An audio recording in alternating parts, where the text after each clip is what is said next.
projektordförande i Invoco som producerar helt träbaserade väggar för större byggnader.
Good morning, everybody, and welcome to this second day of the AEBR Annual Conference here in Trysil.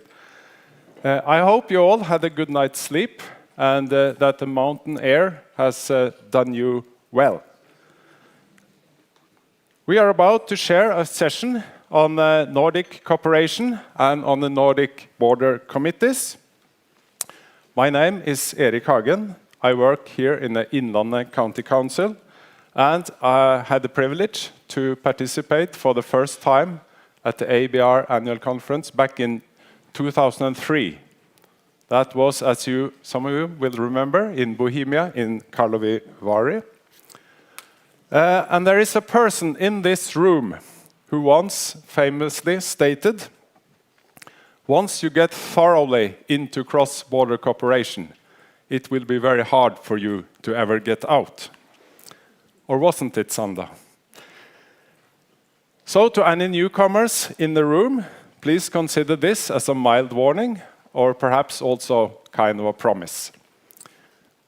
We're up to having a long day of different cross-border issues, and we will start now by shedding some light at the cross-border cooperation in the Nordic countries, and we also have a look at the Nordic countries more in general.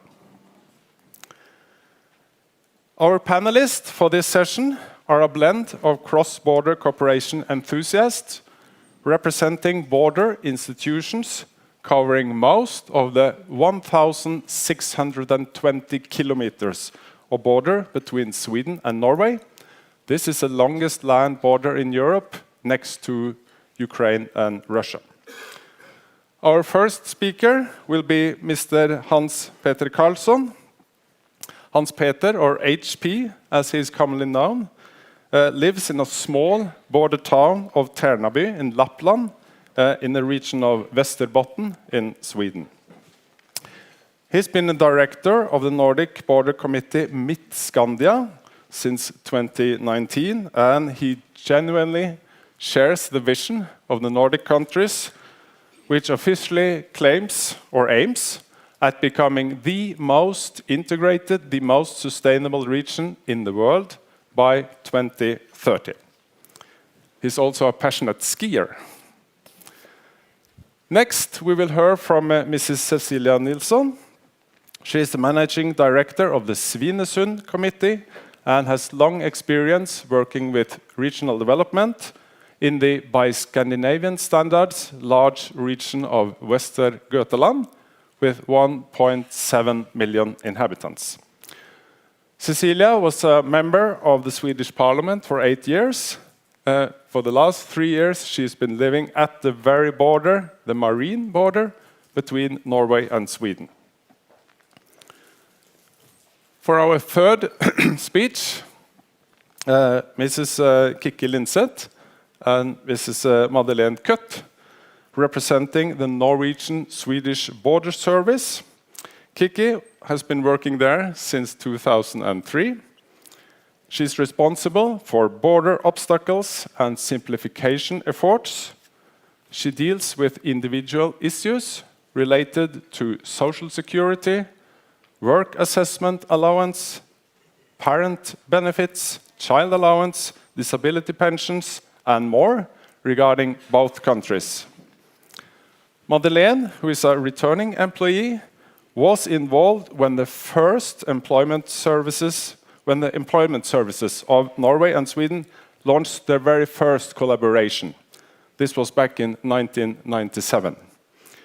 Since 2021, she's been working at the Border Service again with matters concerning labor market, social security, disability pensions, professional authorization, and student loans in both countries. Finally, we will give the floor to a local hero. I think that's fair to say, Gro, as you live next by, and you've been a true champion of cross-border cooperation in this area for a long time, at least since 2006, I think. So if you're looking for a public sector entrepreneur, you don't need to look any further. Gro was working for 20 years as head of business department here in Trysil municipality, before she became the leader of the cross-border cooperation between Innlandet and Dalarna County back in 2021. And please mind, all our 5 panelists are through and through border dwellers, as all of them they are among the 1% of the population in their respective region that live closest to the physical border.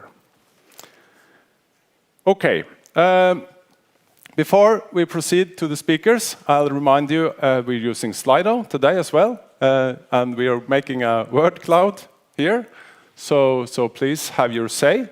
You would also see that there are opening to make questions to the panel during the session, and we will bring up those questions at the debate at the end of this session.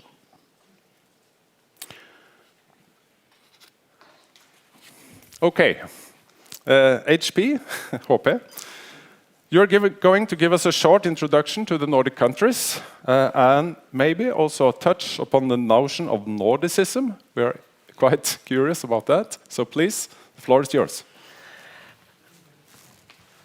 Thank you so much, Eric, and good morning to everybody. I hope you had a good night's sleep, and as Eric said, that the mountain air here has made you all well.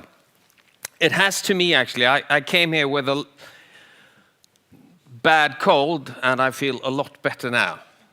Being a skier and loving the mountains, I think that the air and the surroundings here have made me much more comfortable than I was when I came. So we're going to talk about Nordics and Nordicism for a short while here. I have 15 minutes to teach you all about the Nordic countries and their cooperation. So hold on to your hats and maybe put the safety belts on in your chairs if there is any, and come on for the ride. We're going to give you a crash course on peace, hygge, and welfare. Those are the 3 most important ingredients to a successful and long-lasting cooperation partnership. And I'll prove that in just a few minutes. So, next slide, please. Or do I have one here? Perfect. I'll do it myself. This is me, not to be very much taken into account, but I'll get back to that later. So, to have a Nordic cooperation, we need Nordic countries, right? And what are those? Well, there are 5 of them. If we count nations, then we have autonomous territories, but let's not go into that. Say 5 countries. It's Norway, Sweden, Denmark, Finland, and, as you all know, Iceland. And this guy might represent 2 of those countries. In general, Norway and Iceland. I think if you watch the show, you know that they have twisted history a bit. But there were Vikings, like 1,200 something years ago, and they looked a bit like that. They did not have horns, though, on their helmets. That's an American invention. So that's one part of the Nordics. This is another one. That's Zlatan. Yeah. He's a really Nordic symbol these days. And maybe a symbol for Sweden as well. Being what he is. Or was when he was at his prime. But he's a second-generation immigrant living in Malmö, growing up to be one of the greatest footballers on earth. That can be achieved in the Nordics. Probably the best of something in the world. Danish. Small country made out of, well, I will not cite the famous Swedish actor in a TV series from long ago, but it's a small country. We can agree on that. But that's the largest brewing corporation around now these days. Nokia, connecting people. Not so much these days, but formerly and in people's minds, the overall #1 supplier of phones back in the day. Now more of networks and stuff like that. But high tech, high everything, right? So that might be the picture you have, but this is much more interesting. You know what this is? Any suggestions? Yeah. This is the world top 20 countries in the happiness index competition. And 5 of the top 7 are the 5 Nordic countries. Okay?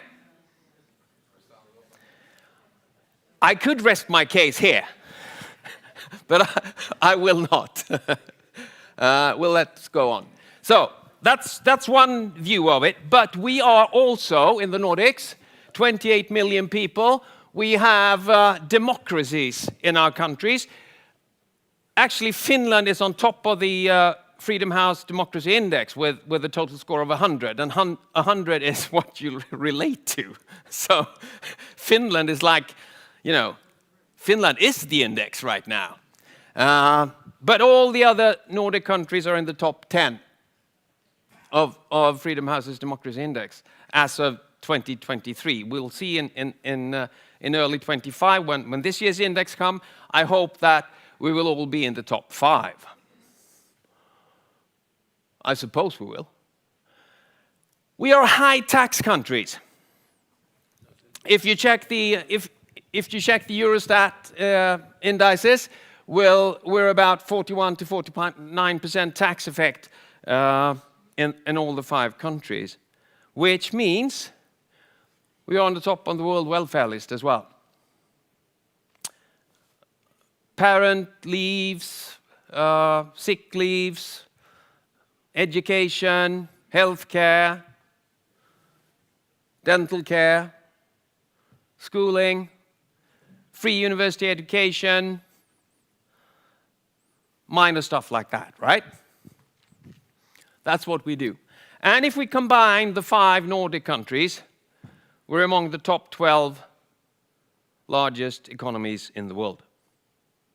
If, as some suggest, we also include the 3 Baltic countries, that's an entity called NB8. We would be a top 7 economy. A G7 nation. Reflect on that for a second or two. So, that is what we are. How did we get there? This flag is the Danish flag. The Dannebrogen is considered to be the oldest nation flag in the world. It's been... Sorry?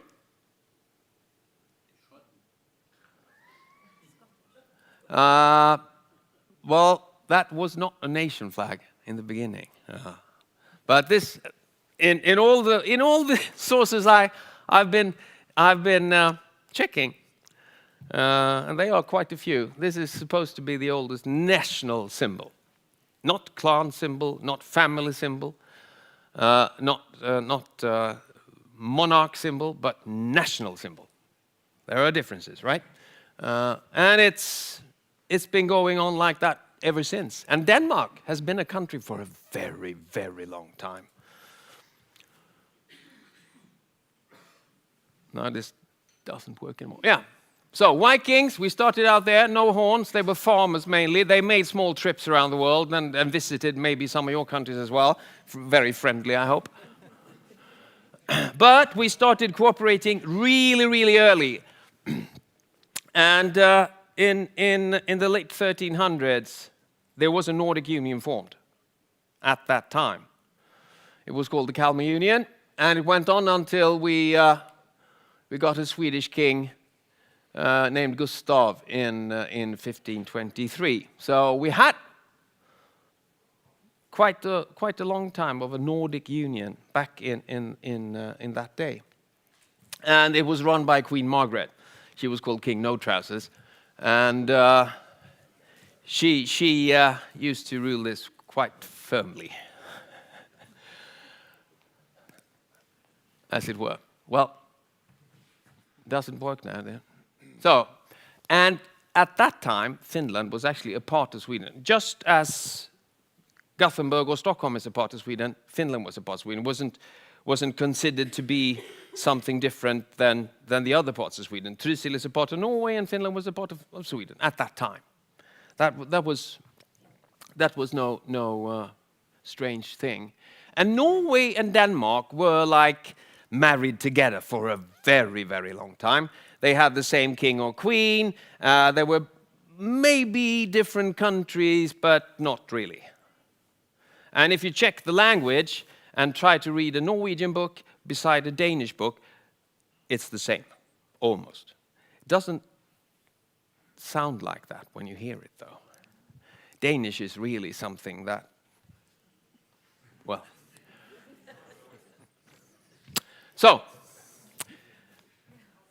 from that very, very strong foundation of centuries of working together, we went to a period of, well, this is not really something to be proud of. Sweden was actually one of the largest countries in Europe at that time, and we lost it. We lost it when we fought for it, and we lost it really later. But actually, the 17th century with the Great European War,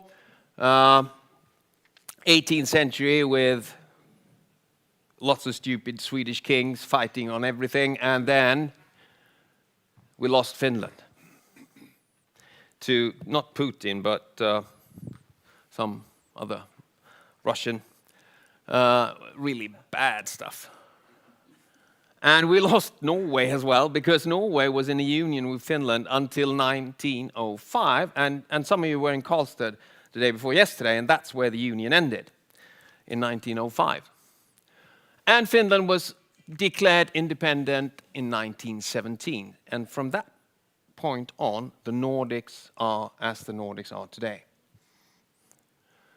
And then you know what happened during the 1900s, and we made a new start after 1945.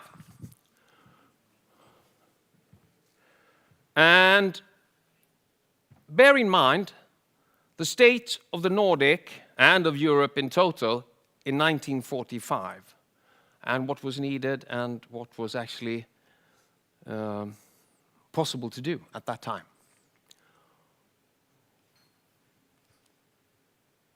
Now, in 1952, the Nordic Council was found. The Nordic Council is a parliament of members of parliament from the Nordic countries.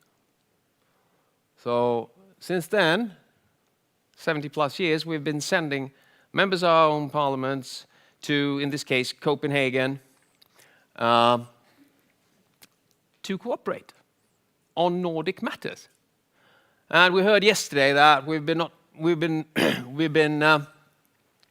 lifted from the burden of using passports in the Nordics. Yes, we have, since then. It's like Schengen, but better. And since 1954, we've had a single labor market. As a Nordic citizen, you can go to any other Nordic country and work for as long or short or whatever you want. Since, well, 70 years ago. I think that we are actually struggling on a European basis with a single labor market, but this has been working. Really, really good. And it's been extremely profitable for the Nordics. Since 1962, we've had the Helsinki agreements, deepening the cooperation and also regulating it a bit more, what shall we say, concrete framework. And then, this is really annoying. In 1971, the Nordic Council of Ministers were founded, and that is a governmental cooperation. So we have the parliament since 1952, and then we have a governmental cooperation of ministers since 1971. And they work on all different topics.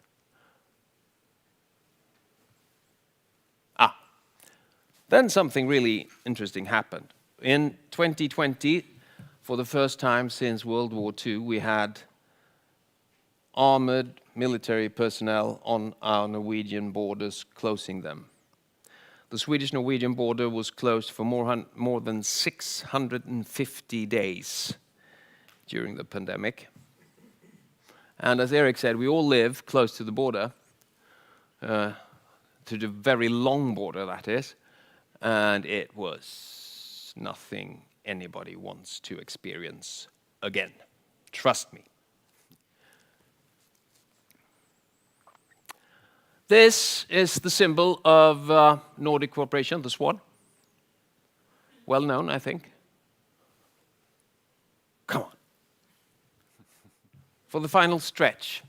So, border regions. That is what we're funneling down to here now. The European Association of Border Regions. We have cross-border committees. I work in one. We have 12 of them covering Sweden, Norway, Denmark, and Finland. Iceland is a bit far out in the ocean to have a cross-border committee, but we have 12 cross-border committees. The first one was founded way up north in '67, and the latest one in Jämtland and Trøndelag in '21, just a couple of years ago. And the thing is, what we do is we put the stuff that they make out in the Nordic Council of Ministers and Nordic Council and put that into work on the ground. And it's the local, municipal and regional politic framework and network that is actually put into action when we do something. So it's really hands-on, on-the-ground work.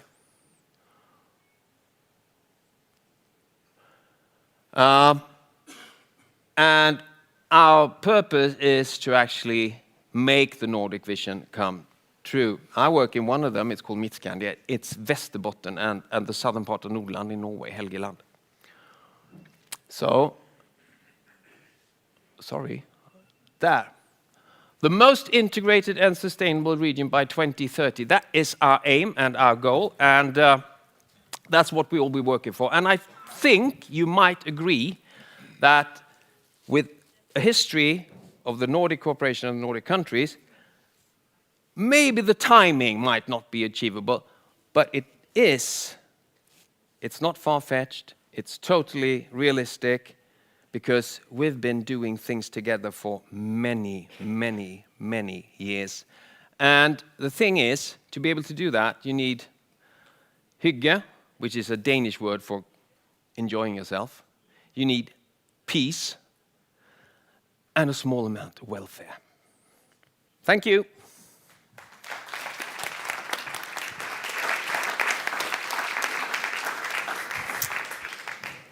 Thank you, HP, for this passionate, powerful crash course into the Nordic cooperation.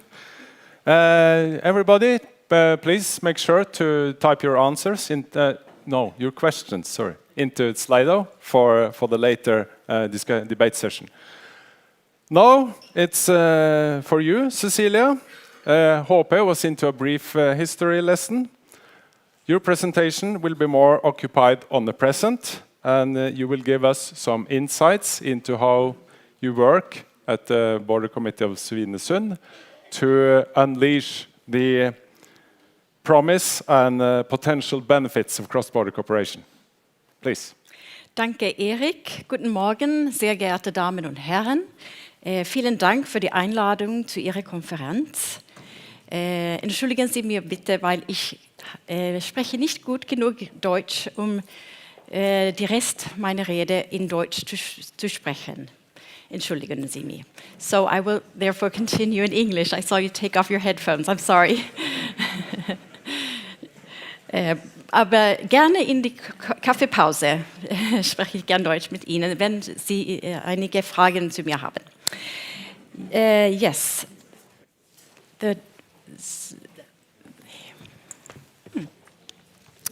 I am from the Svinesund Committee, and you see here on the photo this area, Svinesund, the sound, Sund, where the river that divides Sweden and Denmark runs out into Skagerrak. That is the name of our committee. And the border is very long, and my committee is in the south of the border. It's a very large part of the area is densely populated, and in the south it becomes more and more dense, and we have around 4 million inhabitants between Gothenburg and Oslo. One also particular fact about the border region is, of course, that we have an additional administrative border in the fact that Norway is not part of the European Union.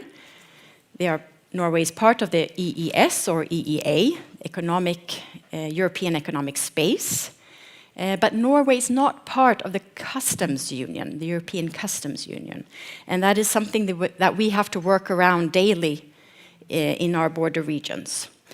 We as a committee, like many of our colleagues, we initiate and are responsible for projects to create job opportunities, strengthen businesses, and create sustainable development. We also bring to attention to national governments the issues that are important to us and what could help us prosper more. We bring it also to European level and the Nordic level, of course, these grievances that we have, and try to show what we can bring to the table, the potential that we are bringing every day, and how we can be even more prosperous and contribute to developing Europe. We are also, of course, a meeting place for local and regional politicians. We are in a strong industrial area, so we have chosen to focus on a few of those industries that we work with in our committee. We work with tourism, we work with the forestry industry, marine industries, and also to the right at the bottom what we call gränsmöjligheter, border possibilities, where we work regardless of sectors to, for example, organize seminars on how to do business in Norway, how to do business in Sweden. And we also work here to remove border obstacles.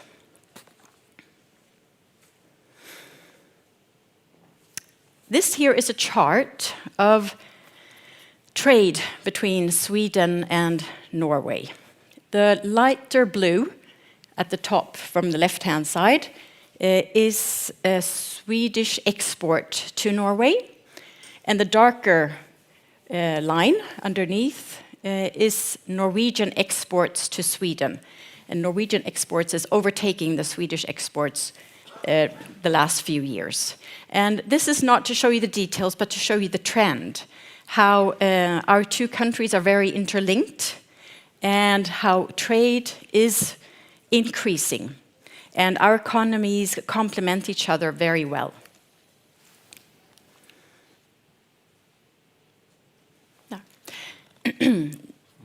It is also so that Norway's most important harbor is Gothenburg's harbor. It's the biggest harbor in Northern Europe, and the majority of the commodities exported from Norway pass through our region on the way down to the Gothenburg harbor on the E6. The rail capacity between Oslo and Gothenburg is very limited, and we also know that with the Fehmarn Belt tunnel, traffic will increase a lot, both on into Sweden up through Norway.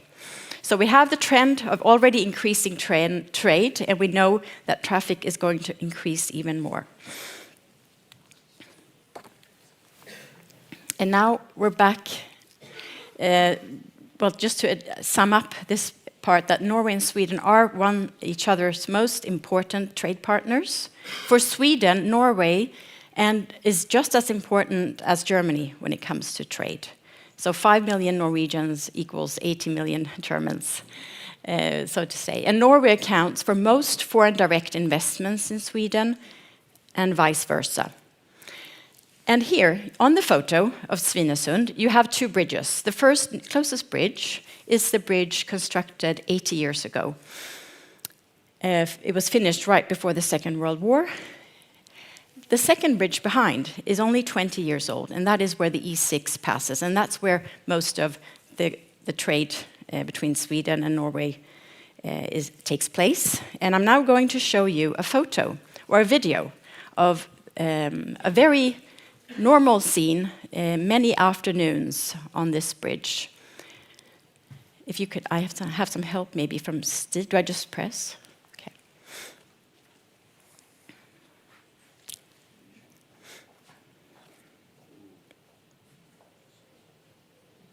So this video was filmed 1.5 years ago. This is from north to south, E6 going from Norway into Sweden.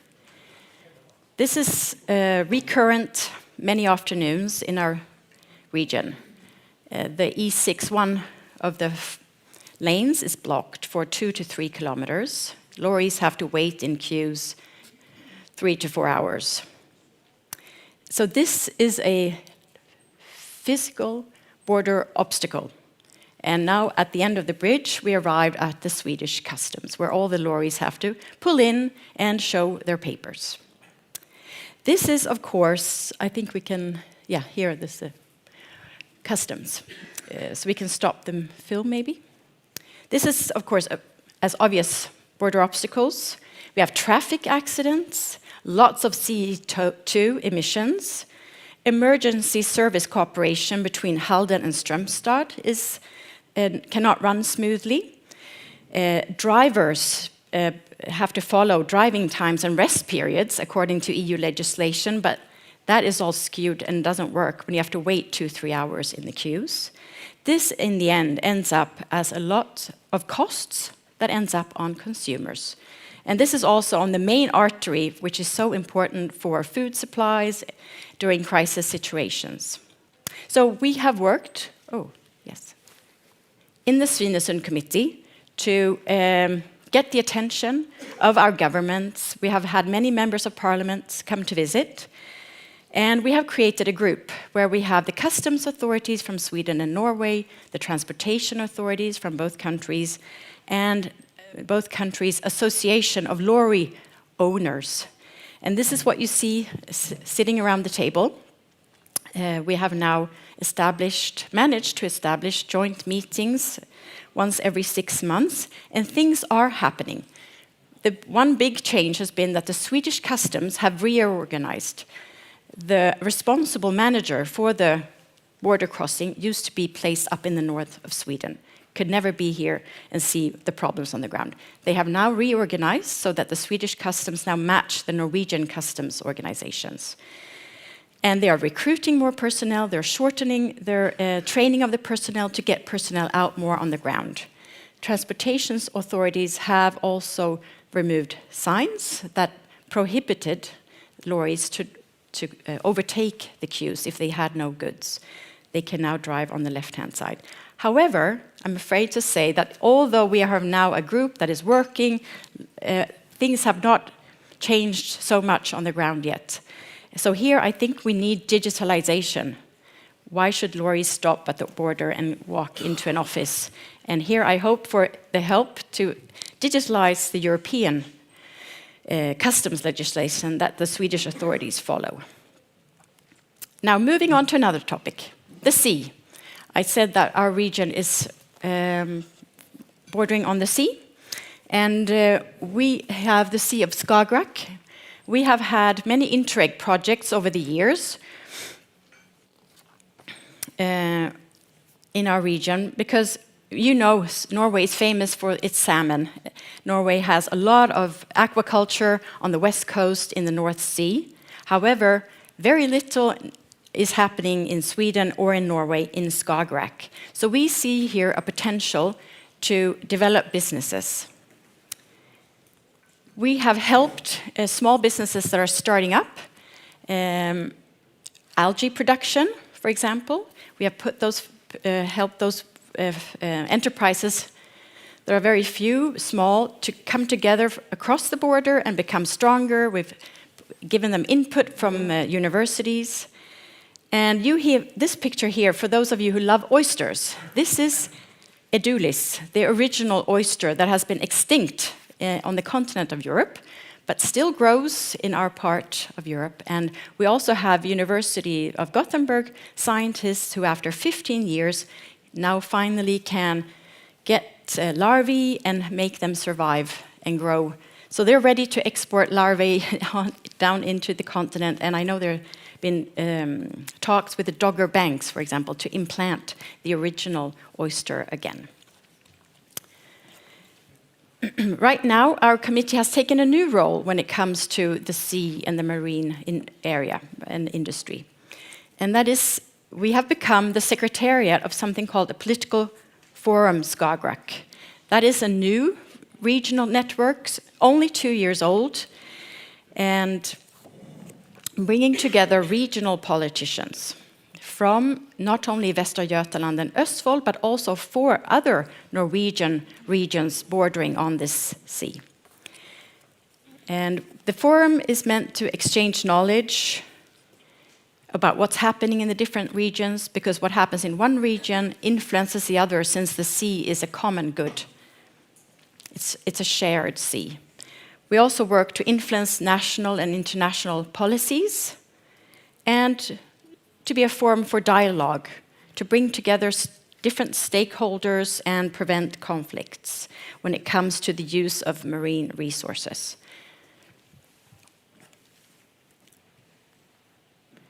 Now I would like to change into a bit about what we do in the forestry sector.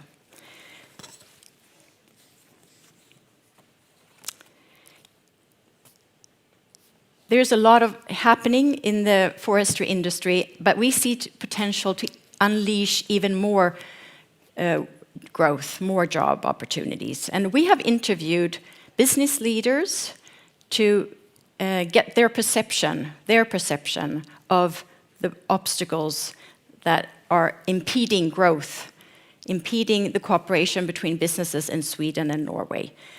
And in our report, we identified 30 perceived border obstacles, and we are very grateful that we have been able to work together with AEBR and B Solutions to try to limit the impact of one of those obstacles, and that is the obstacle that building regulations in the Nordic countries are very unharmonized. In the 70s, like Håpi said, in the 70s, the Nordic cooperation was very strong, and they worked to harmonize building regulations. And after that, they have diverged again. And there is a Nordic Council task force committee working to harmonize it, but very little is happening. So thanks to cooperation with AEBR and B Solutions, we got an expert involved to help us chart a way forward. And we organized a seminar in Oslo in the spring of 2023 with the task force. And here is a video of one of the companies, Swedish companies, who participated in that Oslo seminar. And I think he somehow sums it up very clearly, how these border obstacles work and how it hampers businesses. So I hope you can watch this video, and there's a transcript in English underneath. Hej, jag heter Lars Atterfors och jag är styrelseordförande i Invoko som producerar helt träbaserade väggar för större byggnader.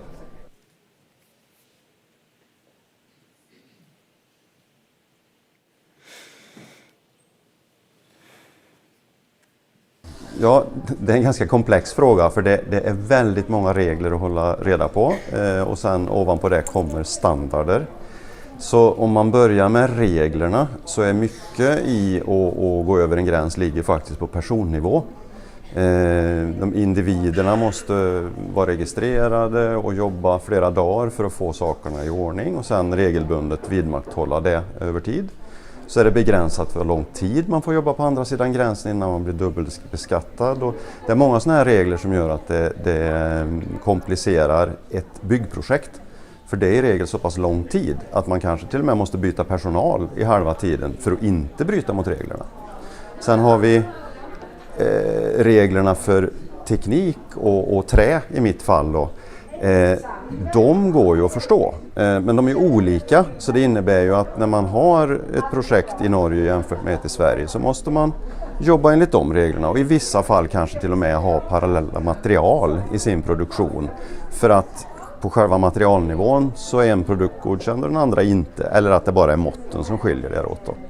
Och sammantaget så gör ju det att det behöver faktiskt att bli lite storlek och lite fokus på ett projekt för att det ska bli intressant och liksom ta det där steget. Och det tror jag är det största hindret. Inte varje liten regel, för den lär man sig över tid.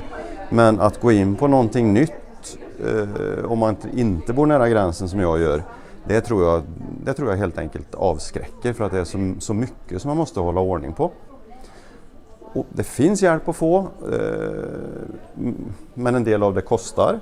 Och även det, liksom, när man ska köra saker över gränsen, det blir en avgift varje gång, gör ju kanske att kalkylerna inte går ihop.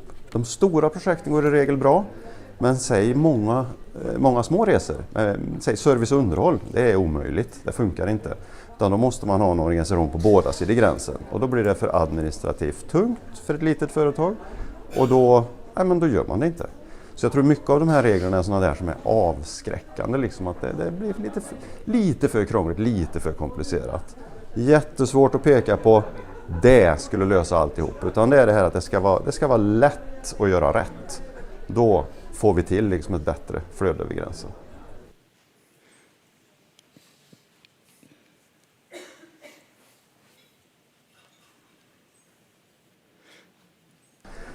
En integrerad byggmarknad i Norden tror jag är en grundförutsättning för att vi ska kunna använda våra resurser ännu bättre. Alltså vi ligger lite olika konjunkturfaser, inte bara länder emellan, regioner emellan också. Och sen att kunna ha ett gemensamt arbete med att bygga upp. För jag tror bygga upp byggsystem. För jag tror i första rundan här nu sitter var och en som har varit duktiga i utvecklingen, de sitter på sina byggsystem och utvecklar projekten utifrån det. Men för att vi ska få ut full effekt av träbyggandet så tror jag vi måste kombinera metoder och system. Och där blir det mycket lättare om marknaden är större att jobba på. Så att man inte blir begränsad till en marknad som i vissa fall kan bli lite för liten för de här kombinationerna då.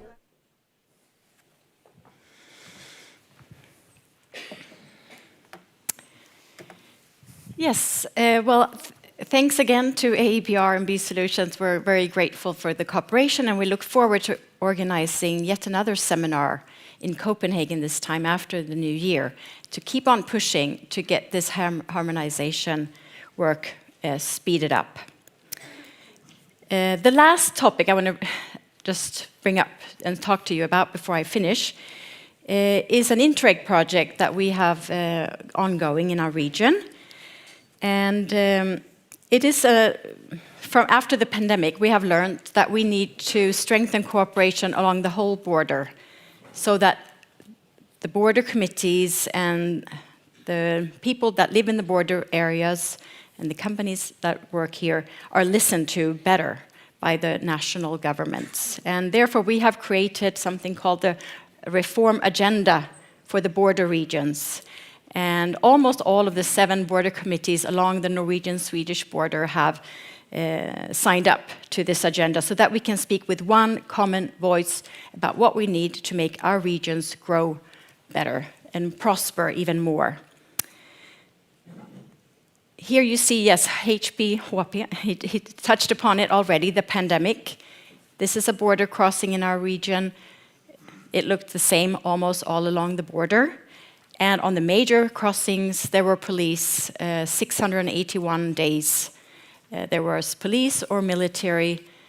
It started by Norway closing the borders, but then Sweden closed the border as well.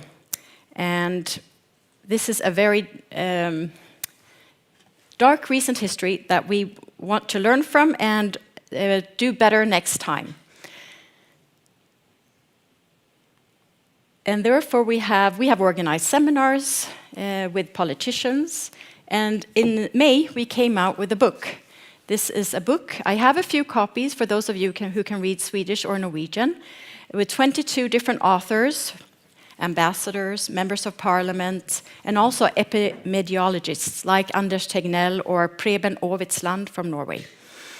And they think about what happened and how next pandemic should be handled. And we would like to see a model of cooperation for governments and agencies, synchronized emergency plans, listen to border committees, listen to the grievances of the people who are affected by the decisions, safeguard workers' rights. People were left without salary, without any backup when they weren't allowed to go to work, strengthen civilian crisis management, and put aside resources for joint exercises. That is what we'd like to see. We have a lot of dialogue, but we have yet to see this materialize. So, finally, our website. There's some in English on our website. Please visit it and follow us in social media. And once again, thank you for inviting me. And I hope that you have take with you that there's a lot of business potential growth happening, lots of cooperation between companies in our border region, and a lot of social interaction. I didn't mention that, but people have friends, people are married across the border, you have your grandma across the border.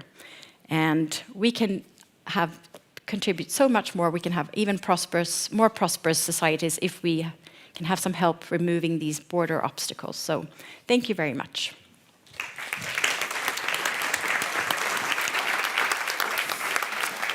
Thank you very much, Cecilia. You're giving us another reminder that we still have these border obstacles that are preventing Europeans for taking full advantage of the open market. You also reminded us that we do have this excellent tool, the B Solutions initiative, that is really spot on to put a searchlight on these issues. So, thank you. Now, for Kiki and Madeleine, you represent a relatively small team at the Border Service. I know you work incredibly hard to provide Norwegian and Swedish individuals and companies with tailor-made and rock-solid advice on how to cope with the many twists and tweaks that still persists as border obstacles between Sweden and Norway. So please tell us more. Tell us what are your aim. Tell us how you do it. Please. Thank you.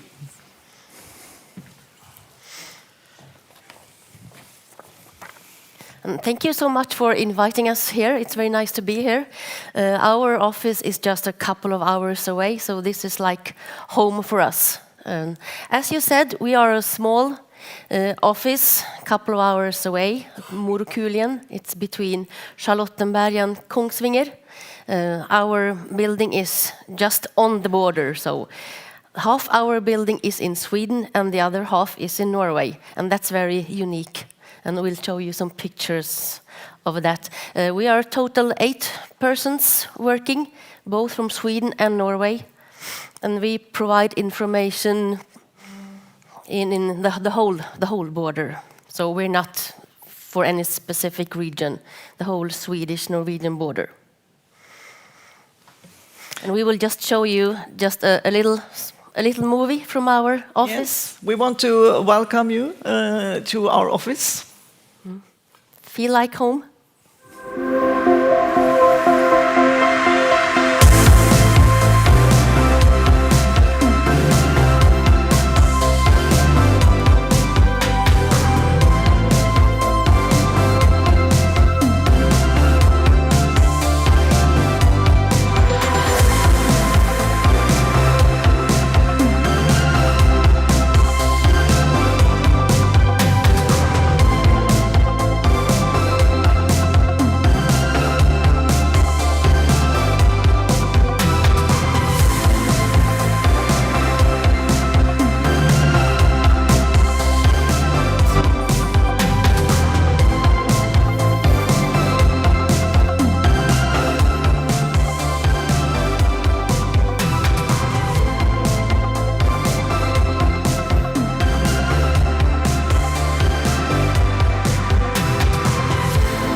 That was a sneak peek from our work. You are welcome anytime. We are open every day between 8 o'clock and 15:30 every day. Also on telephone and email. Yeah, as Madeleine told you, our office is just at the border. And here you can see our peace monument, one of a few in the world. We have a lot of war monuments in the world, but we only have a few peace monuments. And this is me, Madeleine, and our colleagues. And It started as a joint labor market office through Interreg founding already in 1997, and Madeleine was one of the persons starting this up. Our colleagues soon realized it's not just to put people in a bus and ship them to work in another country. They also had to inform about jobs and about upcoming pensions, taxes, social insurance, unemployment insurance, everything you need to know when you cross the border working. So Grensetjänsten was born, also Interreg, and Madeleine will tell you a little about this later, in 2002. And we are a cross-border organization, and we work to make economic growth possible. And our target groups, we started a lot with individuals because the labor market was very hard in Sweden in 1997, and it was a good labor market in Norway. But since 10 years ago, we also work with companies, business that wants to make business over the border. We make information available for all of this. We have our website, and as Madeleine told you, we have an open office every day for telephone, mails, and to come to our office. The staff are employed by various authorities in Norway and Sweden. We have different salaries. The Norwegians earn more than me and Madeleine. We are the losers here. Yeah.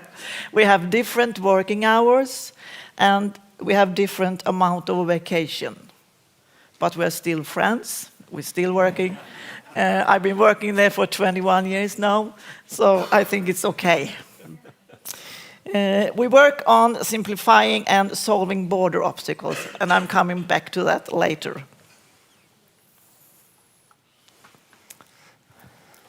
As we've been talking a little about, we started as an Interreg early 1997, and only working with the people wanting to work in Norway. At that time, nobody was going from Norway to Sweden. Back in the 80s, it was a Norwegian coming to Sweden to work. But in the 90s, it was...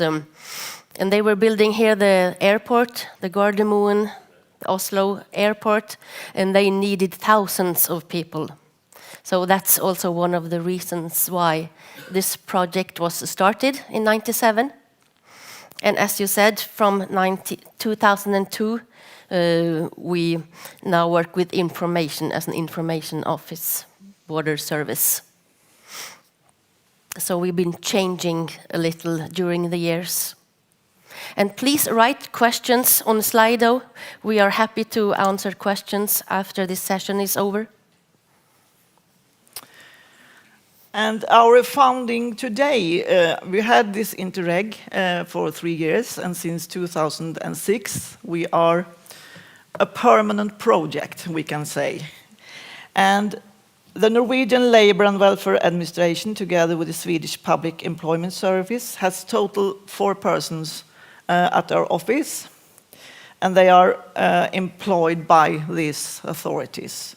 And then we have 4 people that are employed in, myself is employed by the County Administrative Board of Värmland. We are 3 persons there, and that is because we get money from our founders.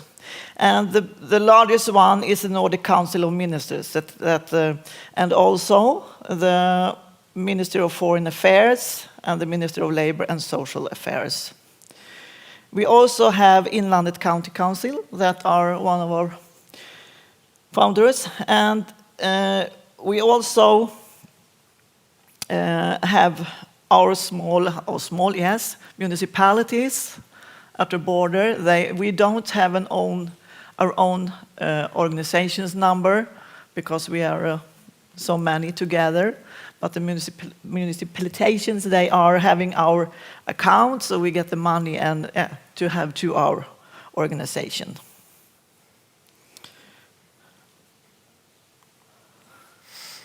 And here you can see some of our co-workers or who we cooperate with.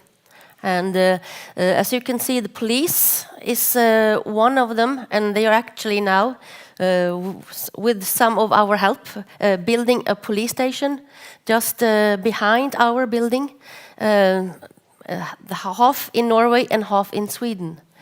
Very interesting. They are opening next year in May. Yeah, but they are already working together since 2 years, and they have taken a lot of bad guys during this time. Yeah. Yes. It's a really great effect of working together, Norway and Sweden police and toll customs as well. And they are really working on to cooperate more and more. But it's it's a lot of rules. Swedish police, they have rules, and Norwegian carrying guns and everything, and it's different. So it's a lot of work to get everything to work together, but very interesting. So maybe next year you have to come and visit this unique police station when they open. Yes. And I put some brochures on your, so you can read it in English, all our collaborators, if you want.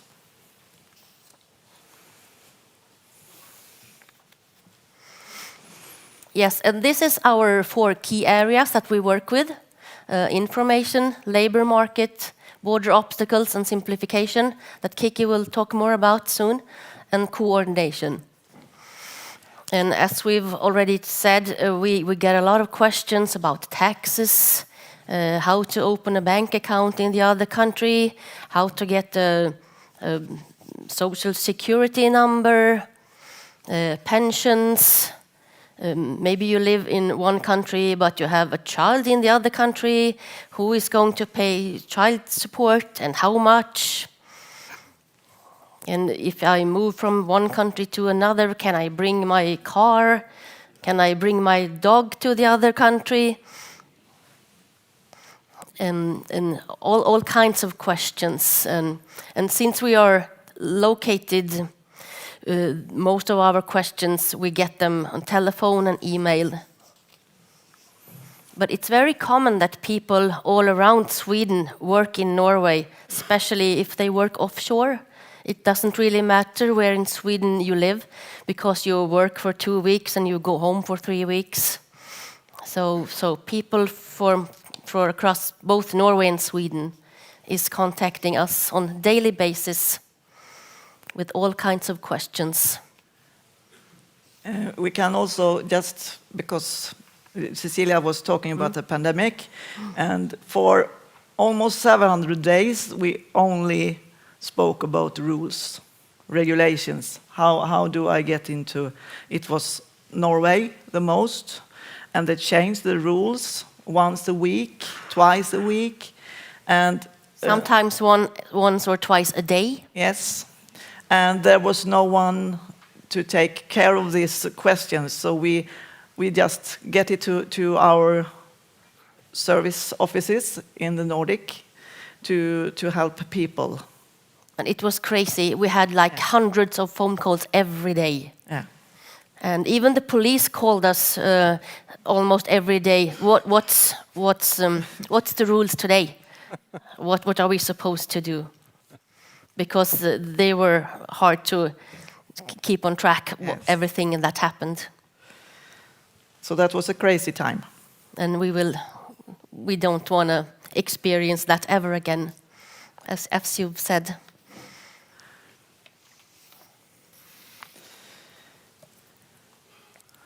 So I'm going to tell you a little about how we have been working and are working, and hopefully are going to work with obstacles and simplifications. As an information center, we used to örat mot marken, you say in Sweden. We listen to the ground, to the people that are crossing the border, and we get inputs when it's not working. So we call it that we are the ear to the ground. We meet people that get stuck between countries' regulations. They bump into problems, etc.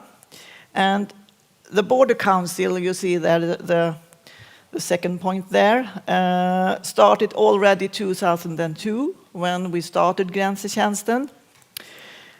And it has been a success to solve border obstacles during this time. The participants in the border are representing all the authorities, almost all you saw before, and organizations. So it's been a good arena to talk about the border obstacles. How can we solve them? What do we need to do? And it's still an arena for discussing border obstacles, and also an arena for networking. But in the start, when we started, it was a lot of obstacles. It was not easy, but quite easy to solve them. The obstacles that we are working with now are very hard to solve, and the countries don't want to change. They think that the regulations and laws in their own country is the best. But we work hard on it. So in 2014, we started the simplifications groups for individuals in Norway and Sweden. The Nordic Council of Ministry redefined what a border obstacle is. It must be a change in a law or the regulations, but we saw that it's still problems that need to be solved so you can get smooth over the border. So that is why we started this simplifications groups. And in these simplification groups, there are administrators at the authorities participating. We don't need to have the boss to say that we cannot solve this. So they are meeting the problems, and they can, in this group, if the tax office meets a problem, we can discuss it. And so one of the simplification we made was the tax form for foreign workers in Norway. It was really crazy. I think it's had over 40 points to fill in. And then we made an easy one that was only 10 points. And now I think it's about 14 points you need to instead. So it took us 2.5 years to get this form. But we did it. So that's one example of what we are working with. Then we have the Nordic Border Obstacle Council. There are persons appointed by the Nordic Cooperation ministers. And we at Grensetjänsten is working close to the Swedish and Norwegian member. And the Freedom of Movement database are coordinating of Nordic obstacles. When we bump into what we think is an obstacle, we report this to the Secretariat by the Nordic Council Minister in Copenhagen. And here you can see the other Nordic information service. And we work together tight with border obstacles and informations. So one of the things we are going next week, we are going to attend to the Nordic Council session in Reykjavik together with, and to make ourselves seen, and also what are the problems at the moment. And our border service and the other information service have no political governance. Yes, and our Finnish words here is just the right way should be the easy way, as somebody said earlier. That's very important. And here's our website. We have some information in English, and then Norwegian and Swedish, of course. So thank you very much for inviting us. and please write questions. Thanks a lot, Kiki and Madeleine. You encourage us to ask questions, and for sure, you are the ones to give the answers. Now, Gro, as our Deputy County Mayor, Hanne Velure, stated yesterday in her welcome address, security, cooperation, and solidarity goes hand in hand. And as you know, with today, all the Nordic countries, members of the same North Atlantic Treaty organizations, as well as other recent issues, the terrain is been changing. The situation is different than it used to be. It's for your call, Gro, to give us some thoughts on how the Nordic Border Committees will navigate for the future. So please. Thank you. Dear friends, and thank you, Erik, for your nice introduction. If you don't mind, I would supply you. I live in Trysil. I've been living here for over 30 years. I moved here with my husband and 2 children. And if you ask me today if that was the right way to do, I would say yes. And I can also say I live in the valley in a small village in the forest nearby the river, a very beautiful place. And I spend a lot of time up in this mountain in the winter, both cross-country and downhill. And in the summertime, we hike and we cycle quite a lot. So I will recommend you to spend your holiday and come back here another time. And for those of you that are going to Sälen tomorrow, you will see the southern part of this municipality. That's enough on me. Skal vi se.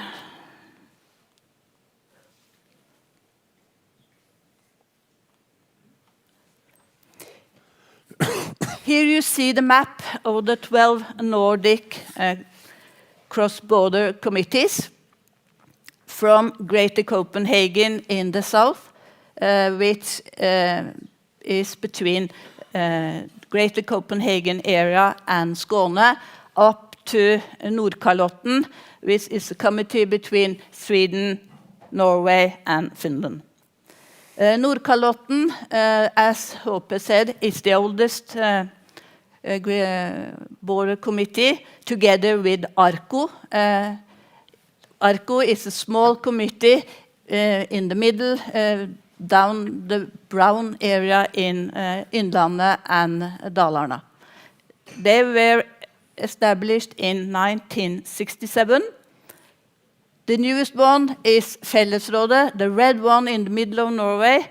It's between Trøndelag, Härjedalen, and Jämtland. I represent the border committee Innlandet Dalarna, was established in 2012. As you see, there are quite different size on these committees. There are different geography, different organization, and also different way of working. But there are a lot of common features. Our activities are financed by contributions from the members of the Nordic Council of Ministers. We work on behalf of our member and the Nordic Council of Ministers. And as you know, Håpe and Cecilia said, the vision for the Nordic cooperation is to become the world's most sustainable and integrated region by 2030. We work quite similar. We initiate and implement important projects and contribute to growth and innovation from a sustainable perspective. The border committees take initiatives and build various networks and structures. I dare say that we are the only institutional organizations working with regional development across the borders. And as you see here on the slide, we are the arena for cross-border, both regional and local political networks and cooperation. And I heard several of you yesterday mention the importance between cooperation between the local and the regional. And I will also say it's important at the national level for this cooperation. We are also a focal point for organizations, universities, high schools, and also the local people in the border regions. And we also say that we represent multi-level political visions. That's also important. It's very important that we have the local politicals and the regional together with us.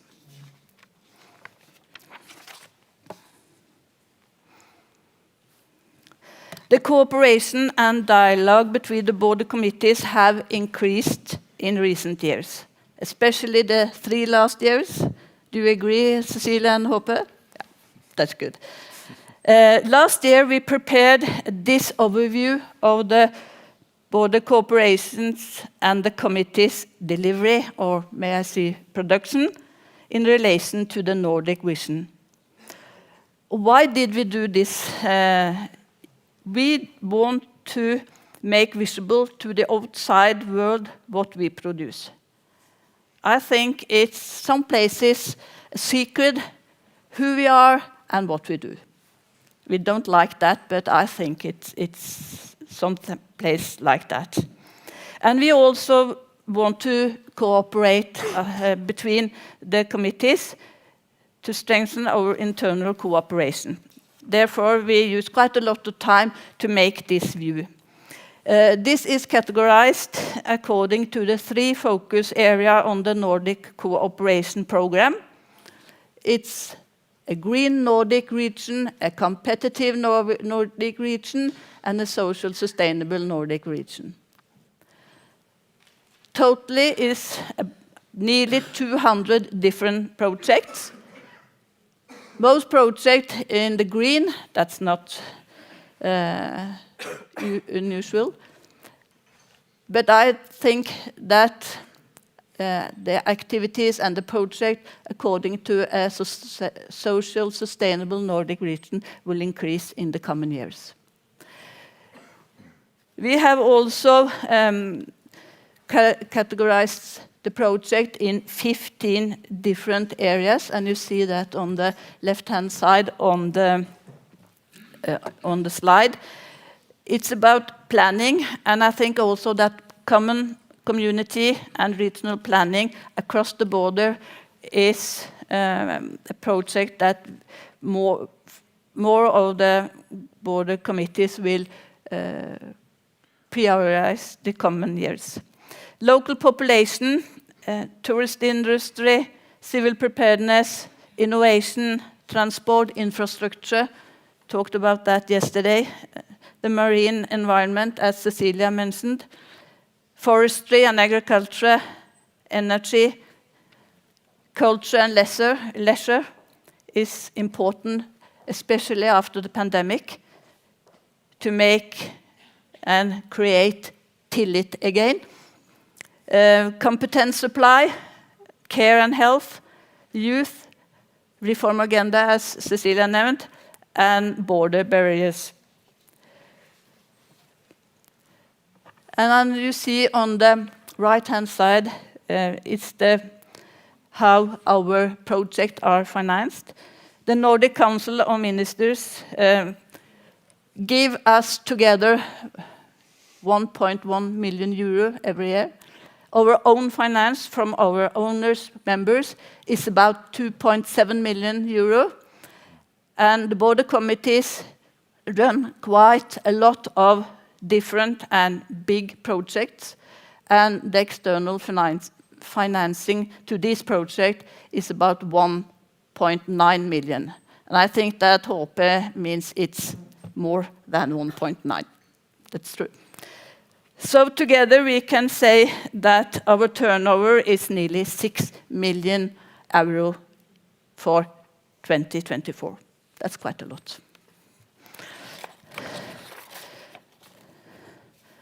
But we say, and we realize, and we heard yesterday, that Nordic cooperation is more important than ever.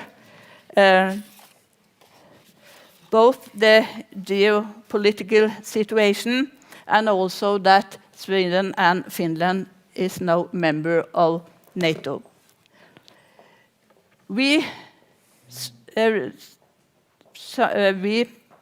the cross-border committees, are a well-functioning platform for both Nordic cooperation, but also cooperation between the different parts of the Nordic region. We wish to be more visible, both nationally and in a Nordic context, and I think that we best can achieve this through cooperation. As you see on the second slide, we vary in size and organization. Some of the committees are really small, and some are rather big, and we see already that some of the big committees cooperate with the smaller. We share experience, we share knowledge, and I think that through that way we can be much better, and we can also strengthen the Nordic relationship.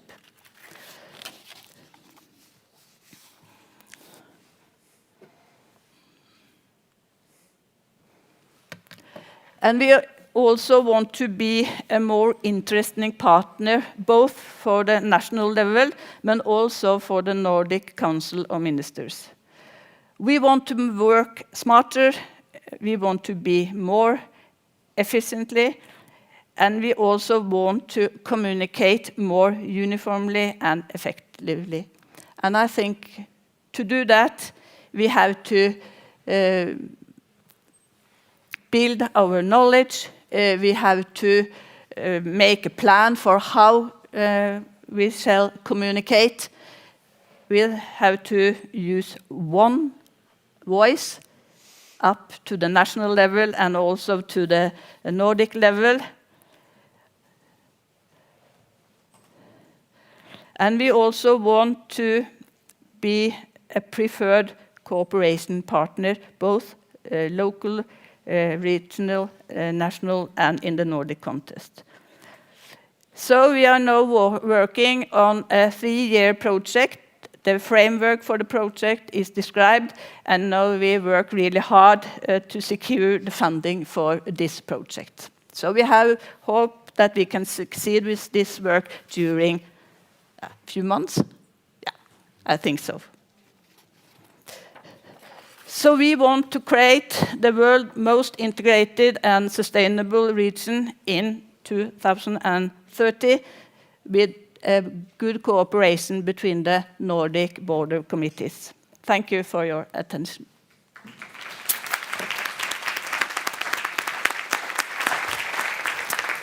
Thank you, Gro. It's encouraging to see how you are now working the last few years to link up much better the 12 Nordic Border Committees to increase your efficiency, to increase your visibility, to increase your impact. So we will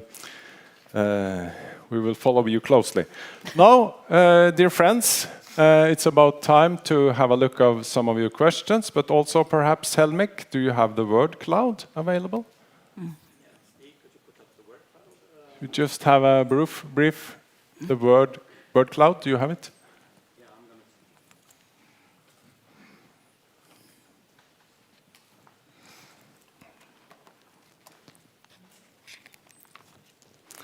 Okay, any surprises? Stability, tillit again, as Marit introduced yesterday, this word that goes 2 ways. Hygge, håper jeg. We will bring, of course, this word cloud with us after today's session, so thank you for giving your input.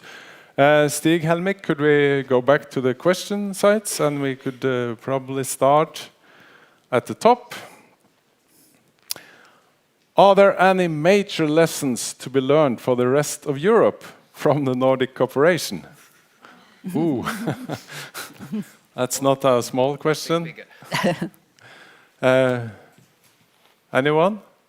Hope? Yeah, Cecilia, you could start, please. No, I'd just like to say that I think that's very difficult to answer because I think there are lots of that we can learn from the rest of Europe. For example, when we are talking about the cross-border committees now, what Gro presented, that we want to work more closely together, all 12 of us, we've been talking about looking out to see outward from the Nordics into Europe and maybe even across to Canada and America to see are there other ways of working that we should learn from. Mm-hmm. So I think we'd like to learn from you. Mm-hmm. Yes, I think that Cecilia is quite right about that. But I also think that there are a few things that are in the Nordic countries that could probably be the answer to why is the Nordic cooperation successful. We are all very advanced democracies. We have a large amount of freedom. We have stability in society for a long, maybe not as much in Sweden nowadays. There was a new bombing last night, I saw this morning. But, you know, there has been quite a few factors that we have in common in Nordic countries for a long, long time. So cooperation between unstable non-democracies with a blurry vision of the future might not be that successful even if you use the right methods, if you get my drift. Okay, thank you. Thank you, both of you. I think we move forward, and there is a couple of questions to the Border Service Officer, and I wouldn't be surprised if you got the numbers in your head. Let's try. How many questions do you get? Persons do you help each year? Kiki? I have it in my head. Computer, yes. We help about 16,000 individuals and companies every year, and it's about 80% individuals and 20% of this is companies that wants to make, and it's by telephone, email, and visiting our office, and we also are out on labor market. Job fairs. Yes.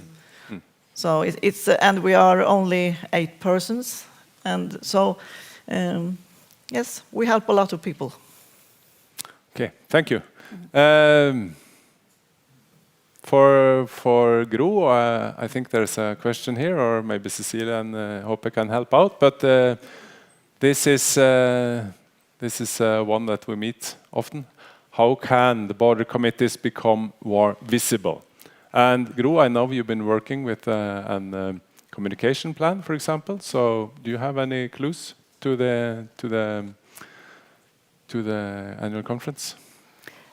As I said, I think it's important that the border committees speak, especially with one voice, if we want to come in contact with the national level or the Nordic level.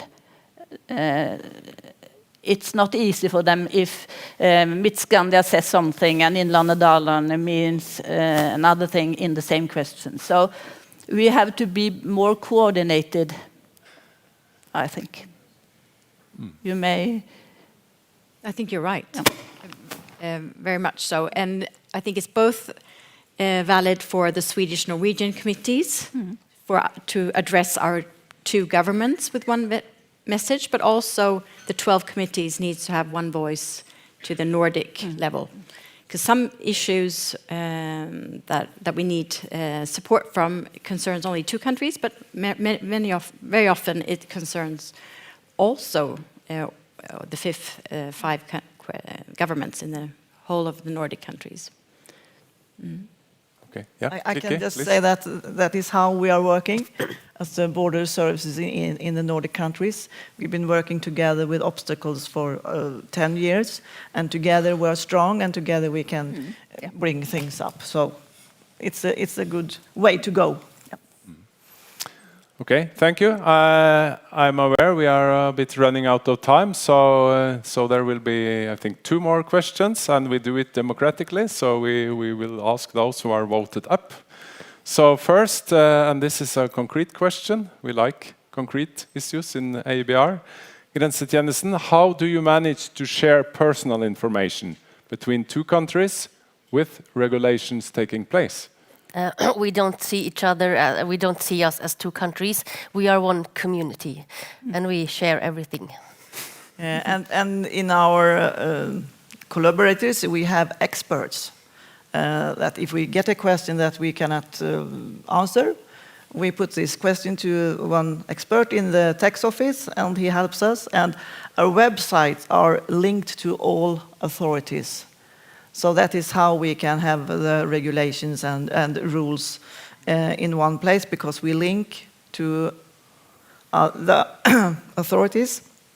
And then it's always up to date also, the information. But with the new GDPR laws, there are some problems sometimes.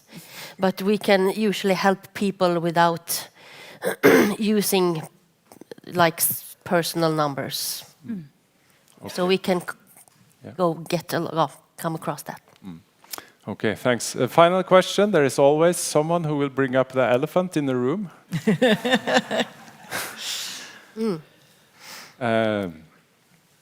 I'm impressed. Compliments, yes. But simple solution may be Norway joining the EU, question mark. Any plans, question mark, too simple, question mark. Who dares? Yes, I do actually. You're from Sweden. You can answer. I'm an outsider, so I'm qualified to have an opinion on the question. It's a very good question, because Norway's been joining the European Union with different kinds of agreements for a very, very long time. And when you ask the question openly, like now, you will, from Norwegian politicians and also, well, highly placed officials, hear that, oh, that is not on the table in Norway right now. But when you go privately and talk to them, they say, well, it would be quite a good idea, actually. So I think that it's not on the table right now, because that's the official opinion. That's the policy. But that might change quite quickly.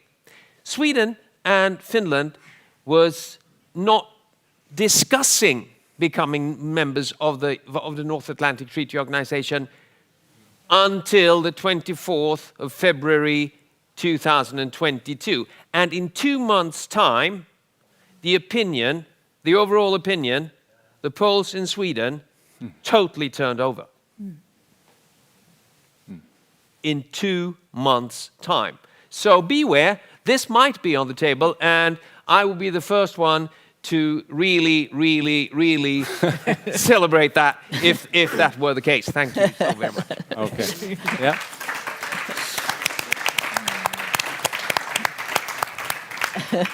Thank you, Hope. I think it was an excellent solution to have an outsider answer this, so we don't have to.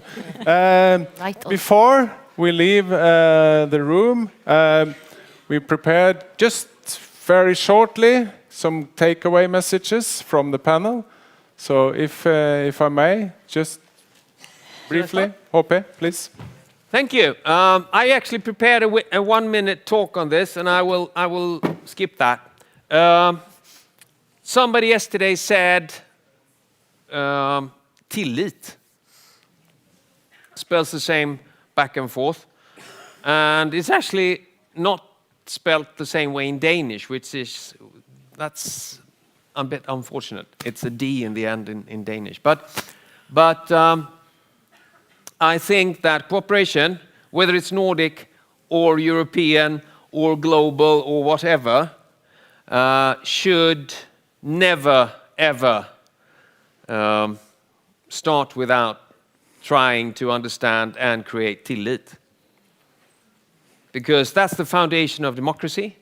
If you don't trust the system, you will you will not contribute to the system, that is paying your taxes, right? And you will not obey the laws if you don't trust the law enforcement. So, tillit, dear friends. Go home and create tillit.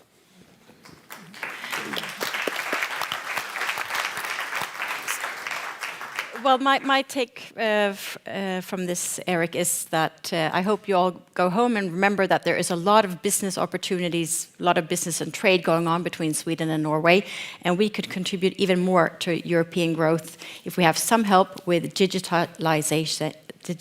Hard word. Digitalizing the European customs legislation that we'd like you to help us with. Thank you. Okay. Kiki? Yes, we would like you to take this, that our motto is to, when a customer phones and contacts us, they have one question, and then we say, should we answer your question, or should we give you the information that you need to know to cross the border safely? So it's very important to get information when you are crossing a border. So that is our motto, and that is very important. Yeah, thank you. Gro? The border committees are an important tool in the Nordic cooperation. Together with you and other partners, we aim to be the preferred partner in cross-border regional issues. Okay, thank you. So, thanks for your patience. Thanks for your contributions.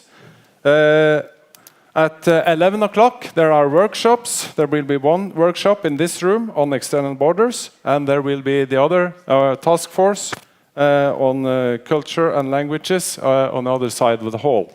But now it's coffee. Thank you.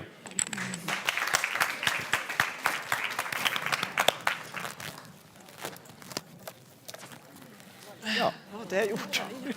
Ja.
Давай щось бігайте. Так, ти щось бігайте, так. Я буду просто ловити. Може навіть знати, що, так?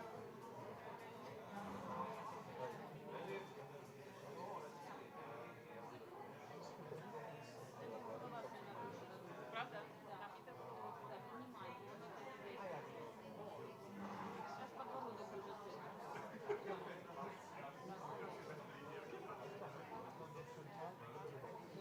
О, да. Да. Да. Спасибо, да. Там надо. Это хороший шаг. Хорошо. Да. Давай еще. Йдемо виключити. Давай, коли вони вже всі беруть і включаться, то я тебе поставлю, так? Так, такі. Я фіксую достану, то ти давай. Зараз воно біле, цікаво. Я ж там не класно коли там людей багато. Зараз вони сядуть, зараз щось екраники не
inn på minnepilen nå.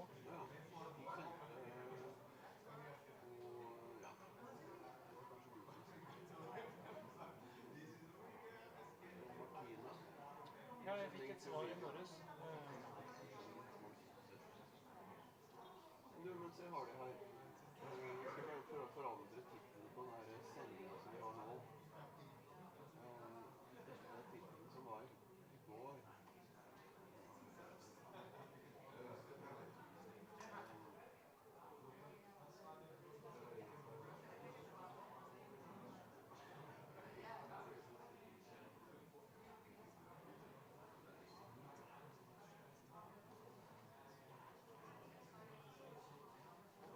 Tittelen på det som var i går, og så har jeg tittelen på det som var farten i dag. Skal det hette Annual Conference 2024 i dag? Ja, i dag.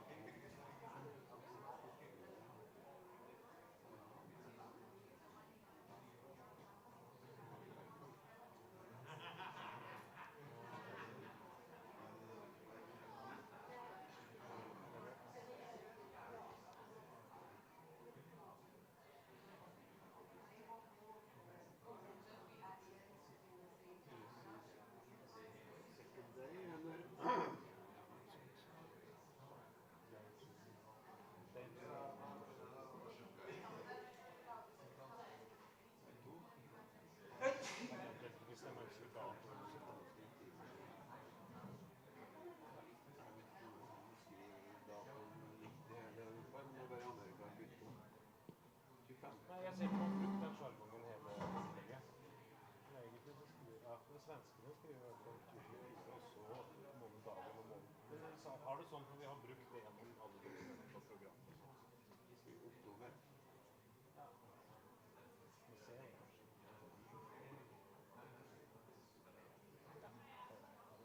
Ja, da blir det jo riktig sant på det.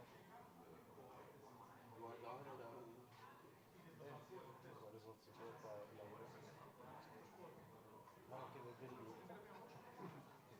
Han går noe annet. Ja. Men den videoen jeg spiller av nå, er det fordi du har skrudd av nå, eller er det noe som ikke virker på lyden?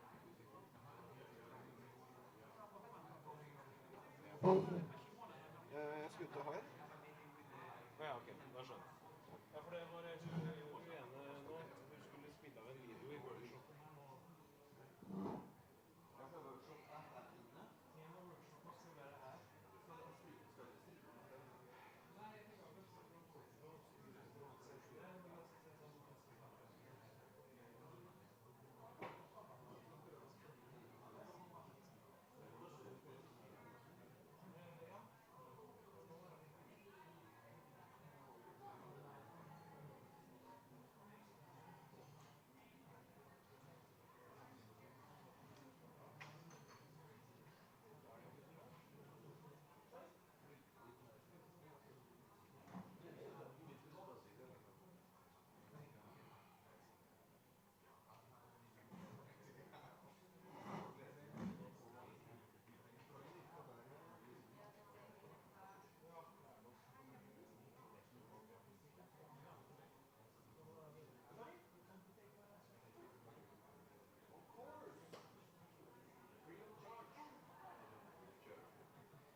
And as you can see, link which will be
Estoy cargando la batería. Pero esto no es tuyo, ¿no? Esto no es tuyo. Ya me gustaría.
Numero 8.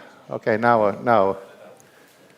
Okay, we are starting. Maybe somebody still comes from the lobby there, but anyway, the time is limited and the next session must be appreciated too. So, welcome to the Task Force of External Borders meeting. I don't know how many meetings we have had, quite a lot. It started in year 2007. And those who don't know how the task forces work, we don't have a budget from ABR. So usually we work only in English because interpretation costs. We are more like a network. So the people who are sort of members of task force, they vary by each event. If there is event in Greece, then there are a lot of people from Greece and the neighboring countries, and so on. Okay, let's go to the agenda. I think I will have a short presentation myself at the beginning about ESPON research project and the situation at the northern external borders. But I would like to already now ask people who are making presentations. So Natalia is somewhere here. Gavkalova, please come and take a seat. Maybe the next one here.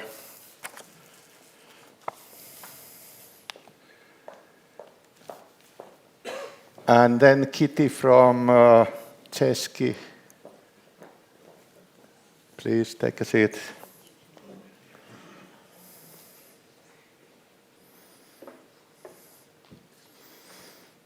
And then maybe we combine, because there are so many seats, that do we have here Mr. Todd Hatterley from Canada?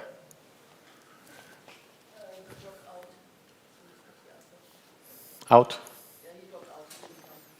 Okay, he's not coming. Okay.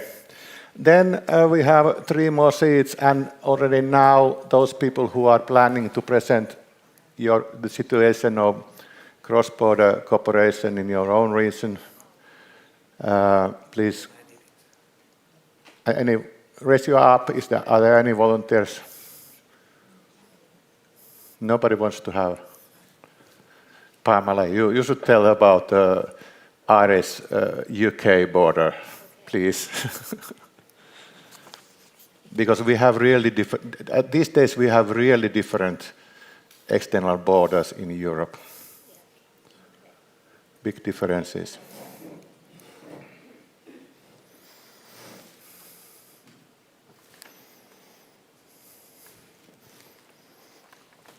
I don't see my presentation, and I might not remember it if I'm so up here, so I will move a little bit. But please take the seat. I'll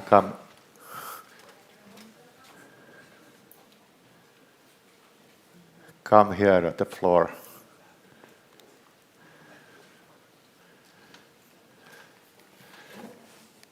Okay.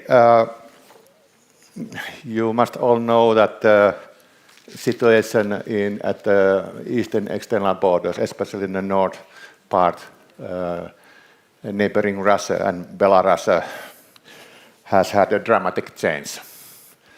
And I want to bring out some of the changes in some fields of cooperation, and being an official myself, the CPC programs are one major things which especially touch my own organization, because we were managing the Southeast Finland Russia CPC.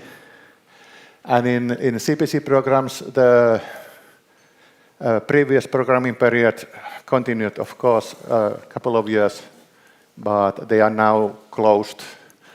And it has left us to a situation that the next program, which is now running in many regions, doesn't exist, and we have to put out stuff. So most of the people who were working for program lost their jobs. Some we were able to employ. And the money, there was some money already reserved for the current CBC.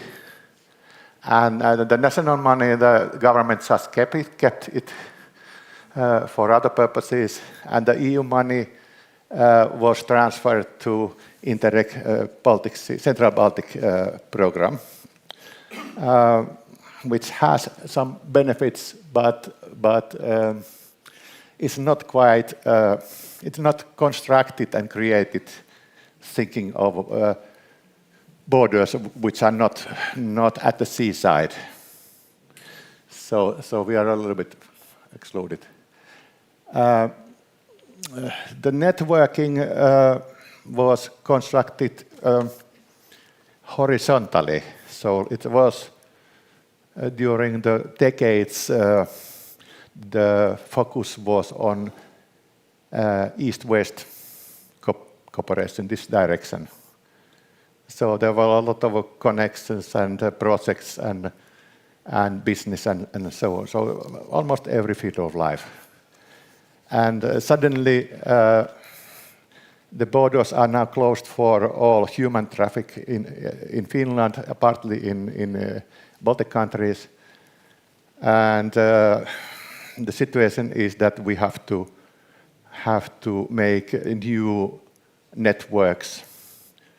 And AEBR has been a help in this, of course, because this is a continuation.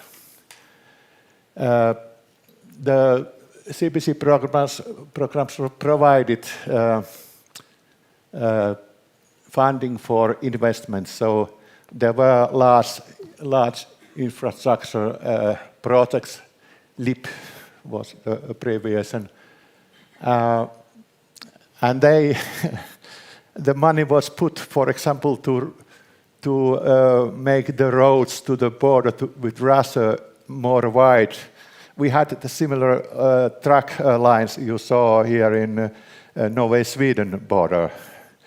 The peak was about 10 years ago there. So the roads were breaking because the road sides, because of the trucks, wanted to give space for other traffic. And in the worst cases, for example, Red Cross provided some water and food for the truck drivers who had to stay, for example, 1 week queuing, and they didn't have enough liquid with them or food.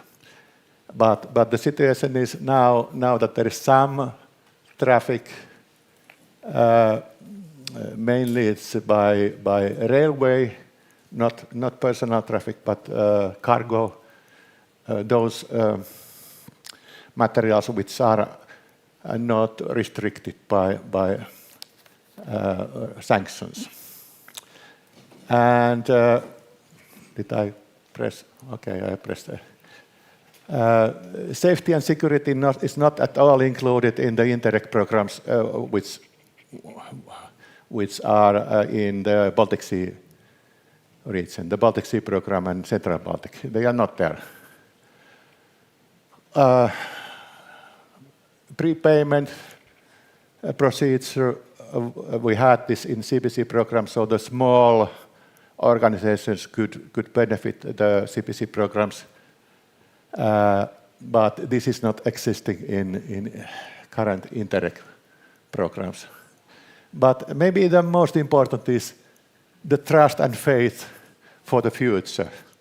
We saw in the Baltic or the Scandinavian cooperation, this was a key issue here to make fruitful cooperation. And now we don't have so much trust for the future. And that's a pity. Because in principle, Karelians are very gayful people. They want to, when there is all the time when the war ended, they made a fiesta and between some breaks in the war and wherever. So There is even a proverb that we would make joy even though the heart rottens. This is very old proverb in Karelia. Okay, then, well, maybe I will not go to this list of Tsanebo-Espoo project so thoroughly, because in the next session there is a presentation of Tsanebo. But anyway, key issues or backgrounds on the new cooperation and new tendencies are security, social tensions. The transport corridors were constructed totally differently than we now need. The corridors more towards the southern part of Europe and central part of Europe. There are some economical disadvantages. The trade used to be more across the border than nowadays. Also, there's not so much trust to make investments, for example, in tourism, because tourism was also based quite largely to the Russian tourists, and so there is a loss of visitors.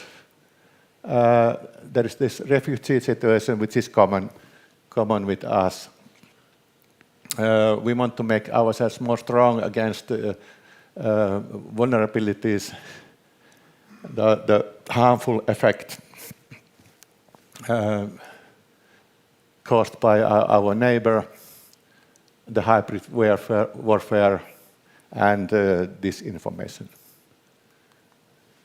Okay, I will not go very fast, but next session there will be more about the Espoo-Tsanebo research project, which is at the first steps now. But this is also the main tendency in future cooperation, creating new contacts. But it's not the only thing. We of course are open to other countries too, and not only the region. Our university, for example, is working quite widely. And the motives of this research are, maybe I mentioned many of them already in the background issues, but we need to have certain things from the future, and this means the programming period starting from 2028. So we could include the things which are important for us: safety and security, possibility for investments, and a new kind of partnership building. This is not a priority in the current programs because it was thought that is already done in the Baltic Sea, 2 Baltic Sea programs, and it's not promoted anymore. But we are quite new in the program and we need that. Research cooperation is not a priority in current Interregs, and also the totally different orientation in geographically. And the new president of European Commission, of course, she made many letters and many intentions, but one of them was a text which warms at least heart, that it was for Raffaello Fitto, the commissioner or vice president, executive vice president for cohesion and reforms, that I would like you to work on providing support on eastern border regions most affected by Russia's aggression, to address their specific challenges and support them in the reorientation of their local economy. Okay, I will not go to Tsanebo more. That would be later on. But just to mention that there is also a national research project. OECD is executing it, and it is using the TSC funding, and it's applied by our ministry in Finland, Ministry of Economic Affairs and Employment. OECD is then executing it, and all the regions which are at the border with Russia, or at least border program, CPC programs used to be these regions, they are involved here. Okay. That's from myself. The idea is not only to present the Finnish or Baltic countries' situation, but we will talk more widely on the cross external borders, especially eastern external borders of Europe. So maybe we give our Ukrainian member and friend Natalia the next floor. Please, Natalia.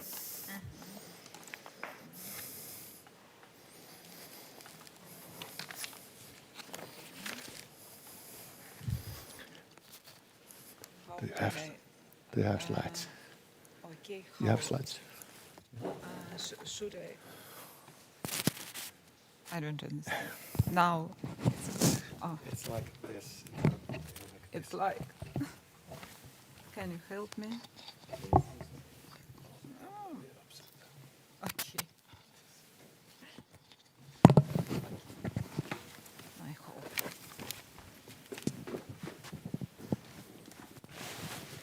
Oh. Yes. Thank you very much. Dear colleagues, dear friends, thank you very much for invitation. I was a little bit nervous because I didn't expect to be here in this not plenary but a very important session. Yes, I'm the representative of Ukraine, and I'm the representative of the Euroregion Slobozhanщина, but this Euroregion doesn't exist at all. Starting with 2014, our Euroregion, before 2014, we had the problem because I am from Kharkiv. Kharkiv is near the other city of country's aggression, and Kharkiv and Belgorod, the distance between our cities is near 60 kilometers, a little bit more. So on the one hand, it's impossible to understand what can I say about cooperation, why I can present this Euroregion. But we, together with my colleagues, we decided to change the content of our Euroregion borders and to change the directions, to change our core, and now we try to realize everything that we can. I will explain the peculiarities of our activity today, and I will attract your attention that really we continue to live, and not only we continue to live in Kharkiv, we continue to work. For example, I work at the university, Kharkiv National University, Simon Kuznets, Kharkiv National University of Economics, and we continue to teach our students online, and we continue to realize Euroregion movement, but in the other way and in the other directions. But some a little bit information about our Euroregion and about me, not about me, but about our activities in AEBR. First of all, these three persons. The first, Edward Seramolot, he was the first who presented the Euroregion in AEBR. I don't remember what year, but it was the beginning of maybe 2005, because I don't remember the first visit of Edward to the assembly. But I remember this day, and I remember that my first visit and my first participation at the annual assembly, it was in 2013 in Liège. I got acquainted with majority of people, and really I was very honored, because this event was very interesting, and I realized that starting with 2013, I would be, as the member of AEBR and the part of my scientific research will be realized as the frame of AEBR or influence of under the influence of AEBR movement in my university. Yes, of course, I am the head of the department, and the first name of the department was regional economy. So the problems of Euroregions, this problem was very actual, and because of our active position, because of the university, because the university is economic university. First of all, Martin Guillermo Ramirez, he visited the university, and he signed the vice rector and Martin Guillermo Ramirez, the general secretary. They signed the agreement, and the information center of AEBR was implemented at the university, in Ukrainian university in Kharkiv, the first information center.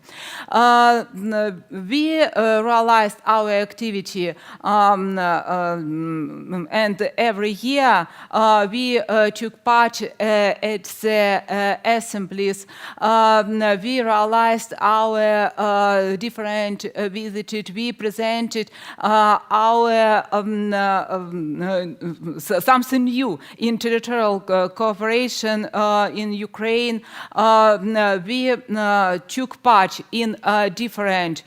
We took part in Dresden, in Rzeszów, in annual conferences, assemblies, and the last meeting I took part, and I presented the results of our work was in Uzhgorod. So we continue to be very active in spite of our Euroregion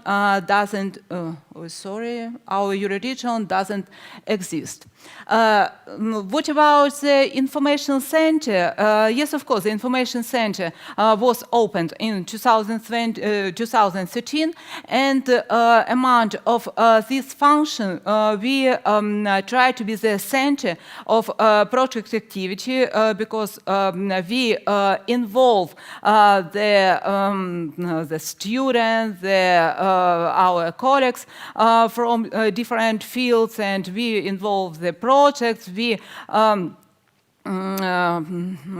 informed our colleagues from the AEBR about our project initiative, and we formed the information database of territorial and cross-border cooperation, and of course development of multi-level, multilateral partnership and improvement of cooperation mechanism. How I will present the next slide.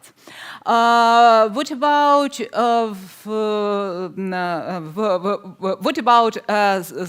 scientific part or the other side? I started with the university with my position. Why? Because we tried to realize what we can. For example, I can realize my scientific research, and yes, of course, I included in my scientific research a different question on the territorial or Euro-regional movement activities. And Edward Sramolot, I presented his photo on the first slide.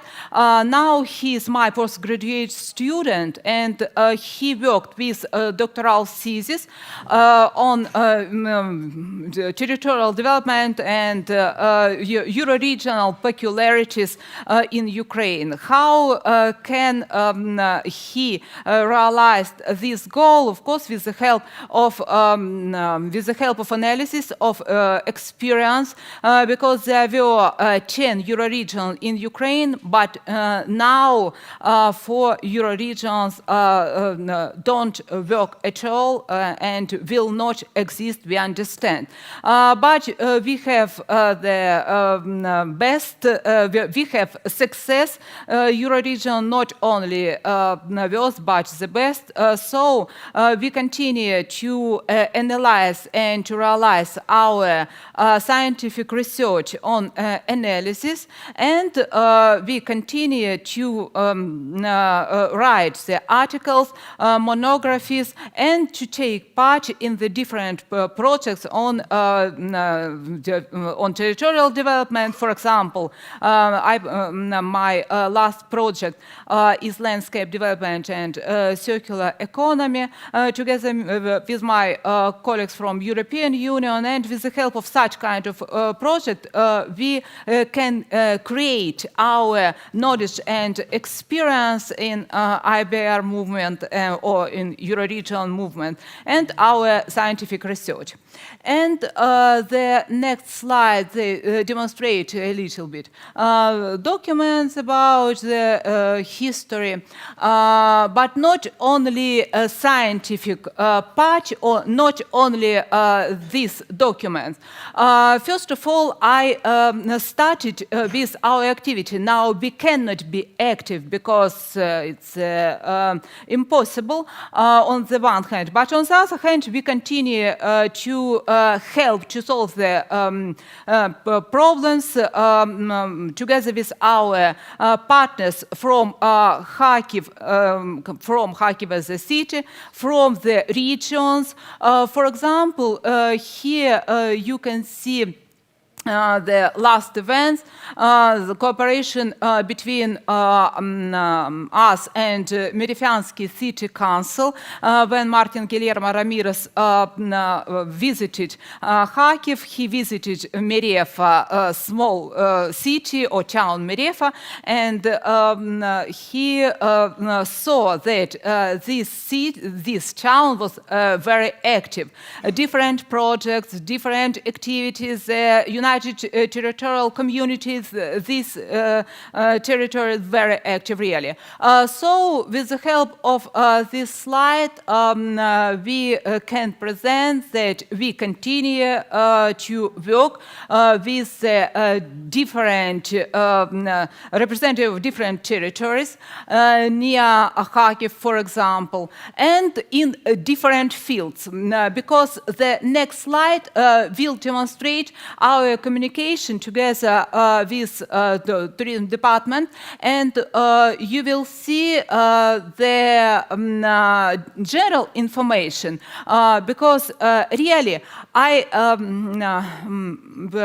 before my report, before the creation of this presentation, I considered what can I demonstrate. Yes, of course, I can demonstrate a lot of such kind of buildings. For example, you can see the museum, Grigory Skovoroda Museum. You can see this museum on the right side. On the left side, you can see different. You can see palace of the culture in Lazovaya near Kharkiv. You can see Izum, it's a small city near Kharkiv. And the other pictures, yes, of course, you can find and I can demonstrate. But I would like to pay attention not only for this fact, but that we continue to realize our efforts and continue to propose different programs, continue to struggle against aggression and to try to finish this war with the help of different activity. You can see the example of activity of our Department of Tourism, and we signed the agreement with the head of this department, touristic department of Kharkiv. And with the help of this activity, you can see that the process of reconstruction, yes, of course, we dream about post-war reconstruction of Ukraine, but the process of reconstruction we started. And with the help of the activity of these people, you can see that even now we try to help not only people, but to help to create, to reconstruct. For example, here you can see the extract of Skovoroda National Literary Memorial Museum and the activity of people. What about here you can see the continuation of our photo or our activities, because we were together with Valentina Holodok. She is head of touristic department. We were in UNESCO, and she presented the I presented together with her. We presented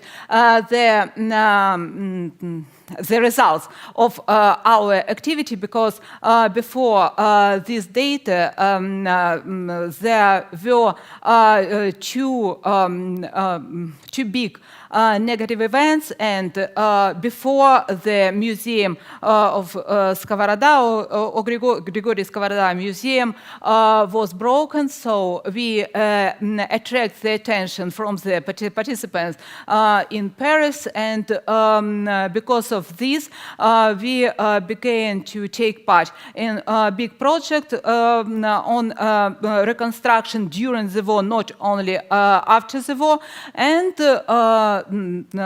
I demonstrated the result or the activity. What about the vision of planning the activity of the center? First of all, it is very difficult, because I explained that this Euroregion cannot be the normal Euroregion in our vision, but we try to develop scientific cooperation because of the dissertation, because of the doctoral thesis, because of the different articles, because of the cooperation together with our colleagues. We hope that our ideas and our experience will be taken into account and will be useful, the first. The second, of course, participation in European Union project, because this participation can help us to involve financial resources and intellectual capital, social capital. Process of creation can be realized together with our partners. For example, I was invited at the conference Oxford, and the title of this conference was After War Reconstruction in Ukraine and and during my presentation, I shared the information about my membership in AEBR and about our activities, for example. That's all, the last slide. And development operation living and the last, our idea is operation of the living laboratory of the development of territories, communities and regions for modeling the development of functional type of territories and functional space of territorial cooperation. This laboratory will be open at the department on the basis of information center of AEBR. And the last slide with our contact. So thank you very much for your attention. Thank you very much for your help, for your support. And if you have any questions, I will answer this question. If not, only thank you very much, because I'm sure that together with you, together with your support, together with you understand this situation, the war will finish, and the Ukraine will be a new country with the high level of prosperity. Thank you very much.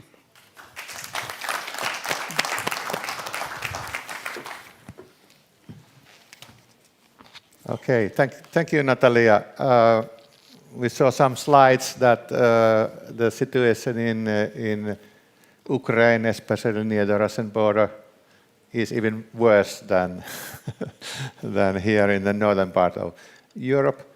But also, I could interpret this presentation so that our Ukrainian partners are really willing and eager to make contacts, make cooperation with other AEBR regions here in Europe.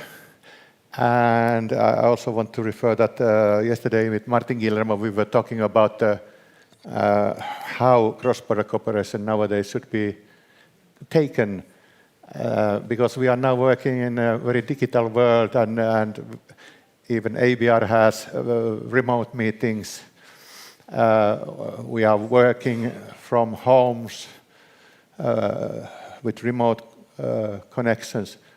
So maybe the very stiff interpretation of cross-border cooperation is not valid anymore, that the neighbor should be just next the border, but cross-border cooperation really should occur in a more wide extent.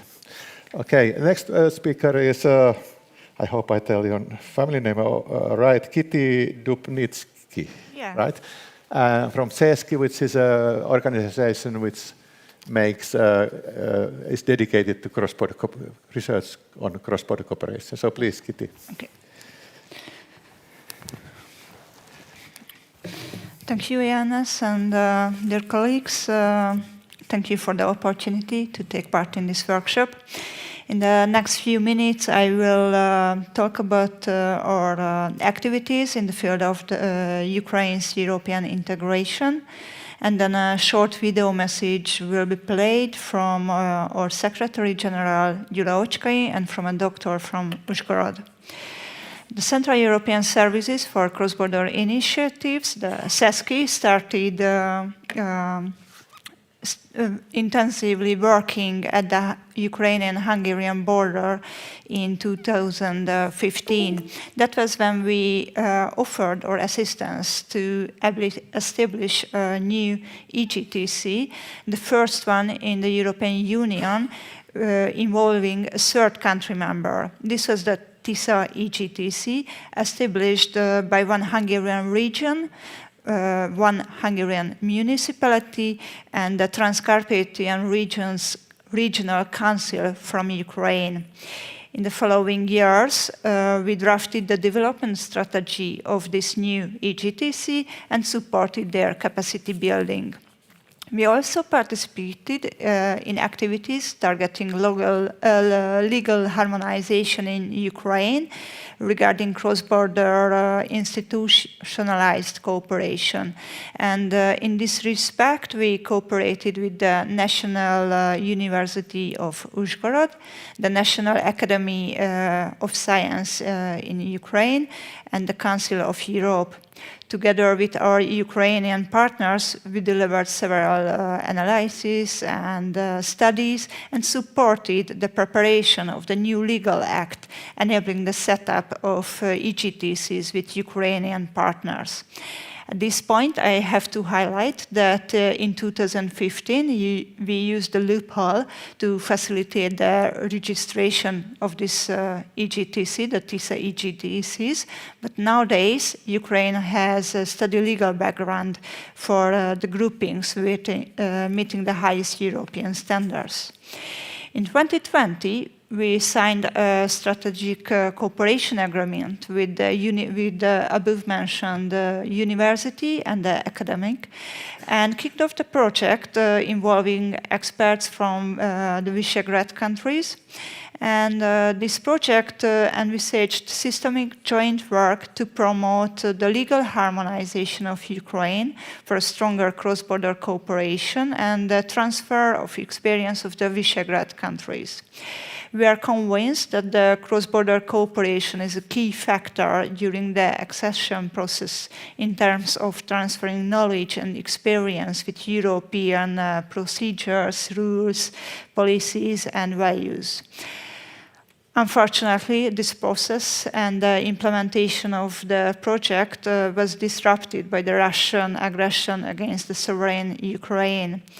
Accordingly, we requested the International Visegrad Fund to amend our contract, and with their consent, we used the remaining budget of our project for humanitarian aid. In addition to participating in several projects to promote the development of the Ukrainian border area, we are keeping our contact with all of our partners. And today, Gyula Ocskai, Secretary General of CESCI, cannot attend to this conference, in this workshop, because he's taking part in a workshop at the National University of Uzhhorod, which is again about cross-border governance. So we are preparing ourselves for the joining of Ukraine to the European Union in the near future, and we are ready to support it with full commitment. And at the same time, we would like to help the Ukrainian people as we can, and this is what the following video is about. So please play this.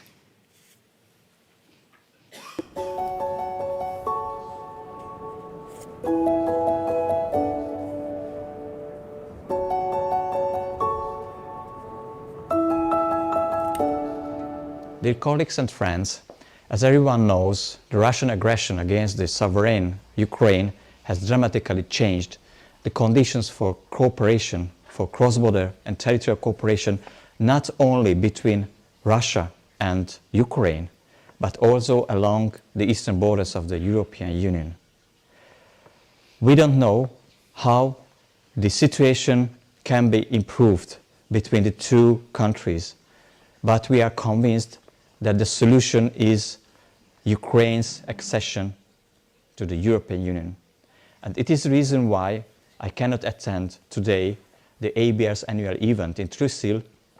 We have a joint project together with our Ukrainian, Slovak, Polish and Czech partners, through which we would like to facilitate cross-border cooperation, improve cross-border cooperation, and to facilitate the joining of Ukraine to the European Union.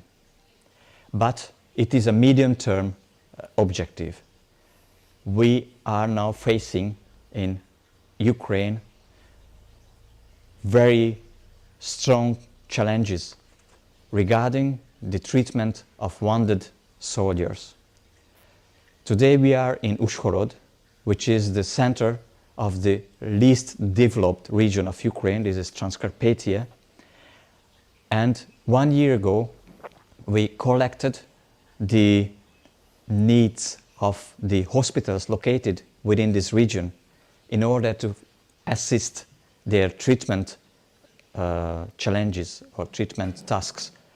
You know that not only it is the least developed region within Ukraine, but before the war started, the total population of this region numbered to 1.2 million.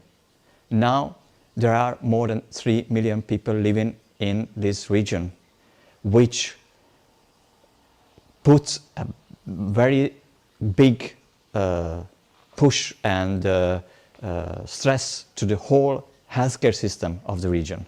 You know, almost 3 times more people should be treated in the same hospitals with the same equipment.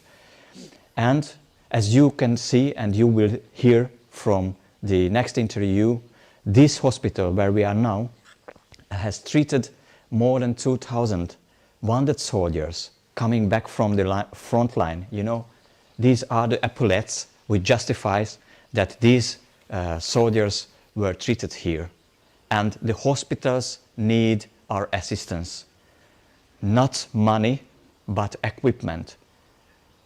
At the link, which will be shared with you by my colleague on the spot, you can find the list of the machines, the diagnostic equipment that these hospitals are needed. So please help the Ukrainian people not only through weapons, but also through medical aid. Thank you. A legnagyobb probléma mostan ez a háború. Mindenki ismeri, tudja, érzi és látja. A kórház kezelte a katonákat az első világháborúban, a második világháborúban, és mostan, amikor megy a háború az oroszokkal. Van nekünk körülbelül olyan statisztika, hogy a 2,5 év háború, kezeltünk már több mint 2000 katonát, sebesültet.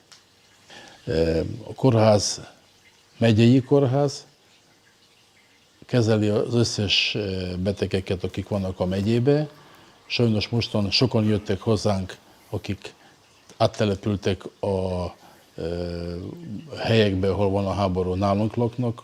Ha mondani, Kárpátalján lakott 1.250.000 ember, akkor ezt mostan lehet háromszor összerakni. És ezzel függve a betegek is több lett a beteg, és mi ezt mindent muszáj vagyunk mostan előselni és kezelni. Sok szükségünk van mindenbe, valamit tudtunk ezekben az években szerezni, de nagyon akarném, hogy segítsenek nekünk az ultrahang eszközökkel, a laparoszkóp eszközökkel, ami nekünk van, de sajnos már kell újítani. És általában eszközök, amik hozzáfüggnek ezek eszközök elkezelésre.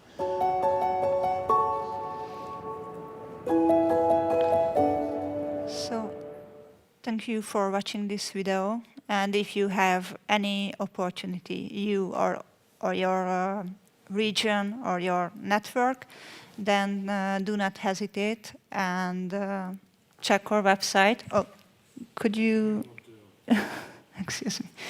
So check our website or contact us, and we will help you to get in touch with the right person from this hospital. So thank you for your attention.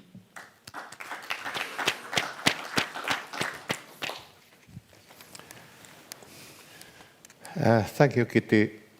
Yes, I also believe that sending equipment is not only needed there, but it's also more safe way to provide help than giving money, because there is always a possibility for corruption. And the equipment and Chesky is there next to Ukraine and reliable organization, and they quite frequently meet Uzhgorod people, so this help can more easily be delivered through Chesky. I hope also maybe the Facebook page group of task force may get the link. I will share with you. So people get it also after this event. Okay. By the way, I was personally in 2022 June delivered to the border of Poland and Ukraine hospital equipment by a request of Elena Itani, who was quite often in AEBR meetings some years ago, and she told that the military hospital, Central Military Hospital in Kiev needed diathermical coagulators. And I didn't even know what they were until I made a search and then contacted. And it was more easy to get help. The attitudes of people in year 22 were more positive, and so I could deliver 6 equipment there with a friend. We drove to the border, and then we didn't enter Ukraine, but we could deliver through the Polish colleagues this equipment. Okay, not more about this. I think Kitty will tell more during the next break. But maybe we go to some maybe more easier border, but you surely have your own issues. And is everything going very fluently, or are there any things to improve with the border of Ireland and North Ireland, UK? So CEO Pamela Atros, East Border Regions. So please. Colleagues, you'll be aware that Johannes basically asked me to come up here right now. So you don't have slides. Apologies, I haven't got. Need a microphone. Oh, microphone. Yeah. Okay.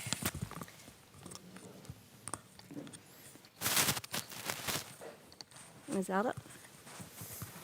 Okay. So apologies that I haven't got something more structured to say. I must admit that I'm humbled to share the stage with colleagues here, and yes, certainly in Ireland, Northern Ireland, currently we do not have the issues that our colleagues unfortunately are experiencing. However, we do have a past, a violent past, which is recent. So we have been there, we have dealt with the issues. I personally live in Northern Ireland on the border region, which suffered extensively during our political problems. My colleague, Councillor Alan Madole, is also from Northern Ireland, and again, we would have witnessed. And I suppose the message coming from ourselves is there is always hope. You know, things will eventually improve. Going through extremely difficult situations, we have experienced bombing, etc., in our hometowns, you know, in the past. But we have come through that. We never take anything for granted. There is a saying with us in our border region: cross-border cooperation isn't easy. Sometimes you think things are going well, you've taken a number of steps forward, and then something hits you, as has been demonstrated by my colleagues. Our big issue, as you all know, we're a reluctant third country because Brexit happened to us.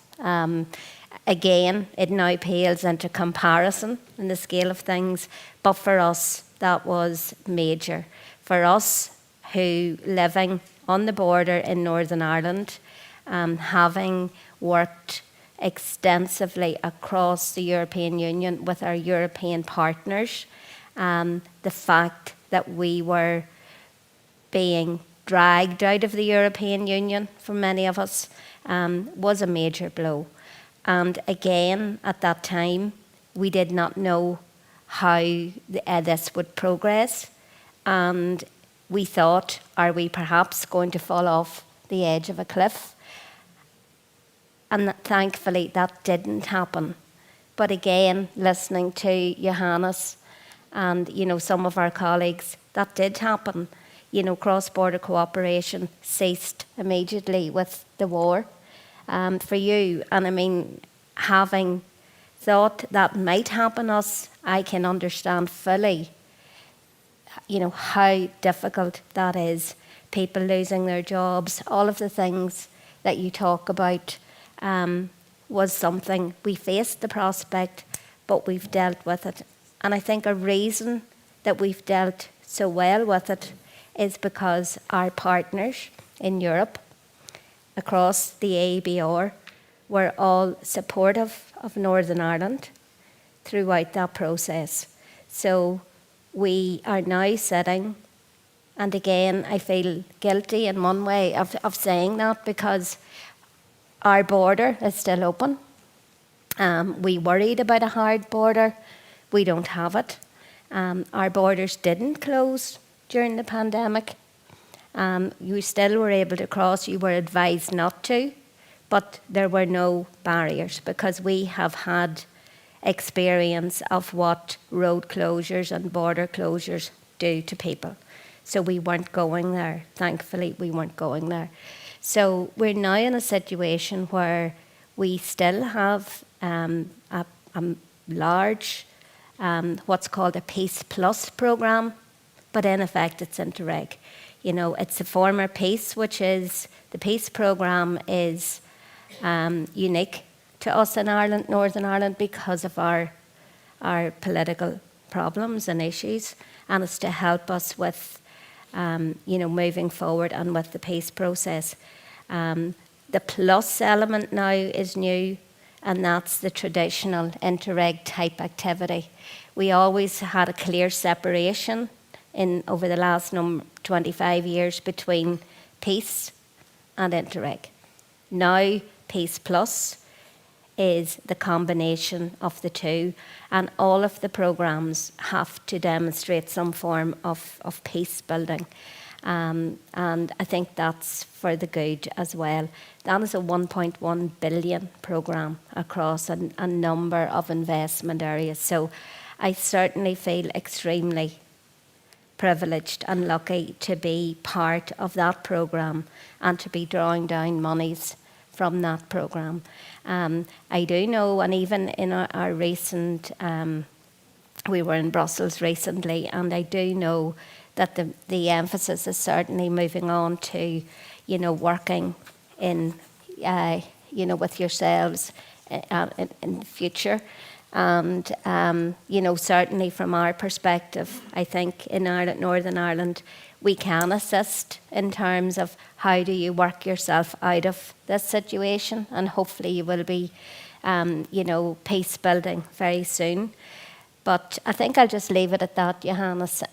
You know, our border is open, thankfully, and I certainly feel we don't have the extreme difficulties that unfortunately some of you have. But thank you for allowing me to speak. Thank you.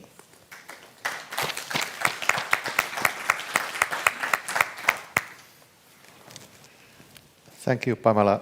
I had also a peace program in my mind already before your speech, that it surely is a good model for future Russia-Belarus operation, but maybe many people they don't want to think about it at this stage. But we don't know, maybe after 10 years or there will be a time when this is actual, but we don't see it now. Yeah. I also had some thoughts of, the opening session speech. There was a question about what makes the regions here in Scandinavia work so well together. And people were asked, and I didn't get the one thing which was in my mind is that if there is the social background, maybe also legal background, the society is maybe it's not the same, but there are some bases, some characters. It makes the joint work, joint cooperation more easier. But just maybe a week ago, there was one small boy in Ukraine in television, and he was interviewed, and he thought that before war, he thought that Russians and Ukrainians are like brothers, but seems like it's not so. And maybe the official attitude in Ukraine is that you are very much different. But when you are looking it from outside, you have a very much similar. If you have been in a dinner in Russia and Ukraine, the procedures, the speeches, the toasts are the same, and in many other way too. But leaders can make a really big mess. So they can make people and a nation which are neighbors and used to be like brothers, a total enemy and Nazi. And this is something incredible that this is happening. So in a cross-border cooperation level, we cannot too much influence on the top political leaders of the country, but we can work on the basis on the conditions which are given. And even after 2012, when there was the conflict in eastern Ukraine, some Ukrainian people asked, how can we now make cross-border cooperation after, for example, the government is not allowing travel to the other country? There is not funding. The funding cannot be used. At least government-funded bodies couldn't do it. And my answer was that you are not far away. You go there, you have a cup of coffee together, discuss, keep the connections. And when the times are better, you have a more faster start. But at the moment, even this is not possible. So situation is very hard.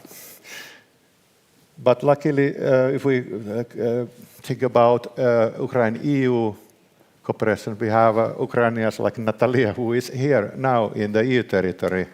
So you can facilitate the connections like you did here today. Okay, I will not continue. I would like to ask if somebody has some questions, or we don't have this system, but I think we have microphone. So if you want to ask or comment or argue or whatever, or tell some news from your own border region. If not, we do something exceptional, or the panelists, do you have anything? Yeah, we do exceptional, and we start the break early. Yeah. Thank you, everybody. Yeah. Thank you.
det en lydfil her nå som du stopper?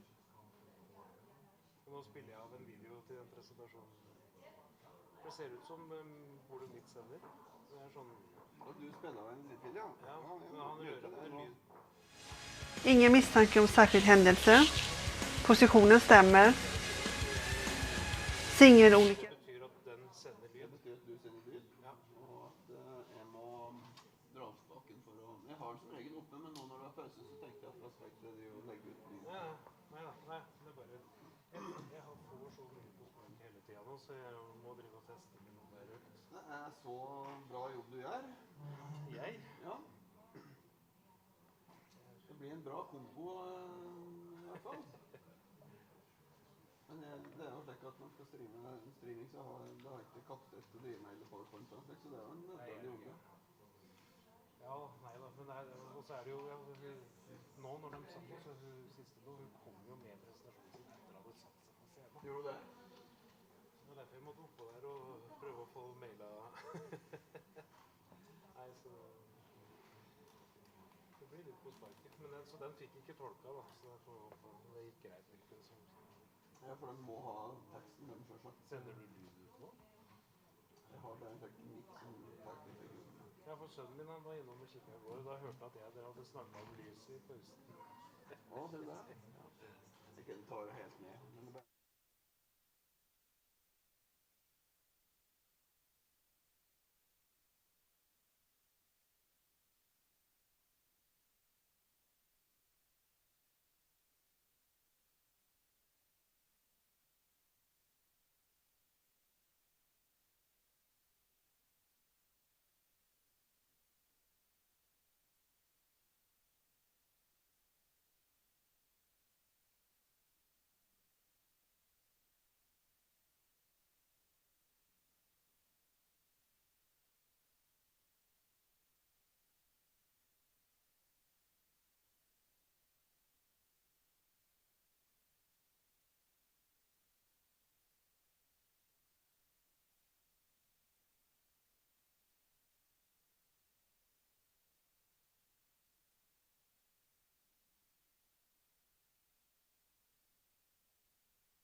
Hello, everyone. A couple of announcements. The hotel asks those who haven't paid yet if they could maybe make the payments for the room in the afternoon, so we don't have a big rush tomorrow morning when everyone's checking out and getting on the buses, so you don't have to queue tomorrow morning. That's the first. And also, we would like to remind you to take one of our journals, the ABCD journals. There's still plenty left, and we're all by plane. So it would be great if you're interested and take your copy. And last but not least, I would now like to ask you to come to the front to take the family photo. Thank you.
I might take the stairs, actually. It's like with heels, I'm not jumping.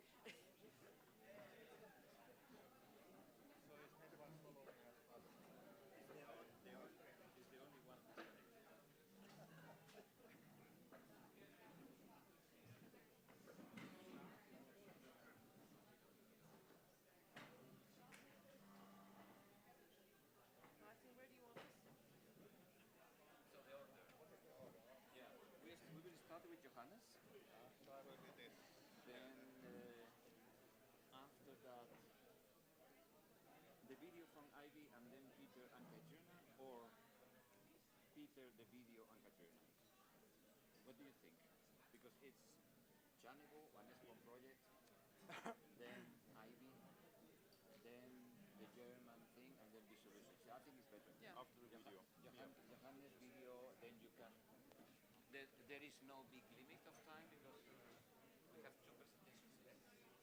So, but anyway, we have a bit less time than take the video. Yeah,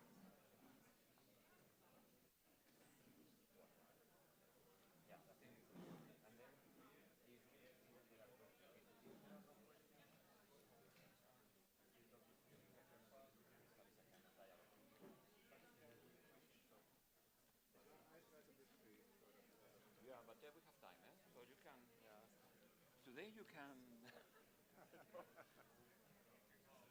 well, Well, you need to put these machines. Yeah, I did it already in the previous. Okay.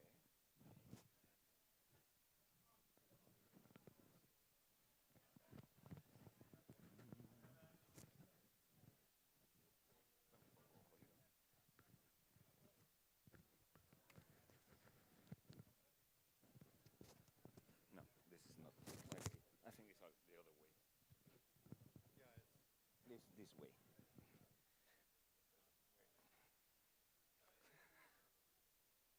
Hello, hello, hello. I have to go there. Ah, okay, better. That everybody is ready.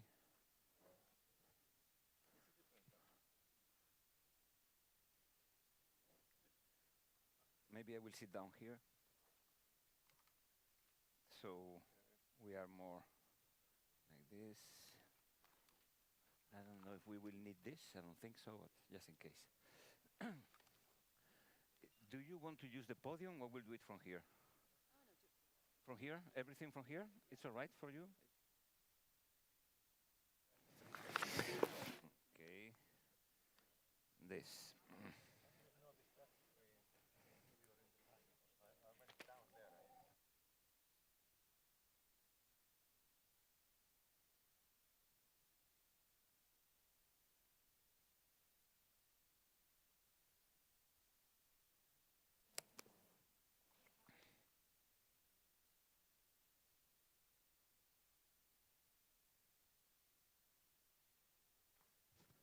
Hello.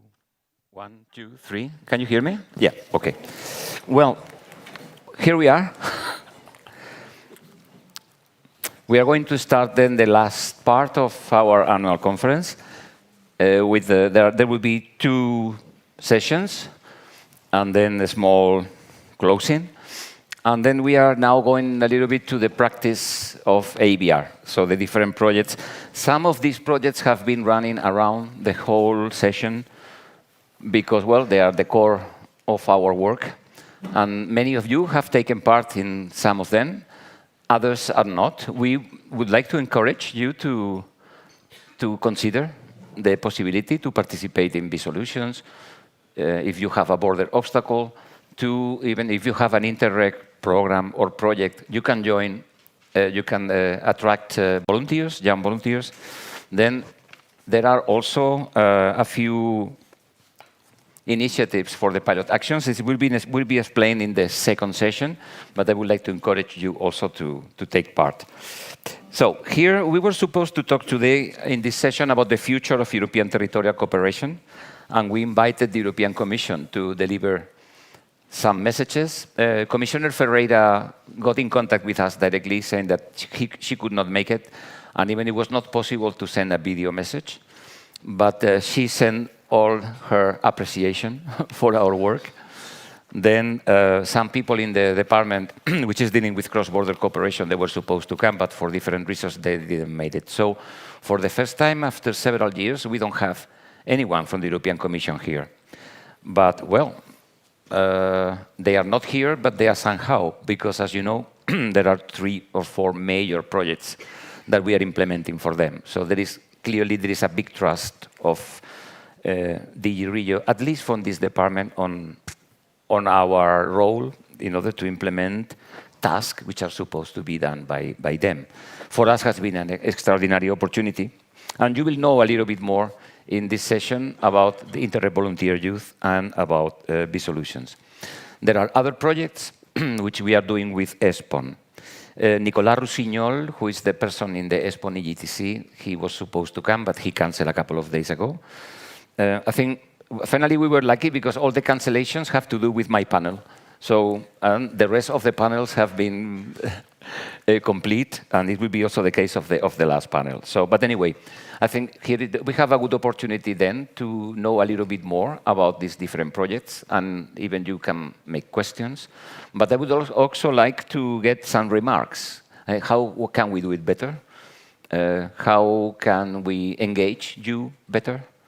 And any other expectation that you might have. Perhaps this is the session in which you can say, here we have the people who are responsible of different projects, so we all together we will take good note of it. And then, last but not least, also we are going to explain a little bit one very good case that we have of a nation state which has, I think, a very interesting position towards cross-border cooperation, supporting our work. It's the case of the German federal government, where we are now implementing several actions with them. There has been an interesting period of 2 years where 3 ministries in the German federal government are really engaged on the promotion of cross-border cooperation. I think it's very good news, and hopefully will be an inspiration for other member states.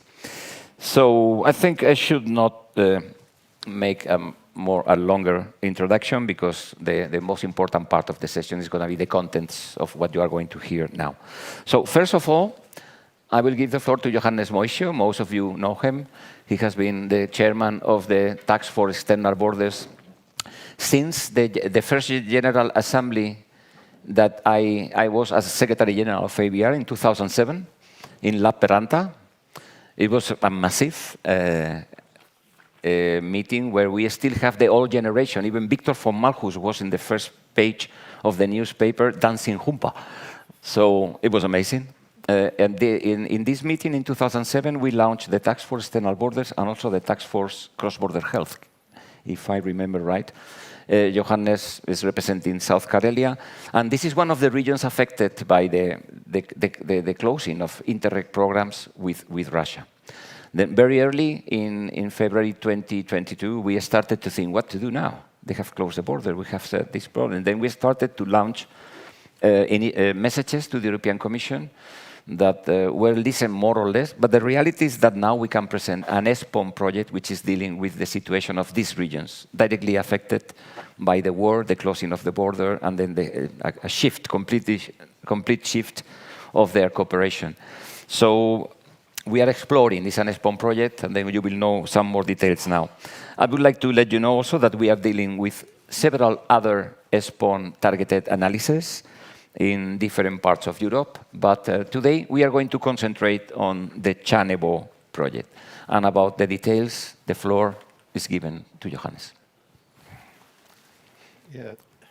Yes, do you hear? No, now you hear. Yep. Yes, thank you, Martin. Yes, really, 22, I organized an event to discuss the problematic situation,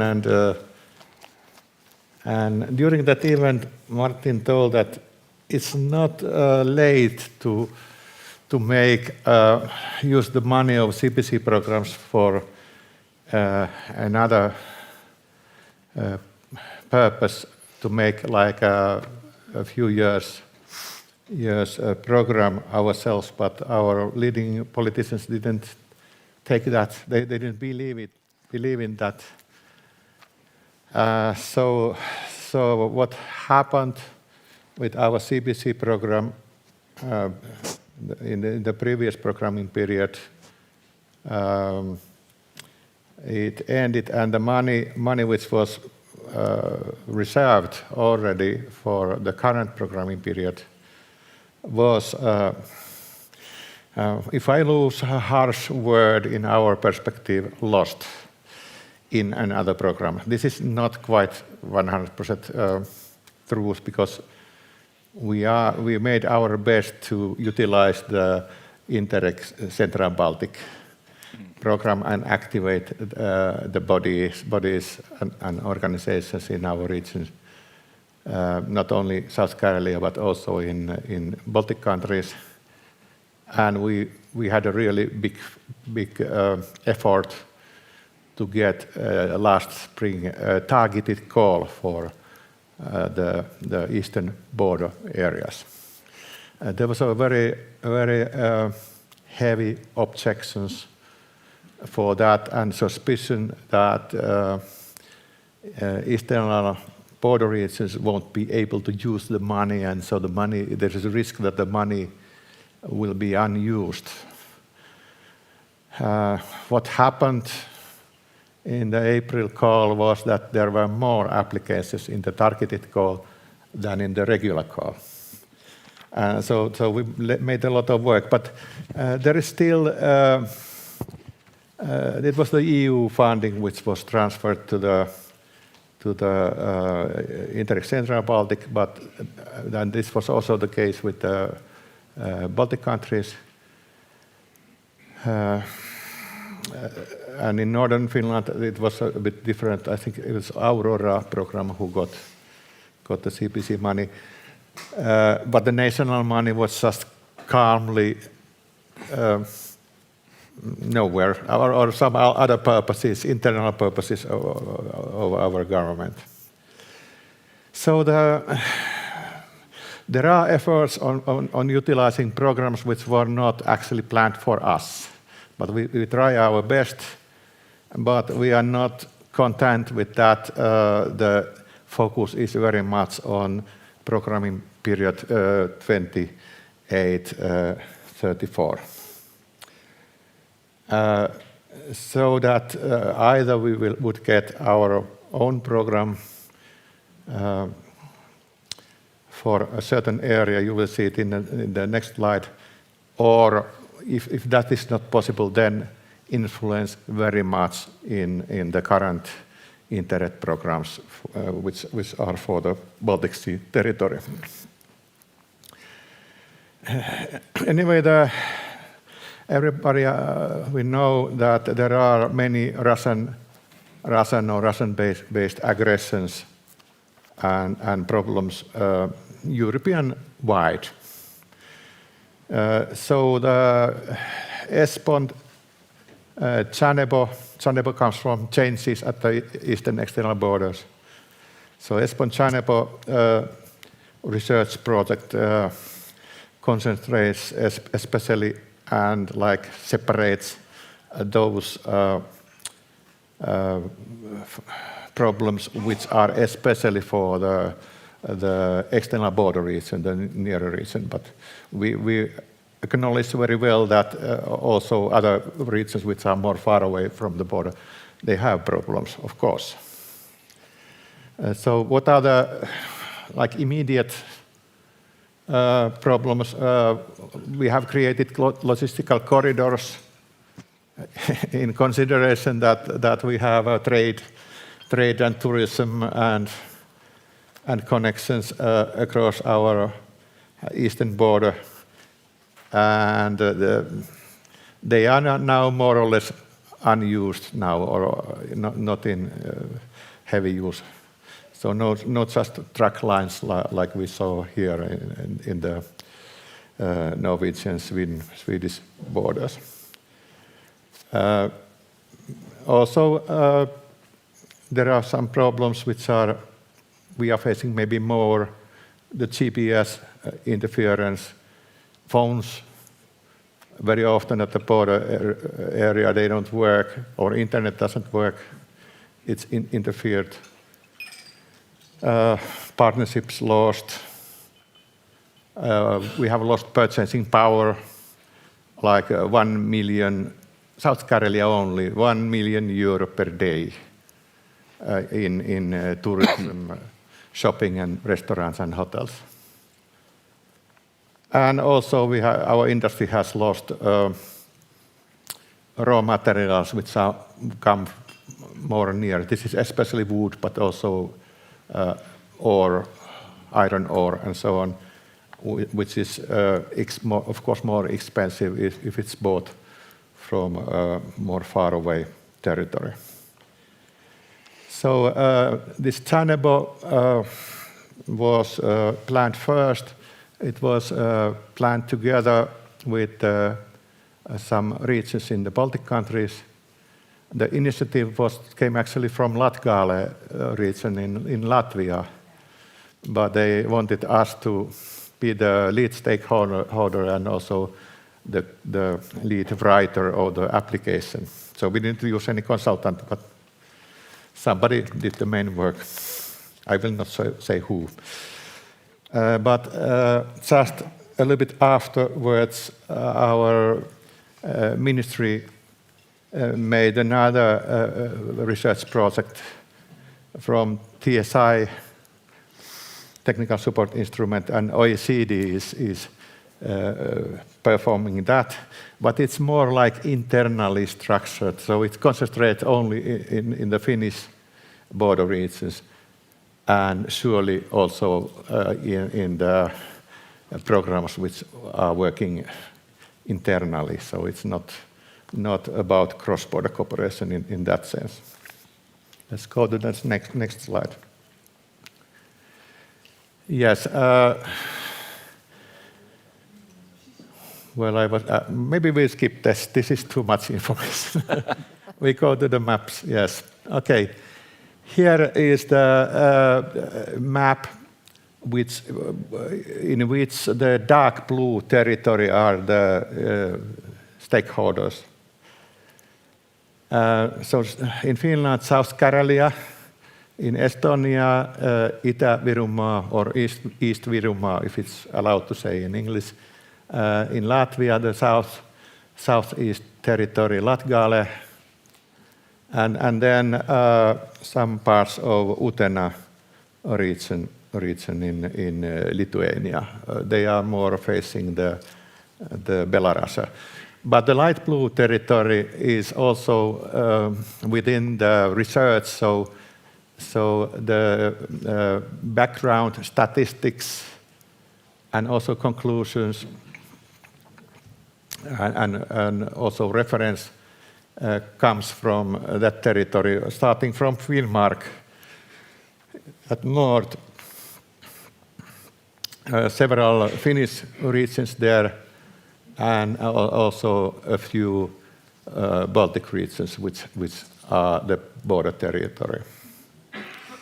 And also, I believe the results which we achieve, like the interviews are done only among the stakeholder regions, but the results still may be case by case applied by other border regions. I must refer that even these stakeholder regions are different. So we have noticed already at this stage, for example, the Lithuanian region, they don't have a functioning border crossing, so the effects seem to be they are not so severe than with these regions who have border crossing. And the research team, you can see it with yellow background, but the companies are Spatial Foresight. It's more like Latvian-based University of Eastern Finland, which has one of their campuses in North Karelia, our neighboring region, North Eval, and then Seyfits Baltia. And the Seyfits Baltia is more concentrating on the security and safety issues. Okay, next slide, please. Yes. And the motives why we are doing this research is the fact that border crossings are not working as they used to be. They are limited, especially the human traffic is very limited. And this has its immediate impact to the neighboring regions here in the EU side. There is a loss of trade, communication and cooperation, so in a wide scale. The partnerships which were constructed before, they are practically zero now. In practice, if I try to contact some colleague, like it's not an immediate partner, but I have communicated a lot with Elena Sadovnikova in Moscow, who has been in many AEBR meetings, but not for about half a year, and even before that, the communication was words which were very well thought beforehand, not to cause any trouble, especially for her. So we cannot touch any sensitive issues. So this is not anymore it has nothing to do in developing the cross-border cooperation or relations. It's just keeping contact. So it's not motivating. those who are deeply, deeply sunken inside the concept of cross-border cooperation. Yes, the own CBC program was closed, and we are not expecting to have one in the nearest future. Next programming period, surely not, but maybe not even the following, because the preparation of the programs is starting well beforehand. So the first steps in preparing the next programming period is happening now, and during this year, and of course continuing after that. And the other funding tools are nearly not fit for the border regions. One thing is that safety and security is not an objective in current Interreg programs. They are not supporting investments. Only some minor things. They are more like equipment and so. They are not anymore supporting partnership building. They used to, but they did it for a couple of programming periods, and now the attitude is that we will not anymore support partnership building because we have done it already. And those regions who have come into the programming area afterwards are suffering because we cannot do the things the others have done. This is South Carolina. Yes, we have been for one programming period the core area, but South Savo, our northern neighbor, which is light blue there, they just joined about a year ago the programming period because of this CBC money.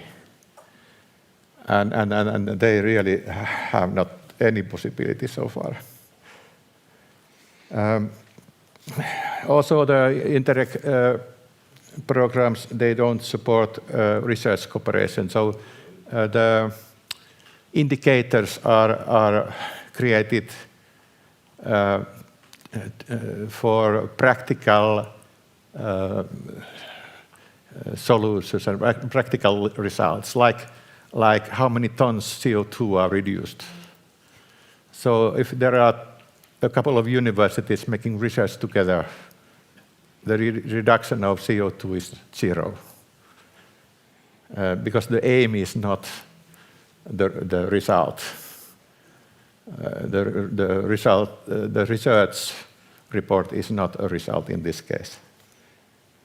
And also the geographical orientation is different. We have to not to be upside down, but maybe 90 degrees from vertical position to horizontal position to vertical. Okay, shortly the next slide. Just to mention that the President Ursula von der Leyen has expressed her will that the Vice President who is dealing with cohesion and reforms, Mr. Rafael Fitto, will focus on providing support to eastern border regions. Okay, let's go to the core,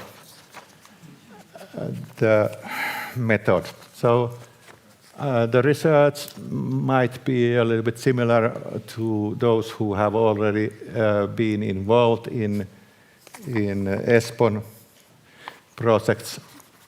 But anyway, the focus is on the effects of the Russian attack war for the border regions. And then one thing is to concentrate on the EU programs, the cross-border cooperation programs, whether the current Interreg programs would be improved to fit better the external border regions, or would a totally new Interreg program be more suitable? But also to bring up the problems and also the risks,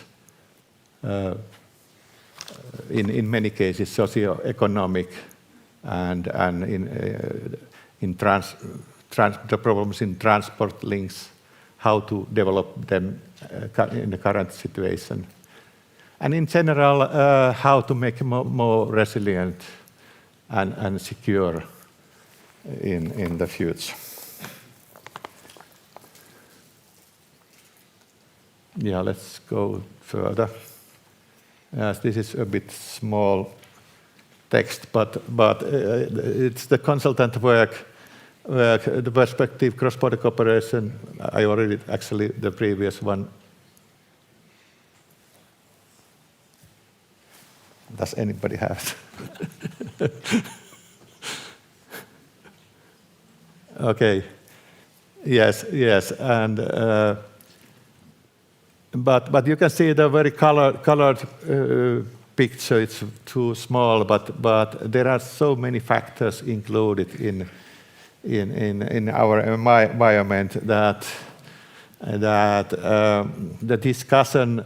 We have had some local interviews, discussion groups in Finland, in Estonia, in Latvia, in Lithuania, which formed also a basis on the research, and there were many factors came up there, and there is also suspicious minds in the future that are the Baltic countries the right partner, even though they are near?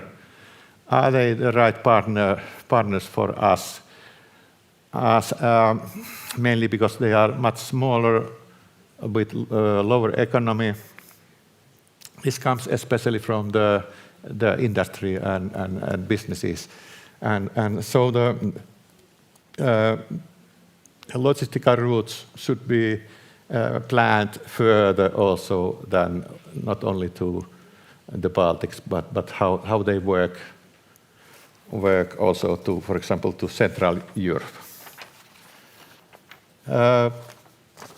There is no slide about this, but the research will continue the whole spring, and then in the beginning of June next year, everything should be done except final dissemination event, and this is we are aim to do this in Brussels by help of AEBR and ESPON in some nice place, and to get so therefore AEBR has been as an observatory body in the project, and of course with good comments, but also in the dissemination is the thing which is helpful for the project body, not only for us but also for ESPON. I have understood that they lean much on AEBR and the membership network of AEBR.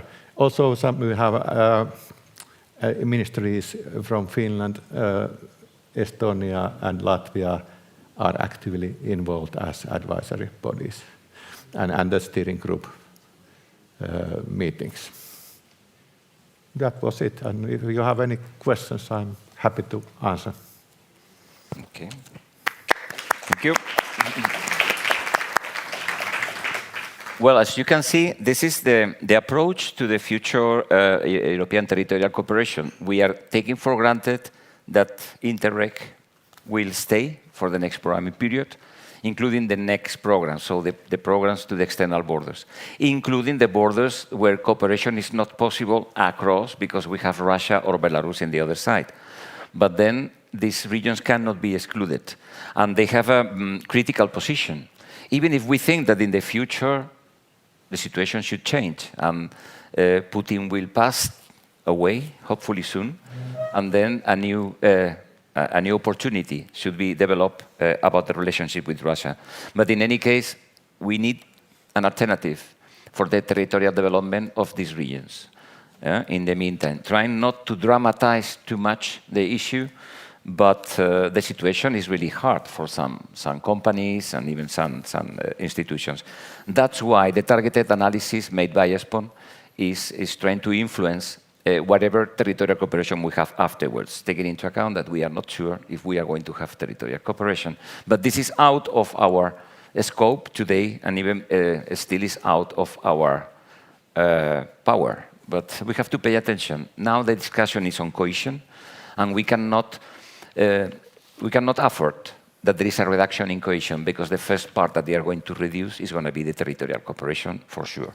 So that's why we are trying to have different approaches, starting with the most challenging regions, apart from the regions bordering Ukraine, that we also have the enormous challenges. Thank you very much, Johannes. I think you can also make your questions through a Slido, and then we will try to summarize afterwards, or try to make some answers, etc. And if you are more interested about the Chanevo program, please come back. There are regions which are not included in the partnership, but they are included in the research, and some of them are the target of us. So please do not hesitate to contact Johannes in order to know more and see how you can facilitate the research. It's very important that many are taking part, so that we can present a more robust set of results. Okay, then another issue, and then we are going to prepare the video. Another issue regarding the future territorial cooperation is who will make territorial cooperation when we go to pension, or will we change? During many years, many of our members said, we don't have young people working in Interreg. There is a very little focus on the youth. And then, discussing with the Commission in 2017, and taking the opportunity that President of the Commission, Juncker, launched the European Solidarity Corps, which was thought to involve the young Europeans in solidarity actions within and outside the EU, then we came with a crazy idea, because when we said that the first time, everybody was saying, you are crazy. Let's deploy volunteers in Interreg. Well, as I have said a couple of times during these days, we are about to deploy the volunteer number 1,000. There are more than 60 programs of Interreg which are hosting the volunteers. And there are enormous. There is a collection of 11 publications, stories of border cooperation. They are in the Interact website and also in AEBR, where you can find hundreds of stories of territorial cooperation which have been prepared by young people. We are very proud, and we want to put these 12 publications in one big book in the coming months, if everything goes fine. But much better than me, the members of our team who are dealing with Interreg volunteer youth, they have prepared the following video where you will have a better perspective of what we are talking about.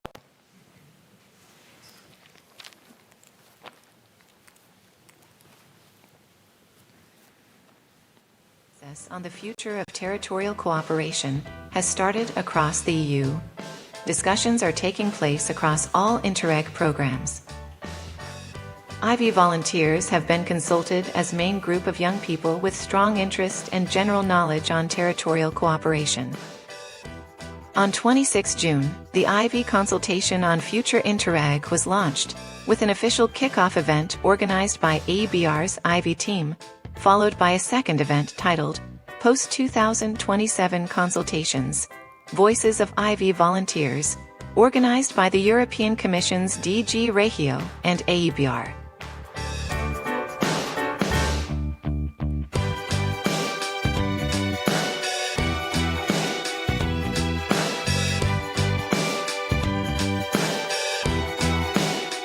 With a total of 63 respondents among current and former IB volunteers, half of them comes from a border region, with 97.6% considering living next to a border as an opportunity, highlighting several key reasons.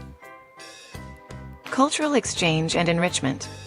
Living near a border fosters multicultural experiences that broaden perspectives, promote open-mindedness, and encourage cross-cultural collaboration. Participants noted that this enriched their personal development and education. Economic and professional opportunities. Living near a border offers expanded job opportunities due to access to the labor markets of neighboring countries and economic flexibility, such as price comparisons across borders. Border proximity also facilitated networking and partnerships. Cross-border mobility. Ease of travel between countries was a frequently cited advantage, allowing people to explore new places, find job opportunities, and engage in cross-border leisure activities.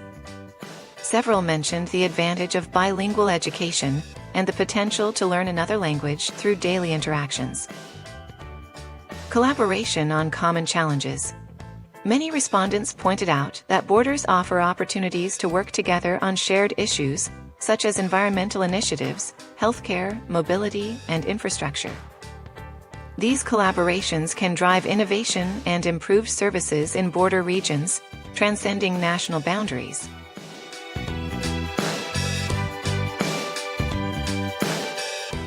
IB volunteers have identified the following current challenges in territorial cooperation. Lack of knowledge about Interreg among citizens and young people. Language differences between regions, especially in cross-border areas, represent a challenge for effective cooperation between partners. Complex administrative procedures, regulations, and slow bureaucratic processes are seen as major barriers to smooth cooperation. Uneven levels of economic development between regions create gaps in cooperation, with wealthier areas being better positioned to participate in projects, while poorer regions face difficulties. Poor transportation links and digital connectivity between regions hinder cross-border collaboration and limit the reach of cooperation programs. The IAV consultation on future Interreg will contribute to shape the future of territorial cooperation through the harvesting report that the IB team will share with the European Commission. Understanding the perspectives of young people is crucial for shaping effective and inclusive policies for the future of our regions.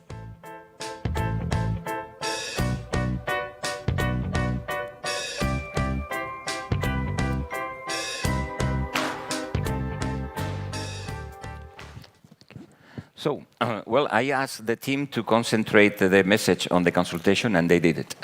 So, the European DG Regio asked us to try to promote a consultation on the future of European territorial cooperation through the volunteers, in order to have this perspective on the young people. And I think it's quite okay. Actually, we have seen some of the outputs of the other consultations, and somehow we were receiving the same type of arguments than ever. They're still valid, of course, but it sounds like repetitive, that we are always asking for the same. But suddenly are the young people also discussing among them and consulting with all the amount of young people who are volunteering about their... clearly, first of all, they have understood what this territorial cooperation about. And we have the impression also that they have now militant youngsters for territorial cooperation. And there are more initiatives prepared. But it's very important also, again, we should insist that you talk to your politicians. And all those of you who are politicians, please talk to the other politicians which are in the places where the decisions are taken, particularly at the national level.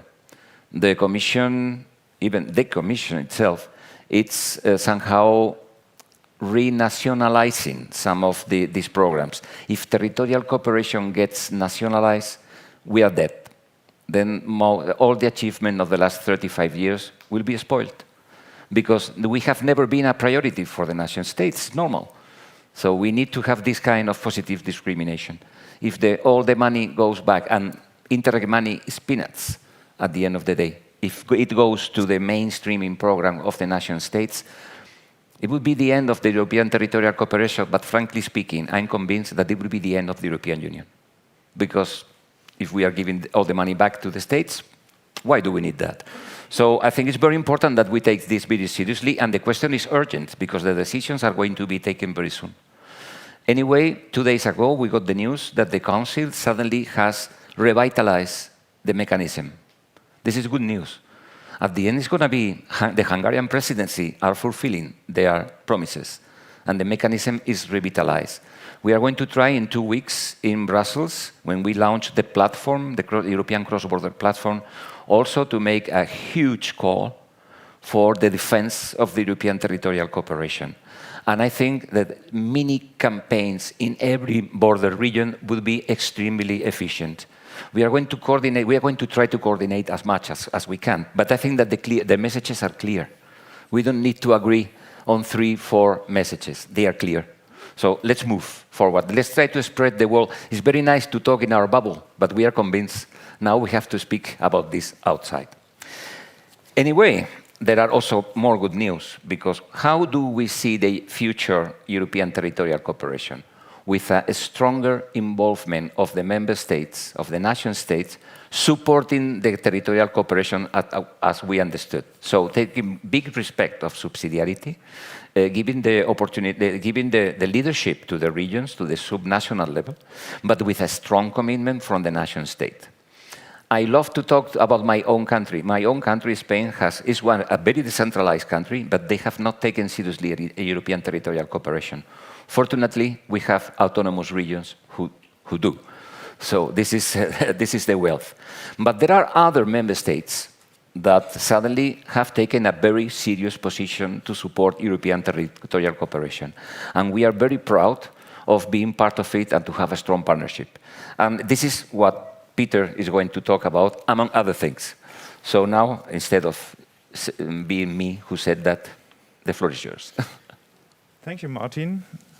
Welcome, and I will use German language because we're talking about German issues. So, meine Damen und Herren, liebe Kolleginnen und Kollegen, gucken wir auf Deutschland, haben wir 9 Nachbarstaaten, dementsprechend sehr viele Grenzen und Grenzregionen. Es gibt ungefähr 20 organisierte, institutionalisierte Euregios und 3/4 davon sind in der AGEC organisiert. Wir 14, 15 treffen uns regelmäßig, tauschen uns regelmäßig aus, sind auch, was die Kommunikation angeht, untereinander, aber auch miteinander, glaube ich, ganz gut informiert und konnten in den letzten 10 Jahren schon immer mal den einen oder anderen Kontakt nach Berlin finden, ein offenes Ohr. Und gerade was den Bereich Bauwesen, Raumplanung, Raumbeobachtung angeht, hat es ja an vielen Grenzen Kooperationen gegeben, wo die Grenzregionen auch mitgewirkt haben.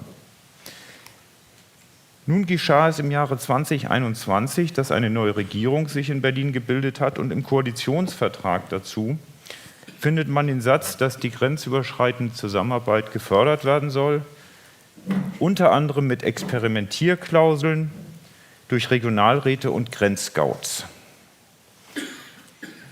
Und dieser Satz, der passierte ja auf Seite 275, das heißt, man hat ihn gar nicht erst wahrgenommen, bis es dann irgendwann mal auch dazu kam, nachzufragen, was ist denn das? Und keiner konnte eine richtige Antwort geben.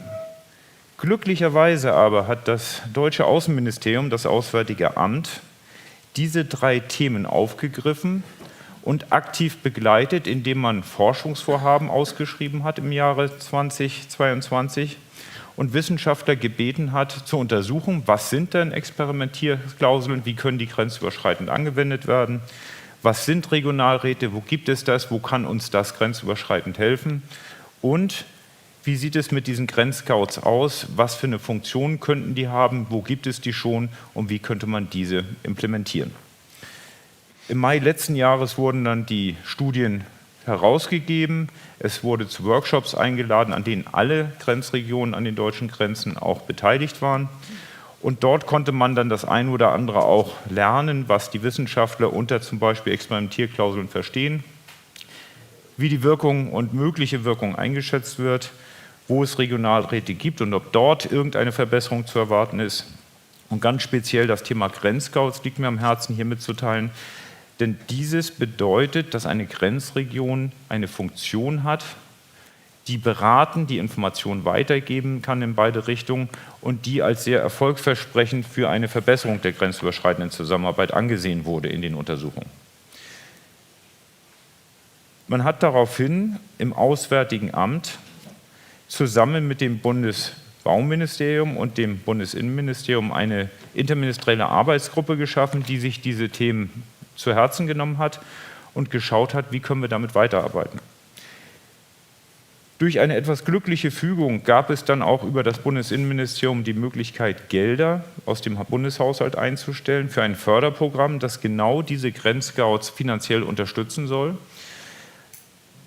Das Ganze relativ niederschwellig, das heißt keine 20 Seiten Antrag, sondern relativ schnell Geld zu beantragen und auch relativ schnell Maßnahmen umsetzen zu können, die eben Grenzscout-Aktivitäten fördern sollen, die einen Pilotcharakter haben sollen und die gerne auch zum Vorteil für andere Grenzregionen in Deutschland genutzt werden können.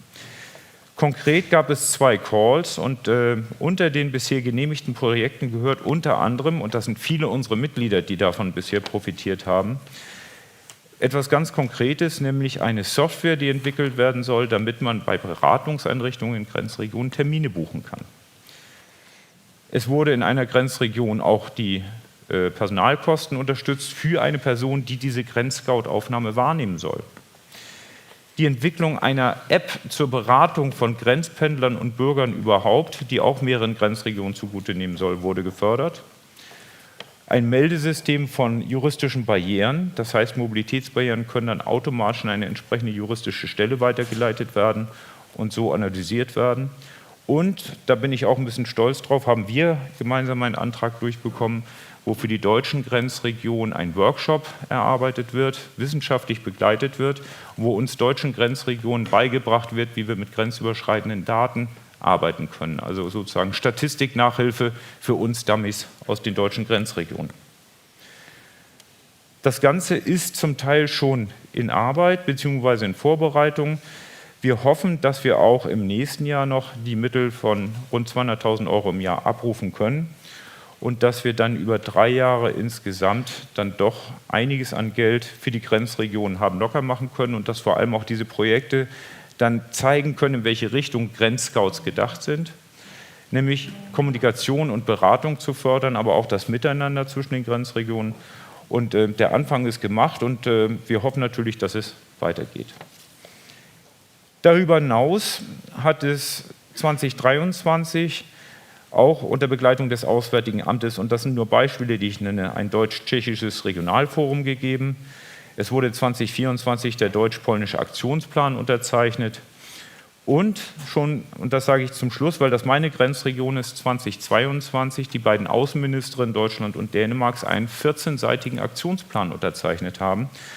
Und dort wurden ganz, ganz viele Kooperationspunkte von lokalen Arbeitsgruppen bis hin zu europäisch abgestimmter Politik im Bereich der Digitalisierung festgehalten. Da gehört auch Energiewende und Power to X und Wasserstoffautobahnen dazu, also wirklich ein sehr dickes, umfangreiches Papier. Aber auf der ersten Seite stand, dass man eine Arbeitsgruppe einrichten will, die sich deutsch-dänische Mobilitätsbarrieren anschauen soll. An dieser war ich dann nun auch zum größten Teil beteiligt. Das Ganze begann im Mai letzten Jahres. Es gab 3 Sitzungen mit sehr vielen Menschen aus allen möglichen Institutionen und Ministerien und Unterarbeitsgruppen, die sich dann um die 60 Themen angeschaut haben. Und das Ganze wurde jetzt vor wenigen Wochen mit einem Bericht abgeschlossen, in dem so ungefähr 10% dieser Barrieren schon mal abgeschlossen und mit einem grünen Haken versehen werden konnte. Ein Großteil musste leider als nicht lösbar bzw. durch die Europäische Kommission zu lösen angesehen werden und der Rest ist noch in Bearbeitung. Was ist aber das Ergebnis, was viel wichtiger ist? Wir als Grenzregion, die sehr viel mit diesem Problem arbeiten, haben jetzt einen richtig direkten Draht zu den Fachministerien in Berlin und Kopenhagen und durch die persönlichen Kontakte gerade bekommen wir innerhalb von wenigen Wochen eine Antwort und zumindest einen Ansprechpartner und das ist manchmal viel mehr wert als große Berichte und Analysen. Umso erfreulicher ist es, dass vor 2 Wochen die beiden Außenministerien festgestellt haben, dass diese Arbeit so erfolgreich war, dass man diese nun verstetigt als sogenanntes deutsch-dänisches Grenzgremium bzw. als Cross-Border Panel. Und apropos Zusammenarbeit im Norden und nordischer Grenzhinderungs- oder Free Movement Panel. Nun haben wir auch so ein Ding zwischen Deutschland und Dänemark und werden gucken, dass wir zum Herbst die Arbeit aufnehmen können. Beteiligt sind die beiden Außenministerien, beteiligt ist die Staatskanzlei des Landes Schleswig-Holstein und die Region Sonnegüland-Schleswig. Die deutsche Außenministerin Frau Baerbock hat sich übrigens persönlich von der Arbeit ein Bild gemacht, indem sie im Juli in Flensburg in unserer Grenzregion zu Besuch war. Apropos Deutsch-Dänisch, und das gehört auch zur Wahrheit, es gibt seit der Europameisterschaft Grenzkontrollen auch Richtung Deutschland aus dem Norden und seit wenigen Wochen ja ganz konkret aufgrund der besonderen Sicherheitslage in Deutschland auch. Ich muss allerdings sagen, dass die Kontrollen zwischen Deutschland und Dänemark ja sowieso von der Tatsache geprägt sind, dass seit 2016 Grenzkontrollen von dänischer Seite immer wieder verlängert durchgeführt werden, mal strenger und mal weniger streng. Was uns aber gelungen ist, dass wir auf beide Seiten eingewirkt haben mit der Bitte, dass der Verkehr möglichst gering beeinflusst wird, und das scheint zu funktionieren. Also wir haben von der deutschen Seite bisher gar nichts von Verkehrsstaus gehört und von der dänischen Seite eher begrenzt. Im Moment sind wir da ganz zufrieden. Dazu kommt dann auch noch die Nachricht von vor 2 Wochen, dass sich die beiden Innenminister Deutschland und Dänemarks zusammengetan haben und ein Bahnkontrollabkommen abgeschlossen haben, in dem es jetzt nämlich deutschen Polizisten erlaubt, auf den dänischen Bahnhof Padborg zu kommen mit Dienstwaffe, dort in den Zug einzusteigen und unterwegs schon die Kontrollen durchzuführen Richtung Deutschland, und dass so Zeit auch für die Reisenden gespart wird. Und da sind wir sehr froh drüber, denn vorher war das ein bisschen abenteuerlich. Die mussten quasi auf der freien Strecke anhalten mit Leitern in den Zug und dort ihre Kontrollarbeit durchführen. Gucken wir nach vorne, dann freue ich mich auch auf eine Kooperation der deutschen Bundesregierung mit einem ganz anderen Thema. Es gab nämlich im Juli den ersten Aufschlag, dass das Bundesarbeitsministerium mit den Grenzregionen an der deutsch-niederländischen Grenze gemeinsam eine Arbeitsmarktkonferenz durchgeführt hat. Das Ganze wurde auch mitorganisiert von der Europäischen Arbeitsmarktbehörde ELA. Und dort wurde gerade das Thema soziale Sicherheit und aber auch soziale Garantien von Mindestarbeitsbedingungen in grenzüberschreitenden Arbeit fokussiert. Da waren unsere Kollegen von den deutsch-niederländischen Grenzregionen auch federführend mit beteiligt, und das war ein Riesenerfolg und auch zum ersten Mal so ein bisschen europäisch, ein bisschen deutsch-dänisch, grenzregional, aber auch ein bisschen deutsch-niederländisches Betrachten von diesen Fragestellungen, und da konnten alle sehr viel von lernen, und ich hoffe, dass auch andere Fachministerien dieses dann weiter aufgreifen wollen. Ja, und zum Abschluss noch ein Ausblick. Ich habe ja gesagt, die Projekte laufen an und weiter. Auch im letzten Jahr gab es über die Universität Nürnberg mit unserem geschätzten Kollegen Professor Schiller, der ja auch schon in vielen unserer Veranstaltungen dabei war, einen Workshop unter dem Namen Grenzraumakademie, wo sich Grenzregionen austauschen konnten zu verschiedenen aktuellen Fragestellungen. Und diese wird Ende Januar in Berlin wiederholt. Die Kosten dafür übernimmt das Bundesinnenministerium, die Programmplanung steht, und wir freuen uns da auf 2 Tage Austausch mit Experten, aber vor allem auch mit uns als deutsche Grenzregion und natürlich auch unserer AGEC, und hoffe sehr, dass wir reichlich vertreten sein werden, um dann zu gucken, dass wir auch in den nächsten 2 Jahren da etwas Neues schaffen und das Alte weiterführen können. Vielen Dank. Okay.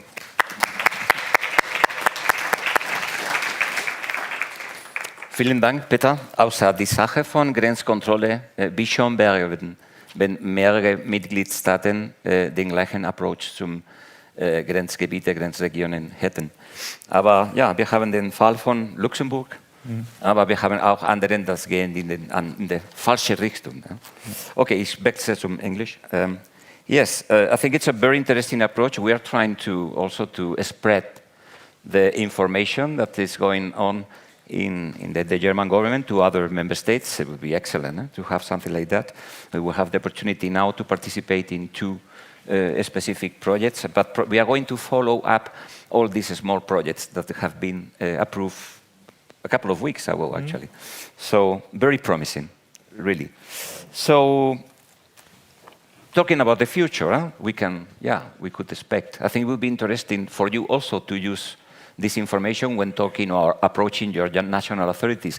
There is much to win, especially for border regions. But as we have stressed very often, every time that we solve a problem in a border region, every time that we facilitate that people remain in the border region, we are not only investing in the border region, but in the rest of the country. Actually, Draghi, I think it was Draghi, the one who said that. No, it was not Draghi, but a member of the European Parliament said very clearly that there could be, with numbers, that there will be several millions of jobs created and several millions of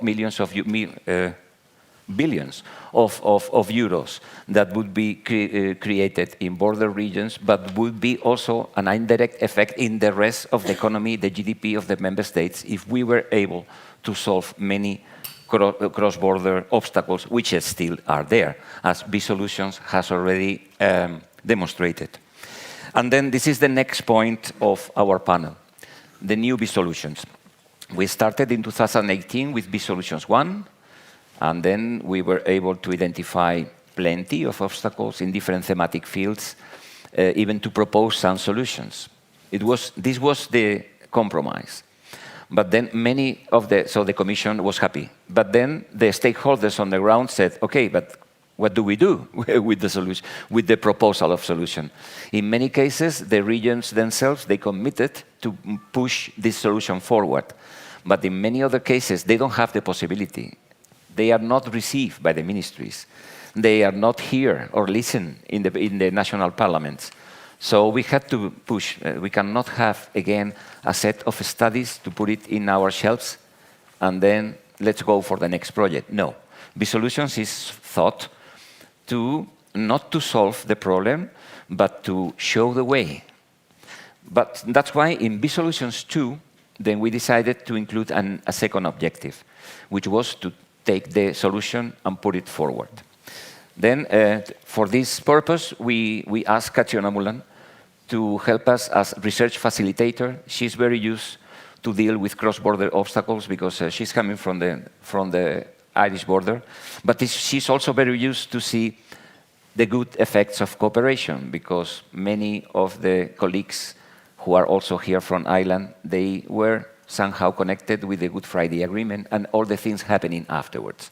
So then we have been working with Catriona for many years, and then together we developed this second part of B-Solutions, which was, okay, now let's try to engage the national authorities, which is in most cases the ones who have the possibility to go forward. Let's get them sit down with the stakeholders and let's explain that that little movement from their side could be a leverage for the whole of the country and for the relationship with the neighbors and for the development of a proper integration from the grassroots level, which is what we are looking for. So, well, we finally were able to develop 9 specific cases, which are in the last compendium. You can find it there. And this is the line that we want to follow in B-Solutions 3, where we have the regular, traditional way. We receive the obstacles, we decide or we check if they are eligible, then we appoint an expert, and then we go forward to define the solution. Then we have the second pillar, which is what I explained, that to try to put the solution forward. And we have included in B-Solutions 3 a third pillar, which is very similar to the first pillar, to the early pillar of B-Solutions 1, to develop pilot actions. Sometimes the solution is not that, even the obstacle is not that easy to define. So we are going to recover this early experience of supporting the regions, some regions, during several months, even with expert support, but also with money, to define the obstacle and to put it forward in order to find the proper solution. And then perhaps to connect it with the second pillar in order to put the solutions up. So also for this task, we have asked Catriona to support us in this third phase of B-Solutions. And we are using all the arguments, elements, and examples that we are identifying to put it in our portfolio of arguments in favor of cohesion, and especially of territorial cohesion. But anyway, much more than me, the one who has all this in his head is Catriona. So I directly pass you the floor. Thank you. Can you hear me? Yeah. Is this on? No. No. Yes, now. Now it's on? Okay. Thanks. Thank you, Martin. So, yeah, I mean, I guess everyone has heard the term B-Solutions bandied around repeatedly. Some people know what it is. Some people know that it's a thing, but they're not quite sure what it is. So, very simply, for people who are newcomers who might be interested, B-Solutions is an initiative of DG Regio, the Border Focal Point. They have funded AEBR to deliver the programme on their behalf and working with them. And what B-Solutions has done and continues to do is to commission a massive, diverse body of evidence, expert evidence reports, which identify evidence-based solutions to a range of legal and administrative obstacles in border regions across the EU. The obstacles are so varied. Every area of life, every area of public life, every theme, development theme, regulatory issues, environmental collaboration, healthcare mobility. I mean, the list goes on. So anything that is to do with mobility of people, goods, animals in some cases as well, and I suppose the smoothing of borders so that border regional territories can function as transboundary functional areas. B-Solutions is a tool. It's not a very costly tool for the Commission. The amount of investment in a case is relatively small, but very powerful. So if you're a host organisation in a border region and you've identified that there's a particular regulatory clash in your region that, if it was resolved, would actually release a whole lot more development cooperation in the region, where it might actually grow a market in the region for something. Using an example from Norway and Sweden, we're continuing to work with this case, a very simple case of looking at the fact that the building control rules in Norway and Sweden were different, and that this actually had implications for the wood construction sector, for manufacturing, for the costs of cross-border trade, and also for expansion of wood as a sustainable construction material across the whole of the Nordic region.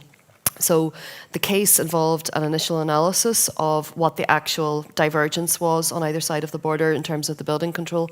It looked at a template for harmonisation of the regulations. So, I mean, on a very, very basic level, if you've got different building control requirements on either side of the border, I know we've got some engineers and architects in the room, but essentially it means a lot for how you package raw materials. It means, how many pallets can you get on a truck or a train going across the border? Can you even get them across the border? Do you have the machinery and the production lines that will allow you to manufacture for the market across the border?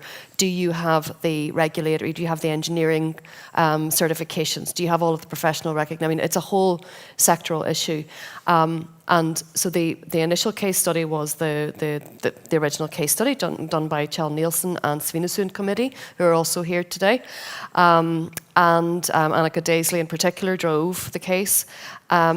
We then moved it into Objective 2, where we actually then partnered up with the Nordic Council of Ministers, because there was an interest in taking this solution beyond just the Norway-Sweden dimension and across all of the Nordic countries, all of the members of the Nordic Council of Ministers.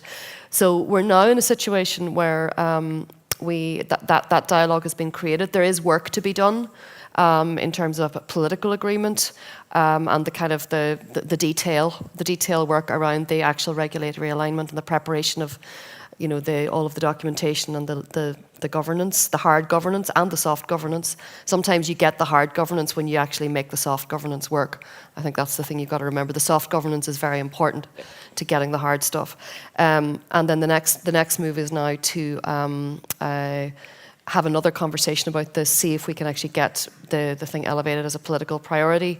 We will be, I think, holding a workshop in Copenhagen in the first part of next year with the Council of Free Movement, which also sits under the Nordic Council of Ministers, and also particularly engaging with industry in the Nordic region, because it is the industry that can really help to flourish, make the region flourish, but grow sustainable construction. Because, I mean, let's face it, we need, this is all part of Europe's green transition, and it's then demonstrating the idea that if you can have regulatory alignment in one particular technical area, what that can release for the economy, and also the kind of example that can give to other macro regions of the European Union and external borders, because obviously, this actually goes right across to Iceland.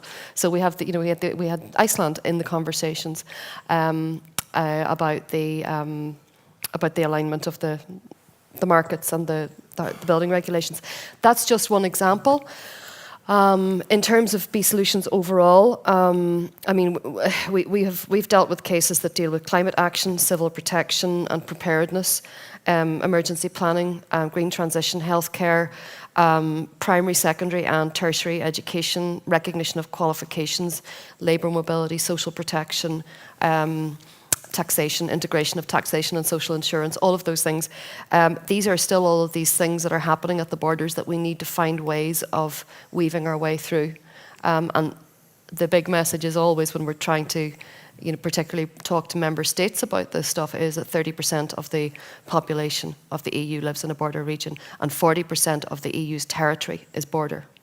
And that means a lot as well in terms of the kind of governance that we need to run across borders to release the full potential of the single market. At the other side of the single market, which is the integration of social protection across Europe. If you integrate social protection and make it possible for people to easily access their social protection rights, then they will move to work.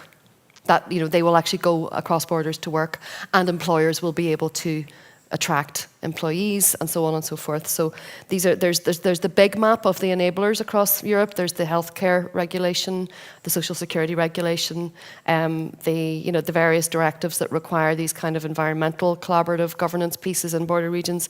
And then there's the detail as to exactly how that can be resolved in a specific border region with two member states side by side, where they might have actually just slightly transposed European legislation slightly differently, or they may have rules that limit the degree to which a directive is implemented in full, like the healthcare directive, for example. I mean, let's face it, there are national insurance funds all over Europe that basically don't like telling patients what they're entitled to reclaim and be reimbursed for, because it means that they can't control the national health finances. So there are all of these sort of things, well, that's their perception, but actually the thing is then there are economies associated with being able to create access for your citizens to a service without necessarily having to provide that service yourself.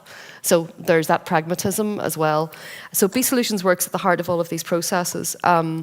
We've over 170 case studies. We're slowly moving cases into Objective 2. Anyone in the room who is sitting on Objective 1 reports and is interested in taking those on into having support for some implementation and that kind of more multi-level brokerage and the persuasion and the bringing people around a table to really, really say, how can we actually implement this and embed this? We support you on that too. So if you are interested in that, will you please either come and see me or drop me a line or contact the AEBR offices and we'll pick that up with you. So I think the thing about B-Solutions, again, when you demonstrate the possibility of a case recommendations being implemented somewhere, it demonstrates that the European Union is full of resolvable obstacles to integration. And sometimes they're just there because nobody's really looked at them. And people accept them as obstacles. They accept them in a slightly fatalistic, well, that's just the way things are. But then again, innovation requires that we question, well, is that the only way things can be? Or could things be different? If we just changed one small thing about what we're doing. This is about a Europe that's truly closer to citizens. We also have limited competency in border regions for some of the national issues. And that's where B-Solutions, in terms of the Objective 2 piece, can be very influential, because by and large, implementing a solution in a border region is very rarely only possible with the stakeholders from the border region. Frequently, you need the national stakeholders, you need the ministries involved. But what B-Solutions can do is create these soft space, collaborative, multi-level cooperation spaces focused on border regions, into which you can invite representatives, public officials from ministries who are struggling or grappling with something, or who have maybe said, well, there's a limit to which we can actually achieve that national objective. We can't do it in the border region because it's a border region and there's all this other stuff that across the border. So what we've been doing with some of the cases is, and quite successfully, I would say, we have been creating collaborative networks, or allowing them, sort of encouraging them, and then seeing people take these up and run with them. And we have one example of a case that's actually gone through Objective 2 and one that's probably going to come into Objective 1 for a new case, right? So they're both in the healthcare sector. But the first one is Valga Hospital. So Valga is a twin city on the Latvian-Estonian border. It's literally like a city with a stream running down the middle of it that is the border that was the Schengen border and, you know, an old historical border. And the hospital's on one side of the city. And everybody on the other side of the city wants to be able to use the hospital, except they're in a different country. So there is this issue of how much the Latvian Insurance Fund will support people to access certain types of services at the Valga Hospital. Valga Hospital itself is a border hospital within Estonia, so it depends on, for its viability, on having a sufficient patient catchment. The way it can do that is by taking a catchment that is a cross-border catchment. So the case was the first case was study was done by Annika Junsu, and the second piece was done by Alina Dudala and Daiga Behmana from the Riga Stratenis University of Health Economics. So they had done a sort of a cost-benefit analysis focused on making a case to the Latvian government for increasing the range of procedures that Latvians in Valka would automatically be able to access just across the border in their own city, in Valga Hospital. And part of that was also the idea of setting up a collaborative group in the region that was healthcare leaders, clinical leadership, the municipalities, and the national contact points from the ministries responsible for healthcare insurance. And that was one of the recommendations that actually came out of the second piece. And that was great, and we thought, well, even if there's just, you know, one additional procedure available to Latvian patients on this side of the city, you know, even if they can get, you know, I think they can do, at the moment they can do X-ray, and the idea was access to more diagnostics, and there's still a little bit of, you know, uncertainty as to whether the agreement that's in place can be expanded in its next phase, but that will all depend on what happens in the next year. But in the meantime, I got a call from one of the from the Latvian national contact point for the healthcare directive saying, we have to do a workshop because of the review of the directive. We need to do a workshop on patients' rights and citizens' information around healthcare entitlements for cross-border care. But we'd really like to take into account what happened with the B-Solutions project. So essentially, about a month ago, there was another major event in Valka where Commission representatives went, a huge collection of people. I wasn't able to be there in person, but I was able to speak online at it. And they gathered, and the first part of the morning was these really, really interactive dialogues around healthcare insurance, cross-border collaboration, looking at, you know, how do you actually mobilise those healthcare insurance systems for promotion of well-being in the border population, so on and so forth. And then the second half of the afternoon was really taking forward this idea of the collaborative that we had suggested in the B-Solutions case. Now they're all really enthusiastic. They invited Sardinia Hospital to speak. Now I'm following the emails. I'm just watching these emails, which I'm copied on, and there's now basically an exchange being set up between Valka and Sardinia Hospital, and they're going to keep going. And right in the middle of these are some of the civil servants in the national insurance funds who were seen as part of the problem. And they've realised that actually getting involved in this kind of innovation in their own practice as public administrators is life-enhancing and actually makes their jobs easier and helps them to be creative in their roles. And I think that, if we're talking about the question of what B-Solutions is doing for the future of cohesion and integration, I think one of the biggest things that we have acknowledged over the last few days is the continuing need to engage with and, in a sense, you know, convert the centralist member state mentality to the idea that border regions are essential to the survival of the member state to an extent, but also then the European project, and that member states have a responsibility to enable border regions to work to their full potential. One of the ways that we can do that is by really giving meaning to this idea of the border region as the lab for innovation. the place where really exciting, innovative shared service models can be piloted on a cross-border basis, but they can also be modelled in a way that can be taken back inland in a country. So the idea of the kind of aptitudes and attitudes and methodologies that are used in cross-border cooperation are actually very useful and translatable into other areas of public sector reform. And I know this because a long time, I'm trying to think when it was in 2010, I had been working in managing Interreg programs in the Irish border region. And I moved into the health service initially to manage a cross-border Interreg program. And then I moved on into the whole area of healthcare reform and transformation in the National Health Service in Northern Ireland. And I was joining people who'd been working in the system for 20 years, and I knew not as much as them about the actual system. But people said, how do you manage? How do you end up in a role like this, where you're working on integrated care, you're working on different kinds of relationships between community and hospital, secondary care. You're working on people working across, guess what, traditional boundaries, working in new ways and looking out over the top of the silos.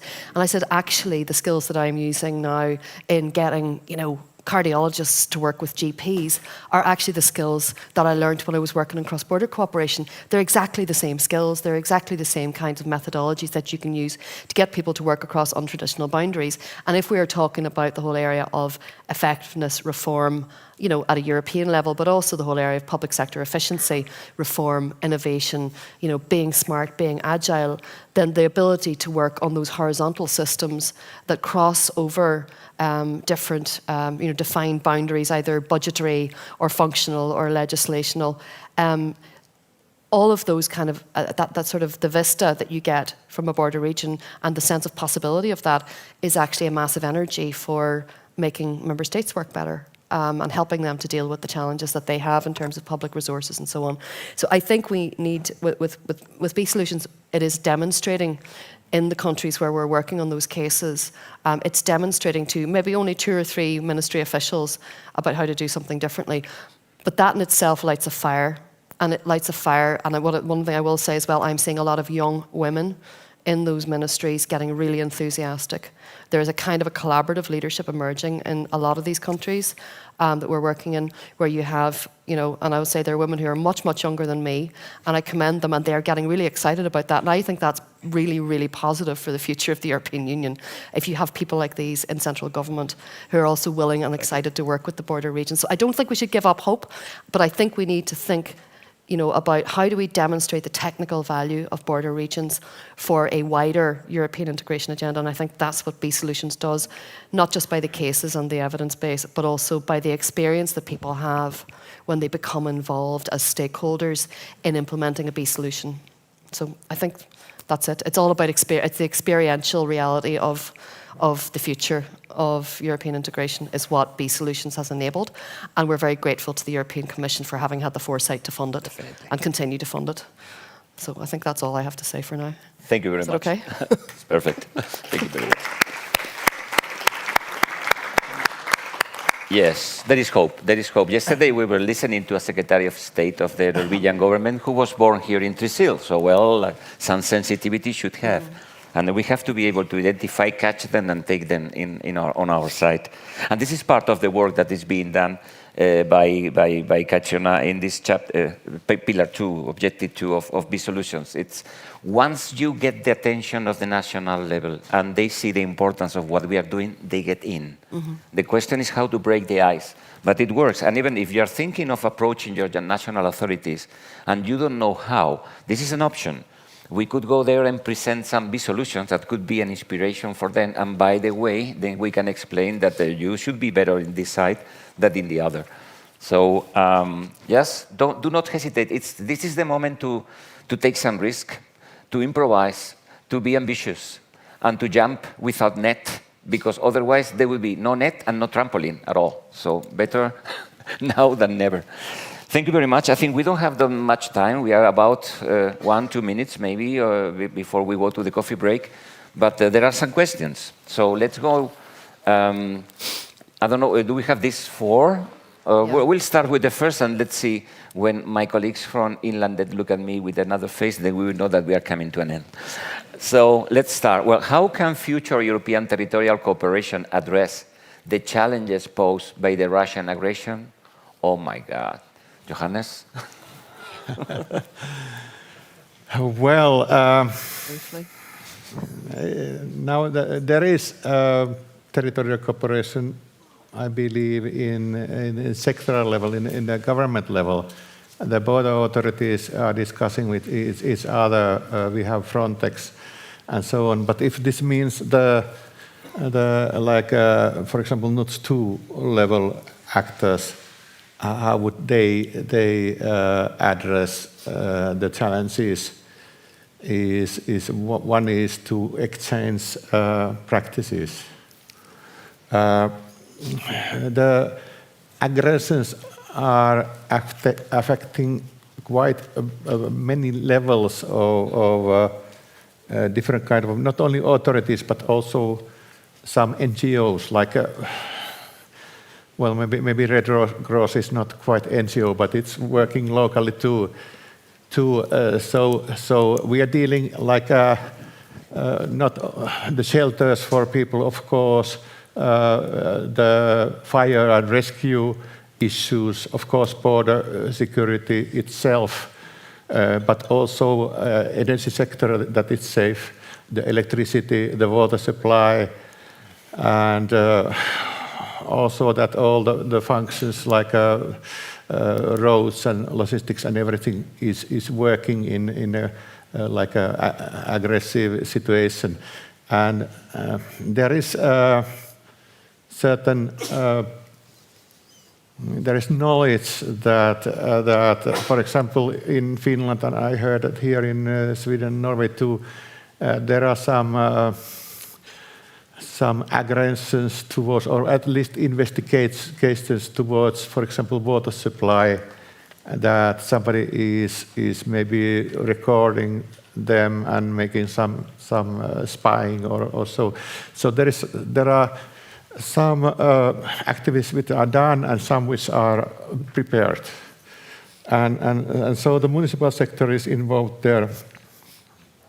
Part of the functions are municipal, and there are regional actors. For example, we are planning now a new project about safety and security in Interreg Central Baltic together with Latgale, and we are involving a group of safety and security which is inside our region, and all the municipalities are involved, regional council is involved, police, border guards, energy company, water company, Red Cross, and so on. So it's a very wide question, and we try to find like a coalition to be able to provide information for the wider public from a like wide number of different sources.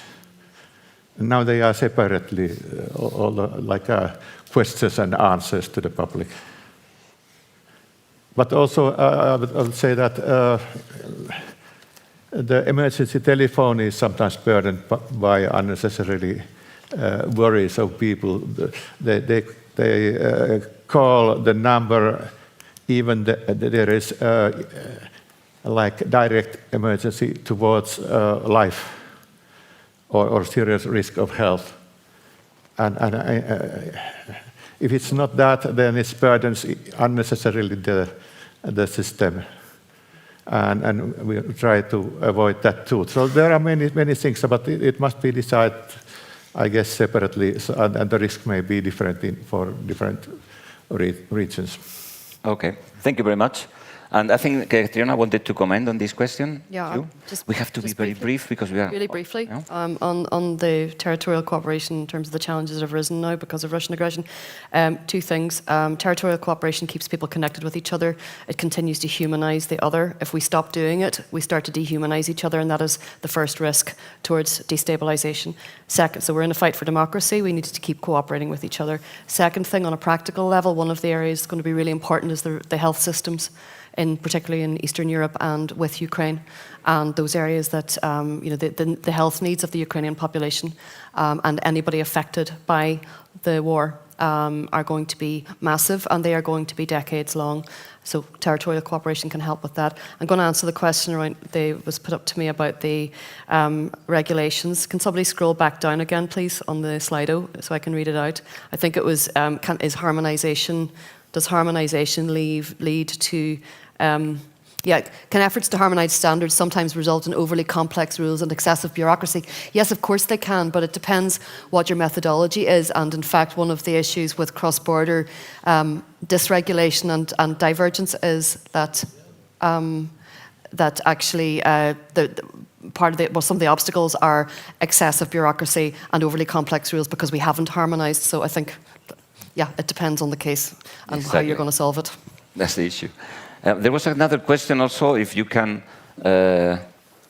what is the loss on trade, if you have data on the loss on trade after the war? Very brief, please. Very briefly, yes. I refer to this 1 million per day. This is research results which was before the war. We received this amount. We have a company which is doing polls at the border, interviewing the people, and they calculated it on basis on so-called border research, and it was about 350 million euro per year. Yes, the amount the Russians brought, and now there is no tourism, no border crossing for Russian individuals. If we then refer to the larger industry and their import and export, it's more complicated because in many cases the factories we have, they are international companies, and their sales is not recorded in our region. It's maybe recorded in Helsinki or elsewhere. So we can get better the tons which cross the border, the cargo crossing the border. Okay. Well, thank you very much. There was another question about the recommendations of F. Ponchanevo, but clearly the recommendations cannot be ready until the project is done. We expect that, yes, that there will be policy recommendations, and especially we want Chanevo to have perhaps a new program addressing exactly the needs of these regions. Peter, there is a question for you. Yes. Is German support for Interreg robust? The short answer is we hope. The half-long answer is we will do anything to get in contact with anybody who can decide. But the third, and also a part of the truth, we do not even know who is sitting at the bottom, and we know not the development that will come, but we will try very hard to make it happen. Even we had this experience with ECBM, we did not know who is making the decisions or the ideas or who is influencing, but we try very hard. Okay, thank you very much. There was another question about if Interreg is a cluster risk, maybe, but it's much more risky if we don't have Interreg at all. And also there was another question about the details on Interreg volunteer youth. I would recommend you to visit the website. It's Interreg Youth. It's very simple. Google, you have all the information. I have a couple of brochures also here that I can distribute, but in the website you have everything. And of course, I am around there. You can come to me, and Cinzia Della Giacoma has been working for IB for 6 years, so she can also provide a lot of information, and we are fully available for you to answer any question. I thank you very much, guys. It's always a pleasure to work with you. We are working together for many years, and I think sometimes it's important that we share with our colleagues in AEBR and our friends all the things that we are doing, all the things we want to do, if we are allowed, if we know, and if we have the resources. So thank you very much to all of you, and now you can enjoy your coffee. Thank you, guys.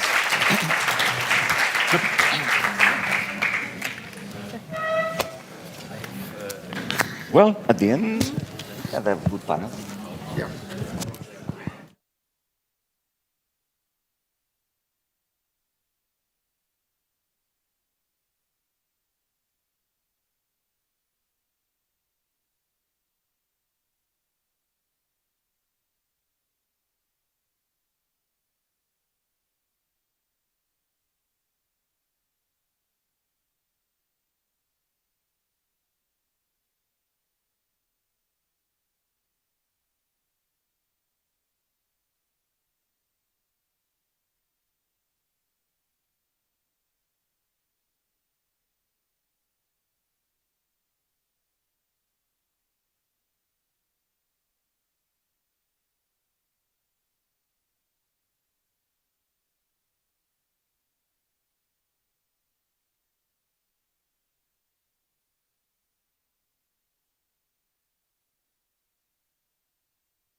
Mathieu, oh yeah, Mathieu.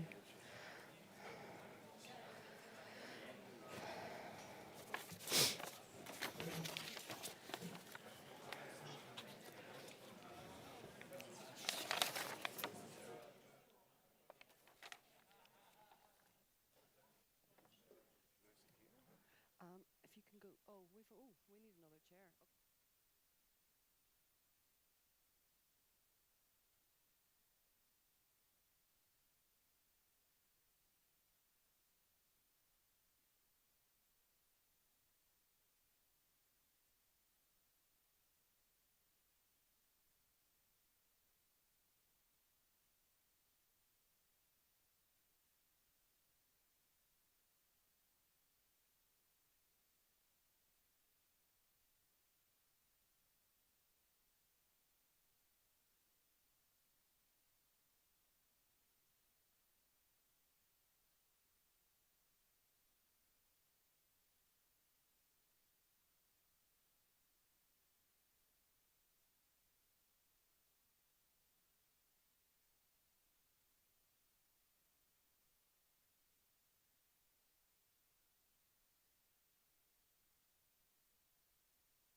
Okay, I think we'll make a start. Okay. Okay, thank you very, very much, everyone, for coming back. We have, as I've just said, we have the graveyard shift, which is the last session of the conference. So we'll try and keep your attention. And this session is about building security and resilience, and in a way, it's coming back as a synthesis to a lot of the points that we've worked through over the last 2-3 days. We've gone from looking at a whole lot of security issues, cybersecurity, looking at psychological security, looking at democratic security. We've also yesterday, we had some very important points made about the role that cooperation has in guaranteeing security and in building resilience in border regions, and also how border regions themselves can be the resilience that we need to withstand shocks. And in the wake of the COVID pandemic, obviously that's border regions and how they functioned and how they worked together was very, very important in how member states dealt with the shock of the disruption of COVID. And we obviously have other kinds of disruption that we're experiencing across the EU and on our external borders, which we've talked about over the last few days. And what we know in AEBR is that we are committed as a community of thought, as a community of practitioners, of politicians, of thought leaders, democratic representatives. We're committed to this idea of a Europe of the border regions, which is almost like the other side of the coin from the Europe of capital cities. And what we know is that AEBR was founded originally with the intention of healing the scars of history in the 1970s in the wake of all of the lessons from World War II. Where we are now is that European Territorial Cooperation is building European cohesion, and it is very much strengthening the seams of the pavilion of Europe. So, the sort of the interlock, if you look at the seams of a tent and you look at how intricate the stitching is, if the seams are strong, then the whole thing holds. And that's what I suppose this session is very much about. While we've been in AEBR and as a community of border regions across Europe, while we've been doing all our Interreg programs and our cooperation and our territorial cooperation, I think we've found we've found that the tide has changed, and we are now having to use, and we will, as people who are working in cross-border territorial cooperation, contributing to cohesion, we are going to have to use our open water skills now for the next number of years. And how we do that must be rooted in practice. It must be rooted in the reality of cooperation. And this session is very much about some of the practical examples of that. Some of the points from yesterday will come through in our dialogue today. And I think you'll hear about a couple of Interreg projects here from this region, and I hope we'll have time for some questions at the end. The Slido, the QR code should be up, so please put your questions in Slido, and we will endeavour to answer them all before the end of the session. So what I would like to do is, first of all, take you through the panel. So we have Turid Bakke-Viken, who's the mayor of Trysil municipality, and she's going to present on cross-border infrastructures, the Interreg Sweden-Norway site mobility and cross-border railway. We have Nils Gruting and Peter Stokke from Lindholm Science AB's hospital in Innlandet, who are going to talk about cross-border crisis management, pre-hospital cooperation and digital support from the Interreg, the Interreg Sweden-Norway programme. Then we have Maciej Molak, who's Secretary General of the Faculty of Regional Development and International Studies at Mendel University in Brno in the Czech Republic, and he's going to talk about cross-border cooperation as an alternative way of providing fire protection and its effectiveness. And these are really important issues for civil preparedness in Europe. They are important issues for the environment, and they are important issues for the preservation of life when we're talking about emergency cooperation, life and in terms of human life and plant life and ecological life. Cinzia, my colleague from AEBR, Cinzia Della Giacomo, is going to talk about the projects that AEBR has on building resilient borders, which is a pilot on crisis management and spatial planning, using spatial planning templates as a space for better, more resilient management of crises in cross-border regions. And she's also going to talk about cross-border energy communities. And then finally, we're going to have Pavel Branda, who is the Committee of the Regions Rapporteur and Chairman of the Cross-Border Cooperation Intergroup. He's also Vice President of the Euroregion NISA, and he's also AEBR's Vice President. And we're delighted to have Pavel here. He's an extremely well-respected voice within the Committee of the Regions, and he's going to speak about the Committee of the Regions' opinion on solving obstacles to cross-border cooperation of emergency services. Then hopefully we'll have time for discussion. So I'm going to ask Turid, who's the mayor of Trysil municipality, to take the floor, please. Turid, thank you. Thank you. Hello again. I hope you had a nice time here in Trysil since yesterday when I saw you. I'm asked to tell you a little bit more about Trysil and how we have been working in different collaborations to achieve growth and development in our region. And I will try to give you a backdrop of our situation and also exemplify with some important cases of cross-border collaboration. Trysil is, as you can see on the map, almost in Sweden. And I guess you also experienced by traveling here that we are quite far away from everything. And we are not located on a very heavily trafficked travel route. That means that if you come here, you have decided in advance. It is not just like you are passing by, so we don't have many drop-in guests. Trysil is a very large municipality. It's about 3,000 square quadrat kilometer, and it's the largest forest municipality in Norway. And earlier, of course, was the forestry and timber industry large in Trysil. And this was by far the largest workplace.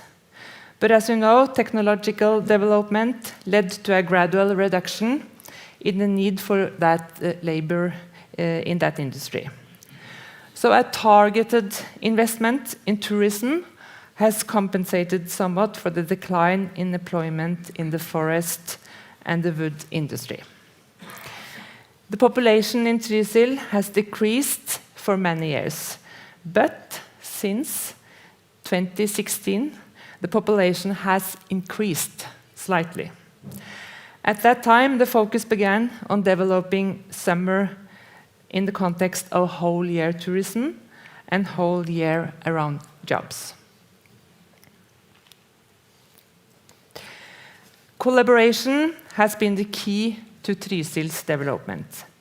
When the commercial alpine fairy tale started in Trysil almost 50 years ago, or more than 50 years ago, it was a genius landowner cooperation that was the basis. Trysil municipality was one of the landowners, and the landowner company is still one of our important pieces in Trysil's development, and the agreement between the owners has stood the time.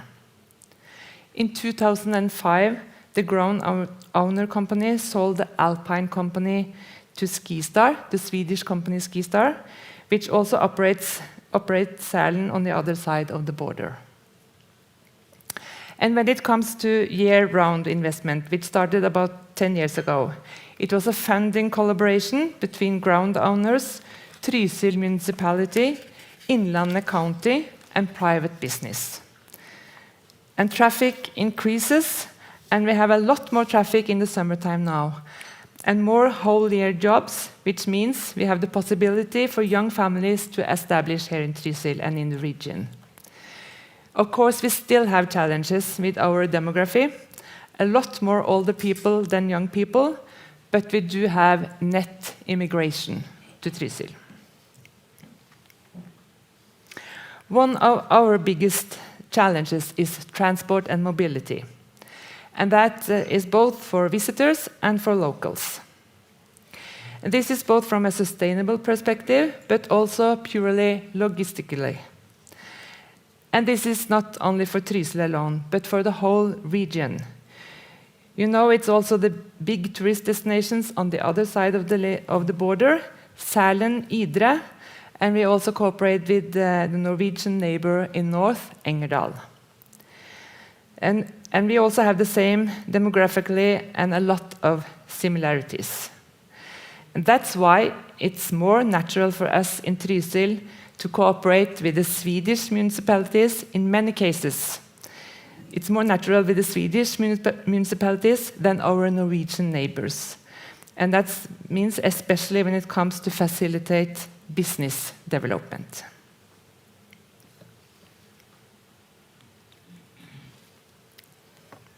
When it comes to infrastructure, we must not forget digital infrastructure. This is for us a very successful story, how we built out our digital infrastructure. We started in 2015, and an anonymous municipal council allocated money for this project. It was a historic investment in a high-speed broadband for everyone, regardless of where they lived. Trysil municipality has invested 45 million Norwegian crowns, but it was also funding from national and regional authorities. And Trysil is one of the first municipalities with such a wide coverage in rural areas. And this was noticed. Trysil even won the prize for European Broadband Award in 2023. The picture you see is from this summer when we were knocking the doors in the last households in the 2 last villages without coverage. So now we very soon have 99.9% coverage in Trysil. And in these days we are just starting up discussions about cross-border cooperation with our Swedish friends, also when it comes to building digital infrastructure. I have mentioned Site, I also mentioned that yesterday. And this is a very important collaboration for us. This is Site, it's 4 municipalities working together since 2011 in different Interreg projects.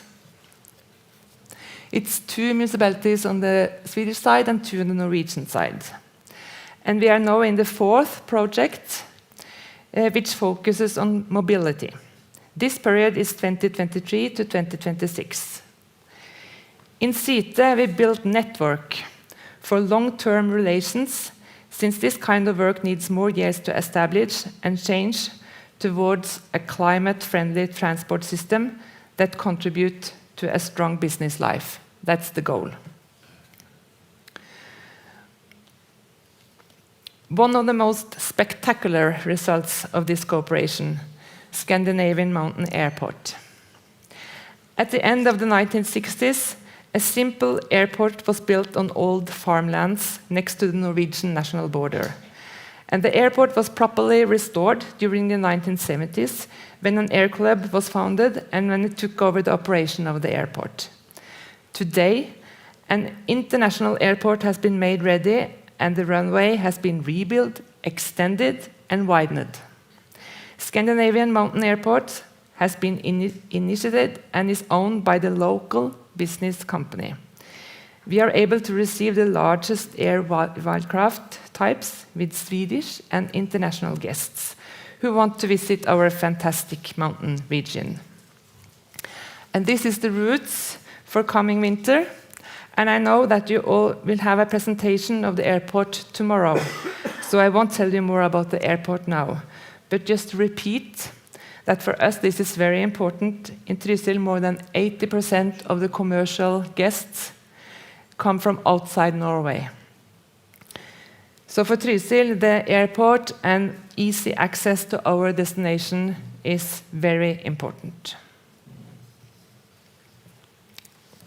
It's a lot of projects going on in Site mobility, like electrification, carpooling, etc. But I don't have the time to go through that now. But I must tell you another spectacular mobility idea that we have started to work on in this region. And that is not airport this time, but now it's railway. Scandinavian Mountain Railway.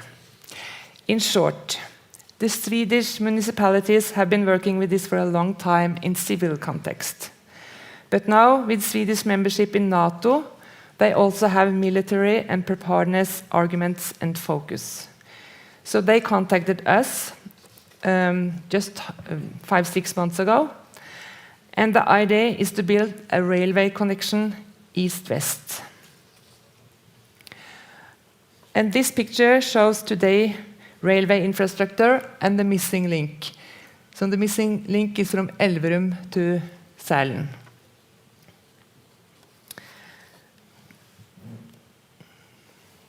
This is Jens Stoltenberg, and he said when Sweden entered NATO that they have to invest more, and they had to focus on east-west, and they had to focus on railway.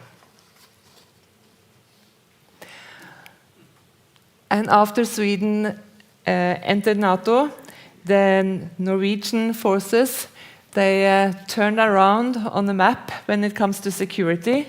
So instead of south-north, they now have west-east focus.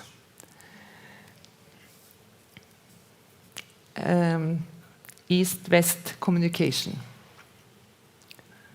So this is a new map. It's a reorientation after Sweden, but also, of course, Finland entered NATO.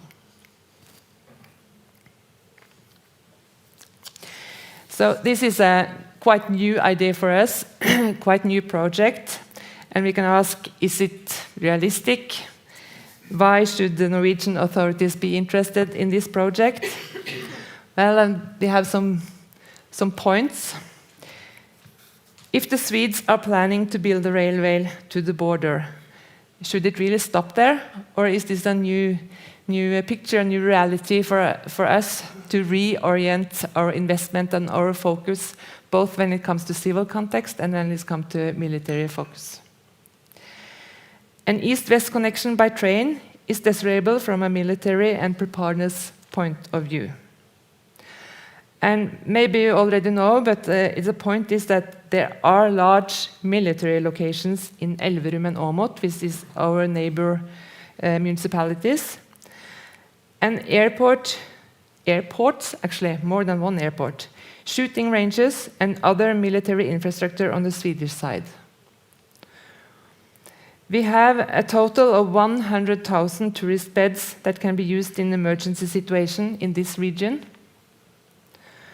And we think this would also be favorable in civil context with a sustainable transport solution. About 80% of our emissions come from the transport to and from the destinations from tourists. Not when the tourists are here, but the transport to and from. And we also know that the EU adopted strong climate requirements, including, for example, all heavy transport away from fossil fuels, etc. That should welcome a railway alternative. And we are talking about funding, so we know that EU has different funding projects. We heard about TNT, for example, but we have meetings now to find out to sort these things out where we can try to find funding for this ID. So, as I said, just 5-6 months we have been working with this. Some of you are going to Sweden tomorrow, and then you will hear it from the Swedish side. And I've been working with this project for 5-6 years, so they come a little more, have more thoughts about it. But we think it's very interesting, and it's such a good idea that we have to focus on it. And then we tell ourselves, and we tell the inhabitants in Trysil and all the politicians around us that, listen, we had this idea when we built the tourism in Trysil 50 years ago. You saw this mountain 1,132 meters above sea level. Nobody thought it was the most profitable mountain in Norway and the largest ski destination. That was a wild idea. But it is today. And also when some come and told about, let's build an international airport in Rørbäcksnäs, this small place at the Swedish side of the border. Of course, nobody believed it. But it's there, and you're going there tomorrow. So our next vision now is to build this railway connection east-west, Scandinavian Mountains Railway. So that was the end. Thank you.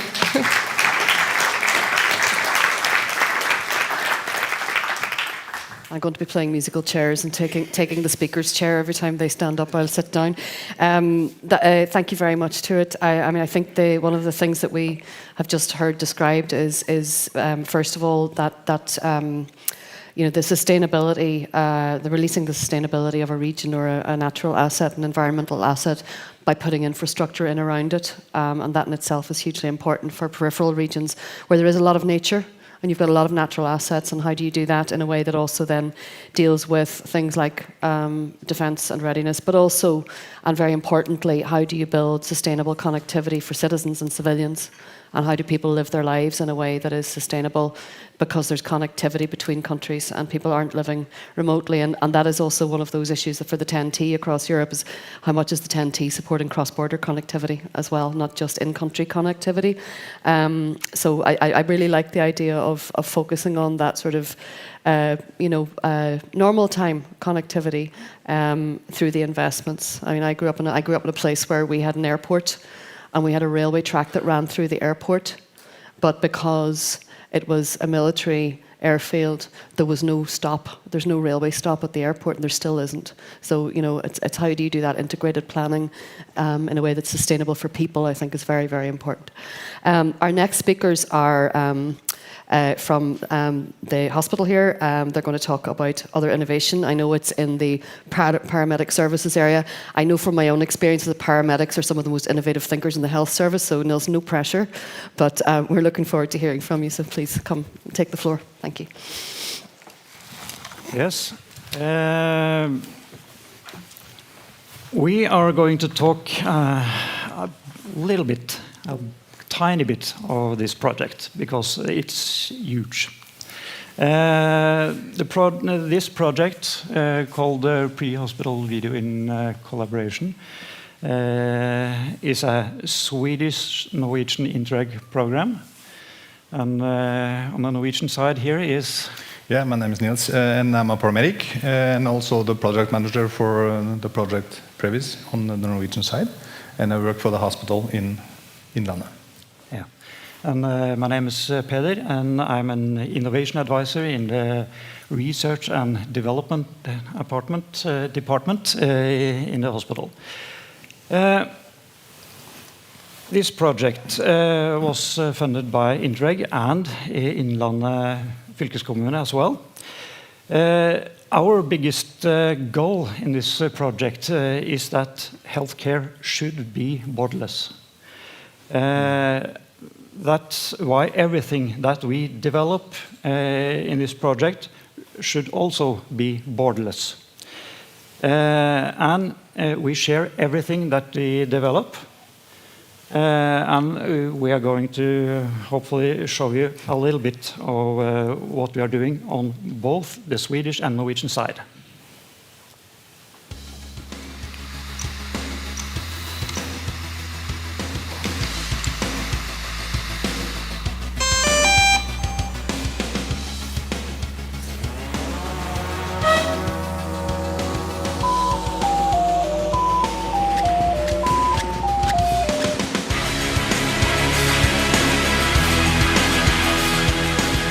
Larmcentral går ut med totalinfo gällande trafikolycka, Mulltorp, Trollhättan.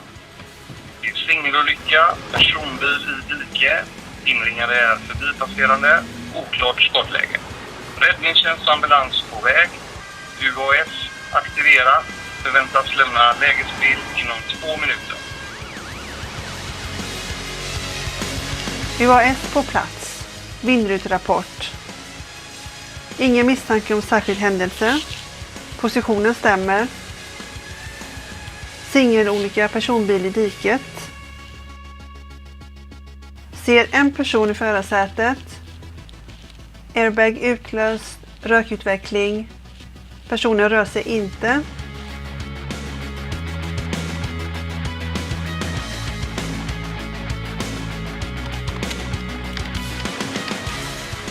Ser ingenting runt bilen.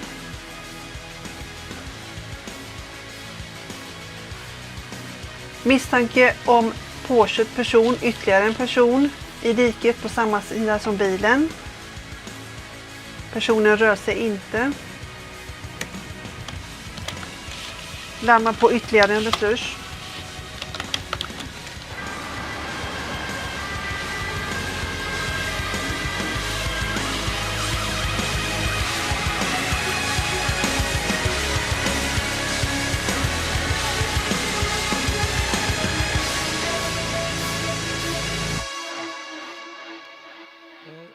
This first video was from the Swedish side of the project, and you saw a first on-scene drone that was at the accident site before the ambulance and the fire brigade.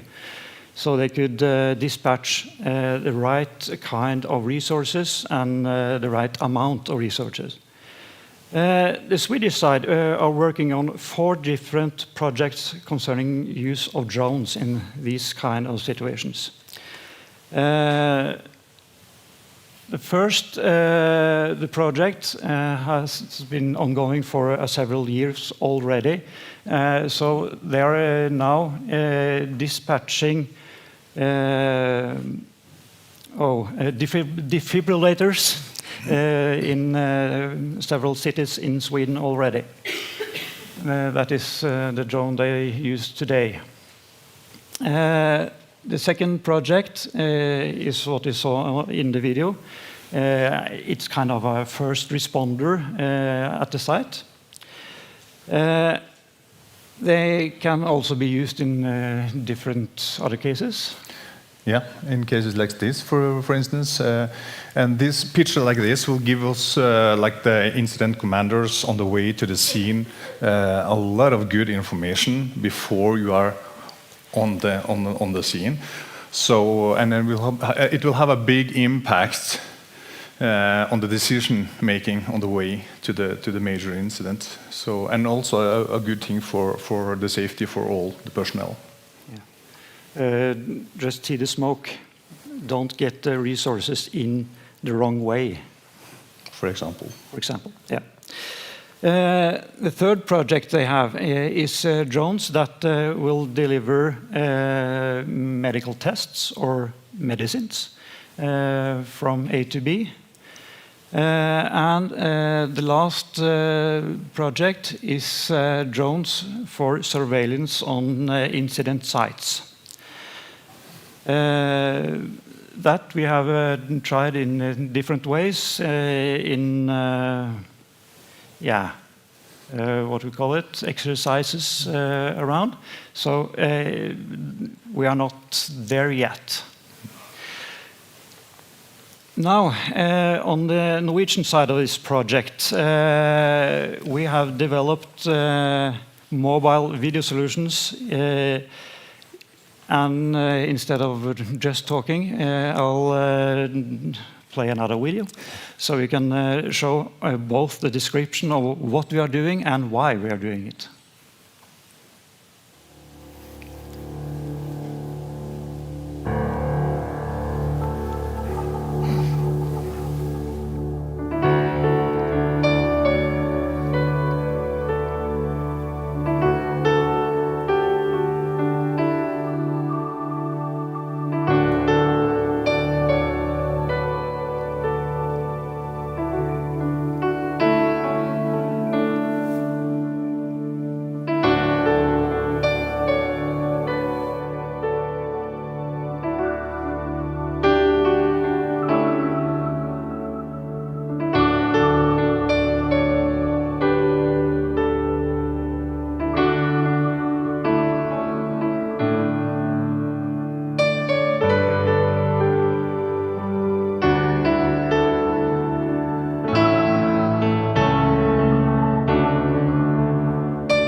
Yeah, the first thing we started within the first previous project was developing mobile video solutions. And this is one of the solutions that Nils is putting on, because he needs to have both hands free to work with a patient. And this is an industry product that we had to develop the software to make it work together with the hospital systems. But that's just step one. Inside the ambulance, we now work to make new camera solutions that can be used in all kinds of settings. So that the paramedic can communicate with the doctor inside the hospital, and they can do the right tests. Like the examinations. Examinations, yeah. And treatment.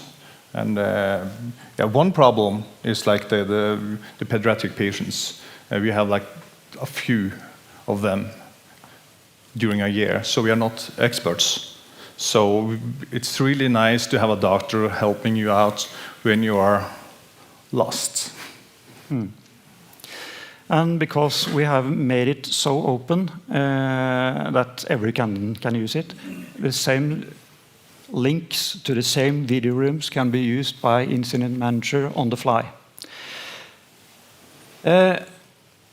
At major incidents, we can use drones, but they have the capability to be up for minutes, under an hour, if they are running on batteries. Incidents can go on for a long time, as we saw yesterday, the train accident up in north of Norway. It's still ongoing. If they had a box like this, a camera and a battery system and a 5G unit on board that could provide coverage, Wi-Fi coverage, and a camera angle over all the resources at the place, this could be still going. We made it ourselves. This is the prototype, and it works, and the battery capacity for it is over 200 hours. A little bit overkill. Too good, actually. Too good, yeah. So we'll make it smaller. We'll make it smaller, yeah. And it has to be very easy, and so it's just one button to start it. It's what in military call file and forget. So, to use video, we need something behind the scenes, because we need bandwidth. We need data flow all the time and without interruptions. So in this test and development ambulance, we have tested a lot of different solutions, 4G, 5G routers. In this one, we have a router that we use 4 SIMs from 4 different, use 4 SIMs from different providers. And we have a satellite dish as well, maritime Starlink. So if we are going outside a 5G coverage area, we can still make coverage for a car. But that's not all. If you are on a big incident site because of a weather problem that perhaps taken down the coverage for 5G in the area, we can use the satellite as a back reach and make 5G coverage for all the personnel at the site from this car. So we have a mobile base station on board. That's the future. And in 15 minutes on an exercise, we took some equipment and made a backpack solution as well, that we took out to an avalanche that had taken up personnel as well. Collaboration is not only between over borders, it's also between healthcare personnel of all kinds. So we are working together with the Norwegian military, and now Sweden and Finland is in NATO. Perhaps we are working together with them as well. And here we see Niels is helping the military medics in their work. Collaboration is also between healthcare, fire, air ambulances, municipality, doctors, fire brigade, Red Cross, yeah, everyone. So on. Yeah, well, that could be people from both sides of Norwegian and Swedish border, if it's happened here. This project, we have a lot of questions about, can you come and show us? So we have been at a lot of conferences. Here is a conference in September in Trondheim that we drove into the Trondheim Spectrum and told about this project.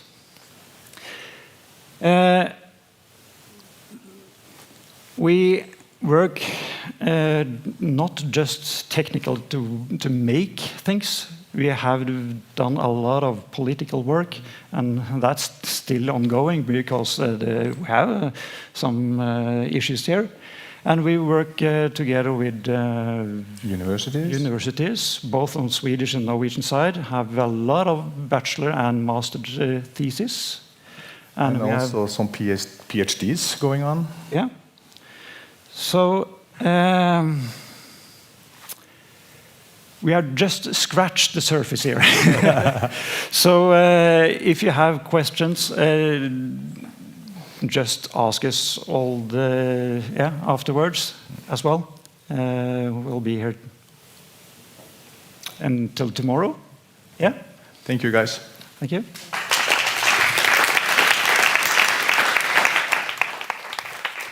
I think that's we've spent a lot of time in the last few days talking about the risks associated with digitalization and technology advancement, and what we've actually just seen now is how technology can be a force for good, and also the emancipatory power of digital technology, particularly for remote regions, for border regions, and for the preservation of life and the protection of people.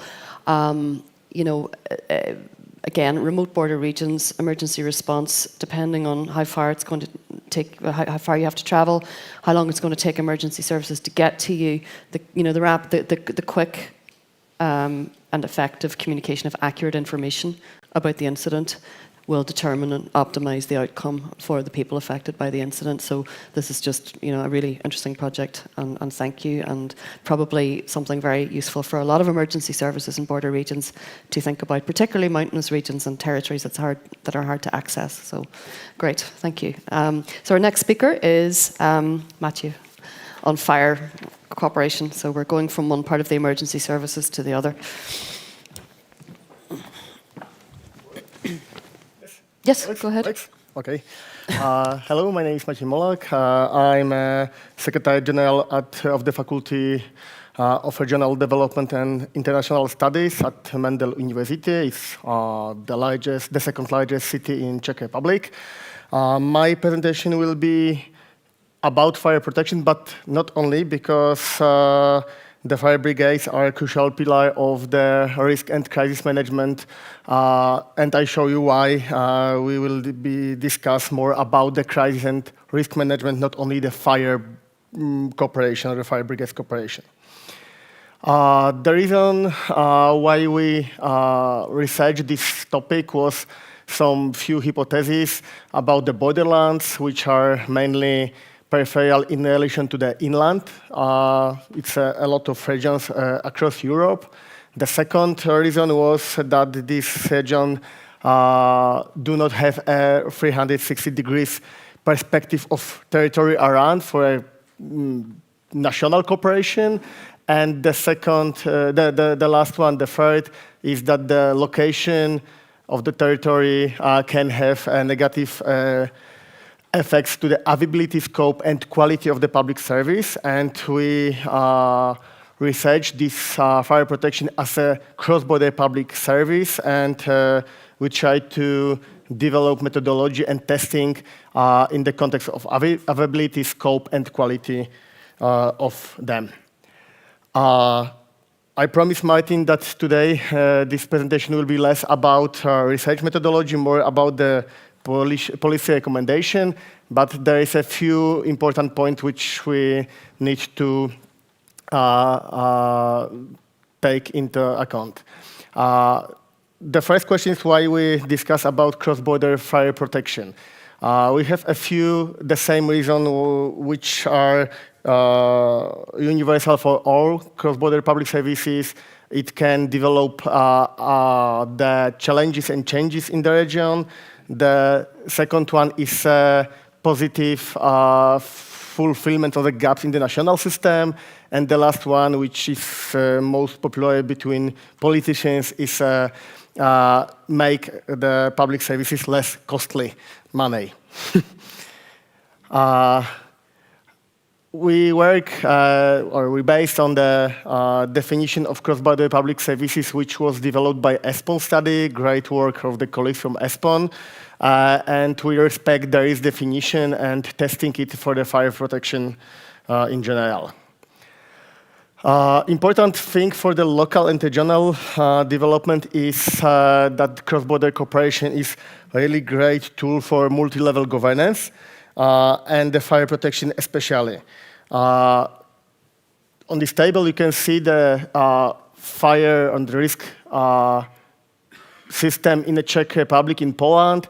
It's an interconnection of the public sector, private sector, state and government level, regional, local, and a non-profit organization with the Association of Fire Brigades and commerce for the fire department on mainly in the industry. All these parts is covered by the fire alarm plans or rescue plans, and you can see that cross-border cooperation is relevant for 3 of 4 the parts of these sectors. It's really important and it's great for testing it. This system is really complicated in the national level because it's not hierarchical or vertical system. It's a multi-level system when the units cooperate not linearly, and you can imagine the cooperation between these 2 similar systems on the Czech and Polish side, which has a lot of actors and they cooperate in the different level. And this is a huge challenge, and today I would like to show you the result of this testing of this system, how it works, and what is the result for the territory.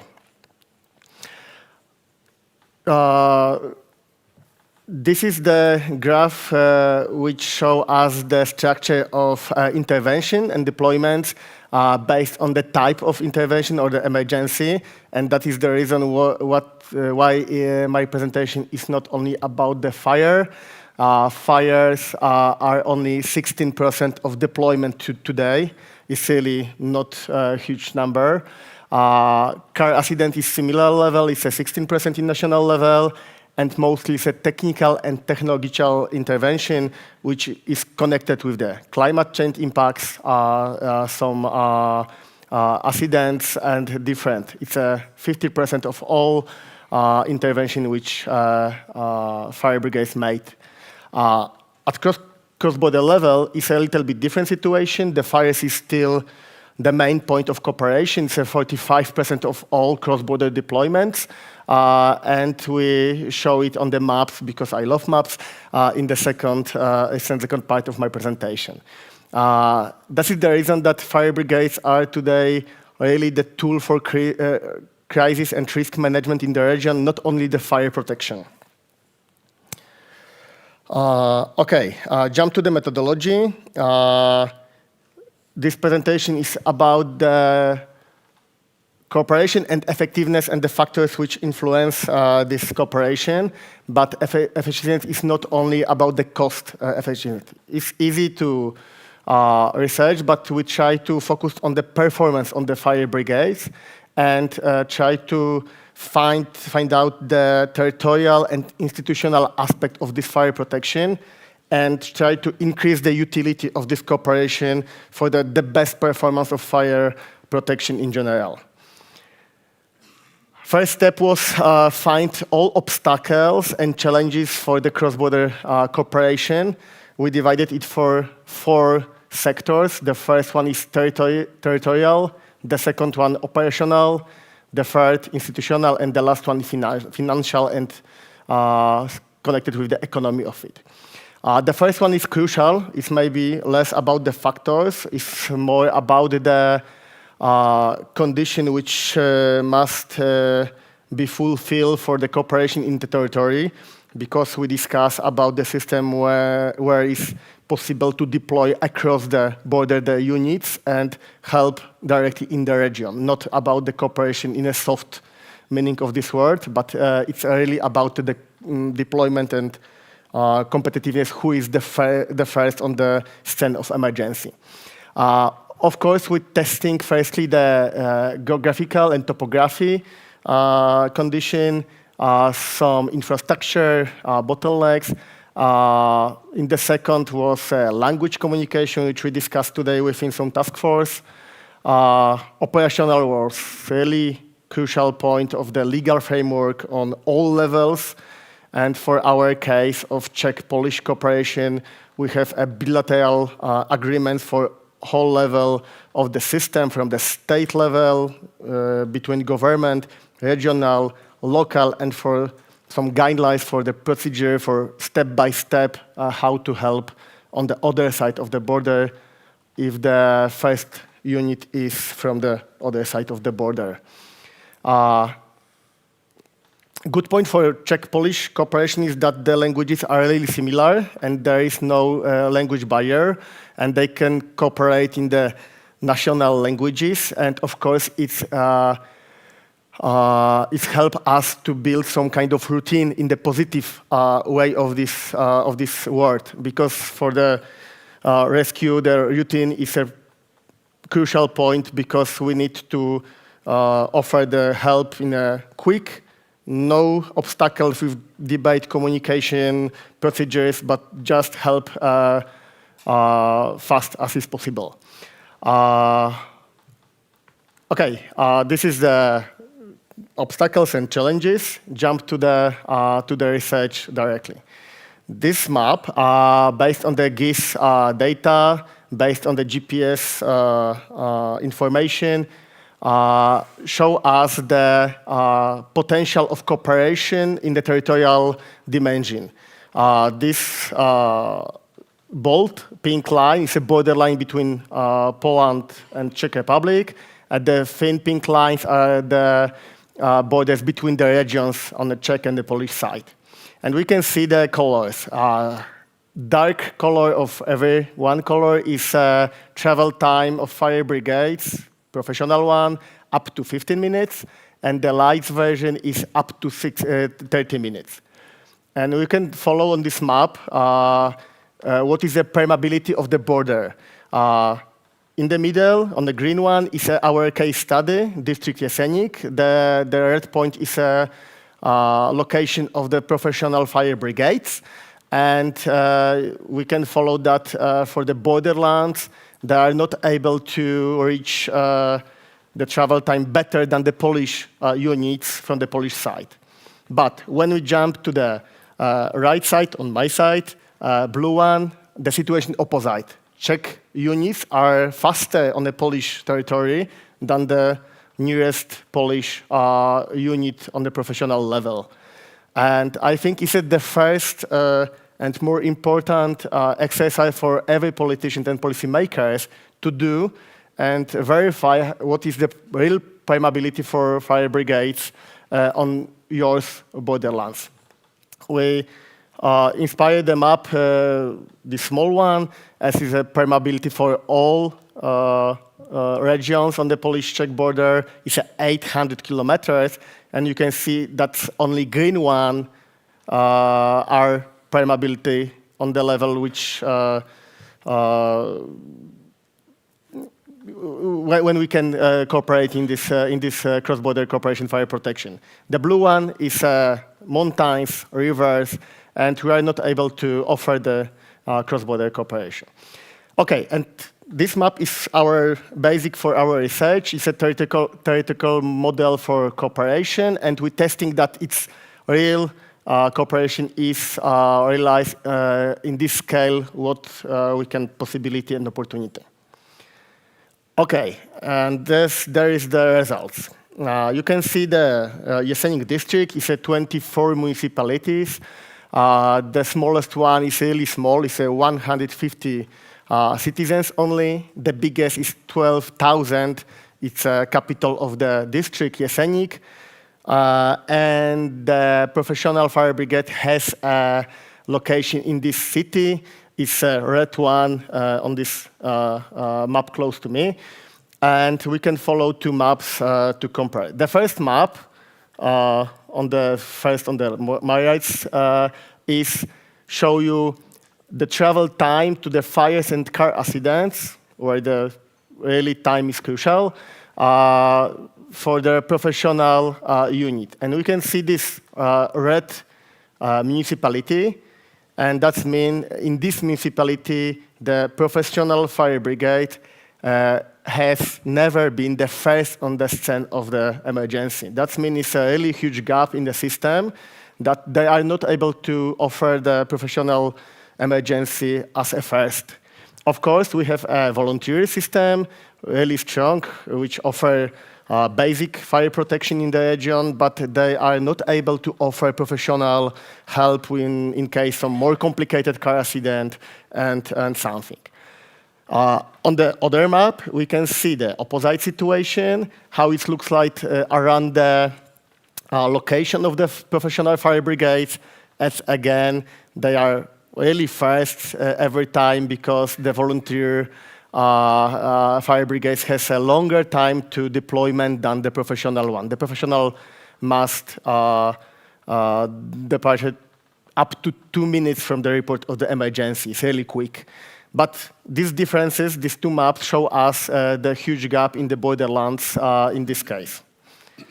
Around this region is a Poland on the right and north part. On the south is a Czech Republic. Okay, the institutional dimension. We verify how it works in case of the share of intervention. That means who is the main actors in the fire protection. Again, first map show us the volunteer fire brigades, that you can see that more than 35%, this darkness blue color, is operated by the voluntary fire brigades. That means there is correlation that you are far from the location of the professional fire brigades. You must operate at your volunteer fire brigades because the professional one are not able to service this huge area. The second map is opposite again. It's a lighter blue, show us the fire brigades of the professionals. Of course, it's like a differences between two maps and data. Again, professional fire brigades operated mainly in the city of the location and close around the city. Again, the voluntary fire brigades are established by the municipality in Czech Republic, in Poland, and there is the crucial point of institutional cooperation, that municipality should ensure the sufficient fire protection because the state system is real robust, real professional, but still for the borderlands not must be sufficient for service the same quality and the same accessibility of the emergency. Of course, there is a rescue plan which operated with these areas too, but it's a research based on the real data for the 7 years, more than 6,000 interventions. And this is reality. Okay, we have a gap because we define that the professional fire brigades cooperation is not sufficient. And again, institutional dimension. In Czech Republic is really strong the inter-municipality cooperation, and it's a kind of the governance tool which can help us to make the fire protection better. If I will cooperate with my neighbors, maybe I will be more efficient. Okay, the first map is again, they show the result how the municipality cooperate together, and we can see that it's strong in the middle of the region, between the professional, but it's still not the last municipality in the Czech country on borders.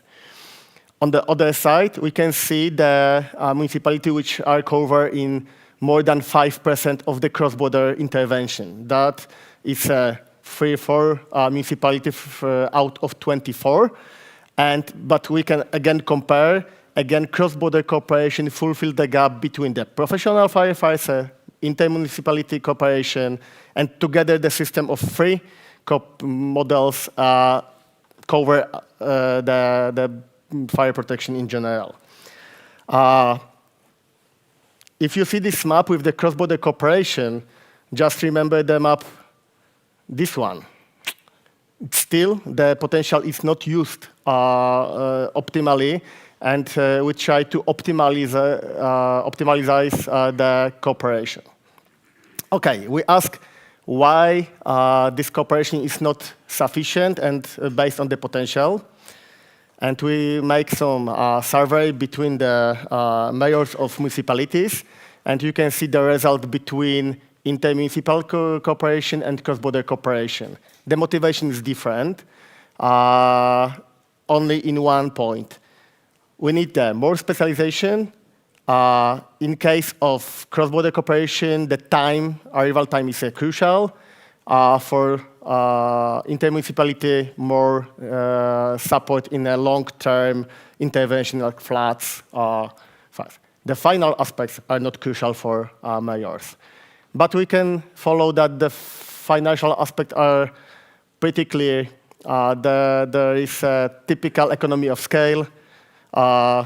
In small municipality, the cost for fire protection are 4 times more expensive than in the middle town or a city. And the cooperation is only pay off for everybody. The findings, it's just a sum up of all what I told. Thank you very much for it, and thank you for attention. Thanks, Matthias. And I think some of the really important points that we keep having to make about cross-border cooperation and why shared services are important in border regions is exactly what you've demonstrated. It's the matching the needs of the territory with the full totality of resources that are available, and looking across the border to see the totality of resources that are available to the geography of a border region. And that does involve looking across the border. It involves complementarity, and it does involve reducing costs, but also reducing duplication and waste and all of those things. So, the idea of that sort of territorial complementarity as expressed through the analysis that you've done on fire services, collaboration and coverage is really important. And the other thing, point that you made as well, is that it's a combination of intermunicipal and cross-border cooperation, but actually the rationale for persuading people to do intermunicipal cooperation is actually almost the same when it comes to shared services. So, it's the same benefits, just the boundary that you're collaborating across might just actually be a national boundary rather than an internal one. So thank you. Cinzia, you're next. I'm just going to let you take the floor. Thank you. Suppose that for those all of you who were sitting here thinking, oh, I would like this in my region as well, I hope you're going to enjoy what I'm going to say. So what we have discussed also yesterday a little bit is how member states tend to close their national borders in moments of crisis and insecurity, while many of us who actually know dynamics in border regions better than that, actually yesterday we had very strong opinions saying that this is not very efficient, and rather a coordinated response is more efficient in order to actually be resilient. So here I would like to ask myself, the panel, and you, how can we actually ensure security and resilience in our border regions, and especially in this nowadays context in which, unfortunately, crises and risks linked to the consequences of climate change are actually increasing. So, obviously, as we all know here, the borders are not limiting the crisis. So if you live in a border region, you actually need to also cross the border to respond to the crisis. The European Commission has been doing a lot of policy work in the last year in this direction, and that's why it has launched, together with us, the Association of European Border Regions, and MOT, the Mission Transfrontalière Opérationnelle, this new project in order to give support to border regions to actually prepare plans in order to respond to such potential crises. Why is this important? Well, the aim here is to build the trust that we've heard in these 2 days, how important it is, but most of all also to get prepared together to have first tools to be able to respond to such situation. We've also heard it from my colleagues here before, how it's important to establish so-called vertical horizontal, and also diagonal coordination in order to be able to respond to a crisis. Maciej was saying sometimes there are different mandates in order to respond to crisis. You have to know who, as a, I don't know, firefighter, you must call on the other side of the border. How do you know that? Well, through joint plans. It's very easy concept here that the project is going to look at. Joint plans for spatial planning, in which I'm not going into details because there are going to be our colleagues from MOT presenting that in a video, and crisis management. The idea here is really to be able to tackle common challenges together effectively, and diminish the negative impact of the border that many of us have already mentioned before. Looking particular, as I said, I'm skipping the spatial planning because we're a bit short in time. We're looking at crisis and risk management, which means meteorological and hydrological crisis, so floods, tsunami, and droughts that we're seeing, unfortunately, more and more often. Crisis management can also look at I don't know how to pronounce that word actually, geozard, maybe I can ask you Katrina afterwards. Natural disaster like forest fires, for example. But also biological crises, including epidemics, pandemics, but also animal and plant disease, as we've seen, actually puts an important challenge to the border between Germany and Denmark, as Peter Hansen has already mentioned this morning. But also technological crises. Crisis of the infrastructure, but also nuclear or radiological accident. Do we know how to respond to that in a cross-border territory? And finally, societal crisis as well. Migration, as it now is unfortunately the case in many countries in Europe, but also terrorism, security issues, and cyber threats. So these are some of the examples that with this project we're looking at, and we want to support you in create a plan. What do we want to achieve? Very simply, a plan. As easy as it might sound, actually, a plan can help the preparedness to face potential crises and develop better and more efficient infrastructure for spatial planning, which actually means better services for citizens, businesses, and public administrations in the territories, in cross-border territories, both in a moment of peace, so to say, and in the moment of need, so during a crisis. So why are we looking at that? The idea is to have joint administration of the situation of crisis. In how we can achieve that, the idea is to try to increase cross-border governance, setting up tools or agreements, or also starting having strategies and procedures, as well as agreements in both the fields of spatial planning and crisis management. How to do that? Through a call for proposal, which is open actually right now. We open it at the beginning of October. And what does this call for proposal give? It gives support to initiate the implementation of pilot actions to prepare these cross-border joint plans. The idea is to give support to initiate the implementation of such plans, giving support specifically sub-grants of up to 40,000 euros that are going to cover costs that you might incur in order to make these plans come to life, so to say. What is a plan? What are you expecting at the end of participating in such a project? For example, the idea is here to help you develop common objectives in order, okay, how do we make cross-border spatial planning? How do we make a cross-border crisis response? Understanding what could be the tasks, understanding what are the resources needed, for example, to actually be able. So the 40,000 euros, they're not enough, obviously, to make such a project as the one we've seen. But this could be a very first phase to start looking into that, start planning, bringing together the stakeholders that are needed in the region, and then maybe through an Interreg project, for example, being able to scale it up to such a level and as we've seen some examples before.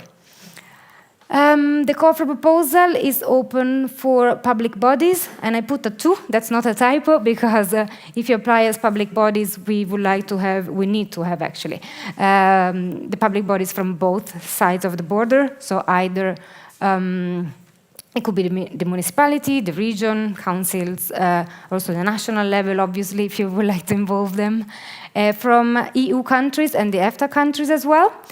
Or you can apply directly as a cross-border structure if you have legal personality. There's an online application form that is accessible on that website, and I actually also have with me a couple of copies of the call for proposal if someone is interested, and the deadline is on the 30th of November. Here I'll let my colleagues from MOT present briefly the spatial planning, and then I will keep on talking.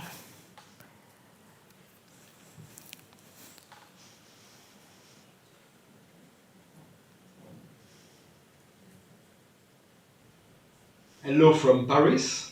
I am Jean Perroni, Director of MOT, and Raphaël Viaggi is Policy Officer at MOT.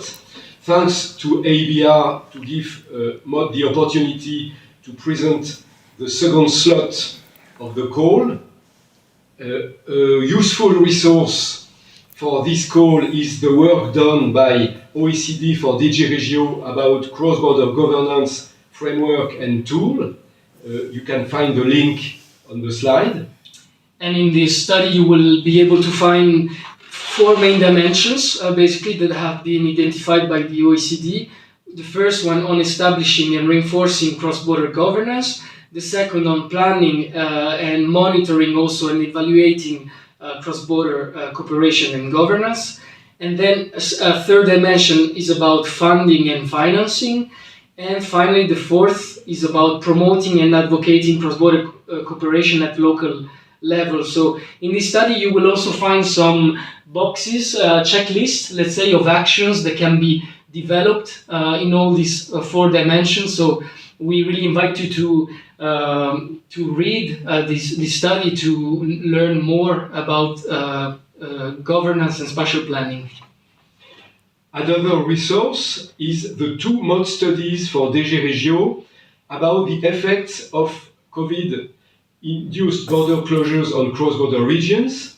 These 2 studies provide lessons and recommendations for multi-level governance, as well for crisis and ordinary times. And you can find the links as well on the slide.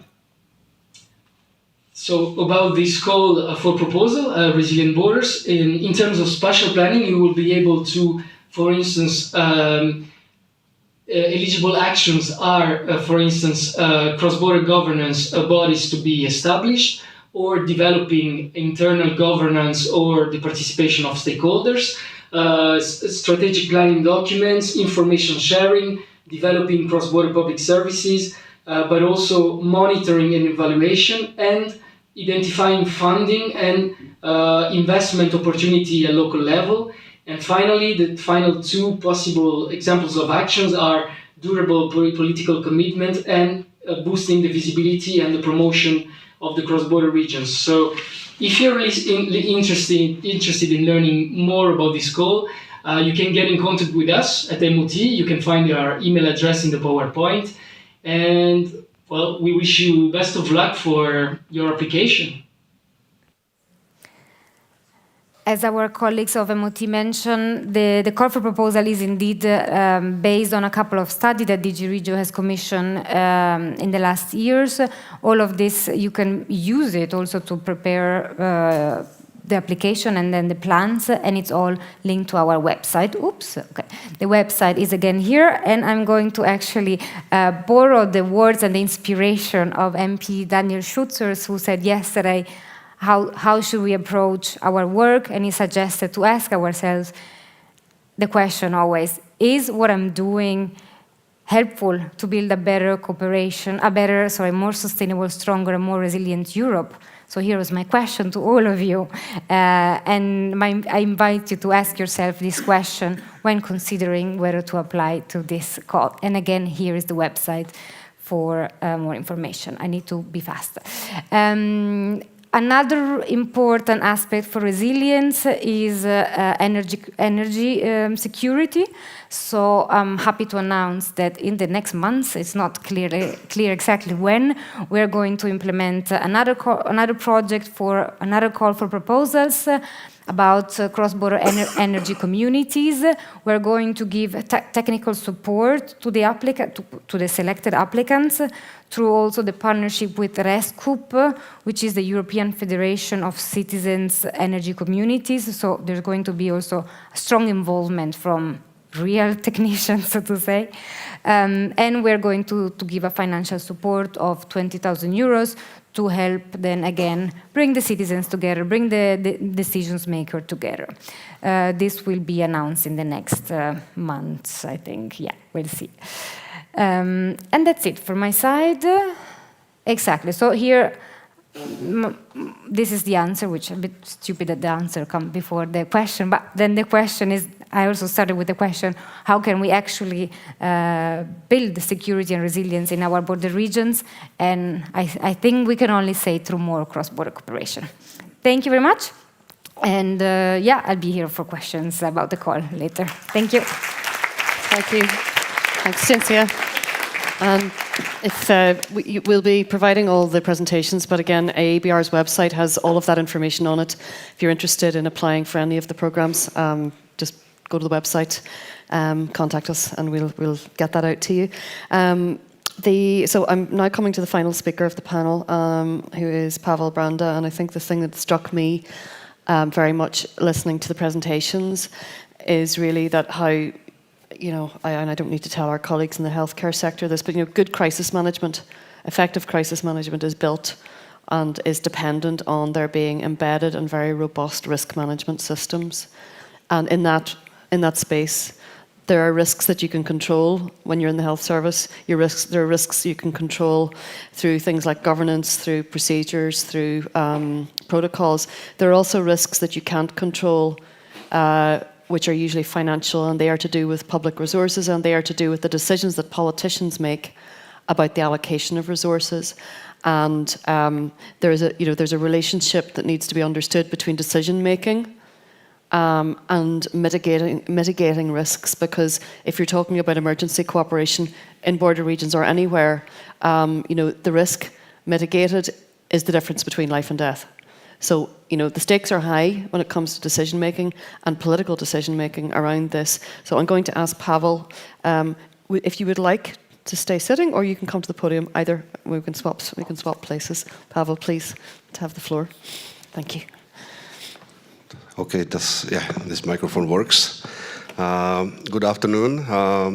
I have the unpleasant task of being the last speaker in the last session. So thank you for staying. But I didn't prepare any PowerPoint presentation, but I would like to mention the work that we're doing in the Committee of the Regions. Because we talked about the obstacles, the B solutions, and how to overcome them. And the truth is that there are still quite many obstacles and barriers to cross-border cooperation caused by national borders. And if you look at the B solutions, one of the most reported area is the cooperation of emergency services. And we feel that this should be resolved, because this can unnecessarily actually cost very real lives. So we came with an initiative opinion in the Committee of the Regions to focus on this. And the objective of the opinion was we wanted to analyze the types of obstacles that exist, looked at the current situation, and define the main types of obstacles, and investigate how possibly to resolve them. When we did this work, we figured out that we have to focus on many levels, and cross-border and multi-level governance was mentioned here. It became very obvious that it is a common effort. So some things can be done at the EU level, some things have to be done at the member state level, some can be done only at regional level when they have the right competencies, local level. And the clear role of cross-border structures like Euroregions and us who are sitting here is actually to bring all these actors together and coordinate these efforts to make this quite complicated procedure possible.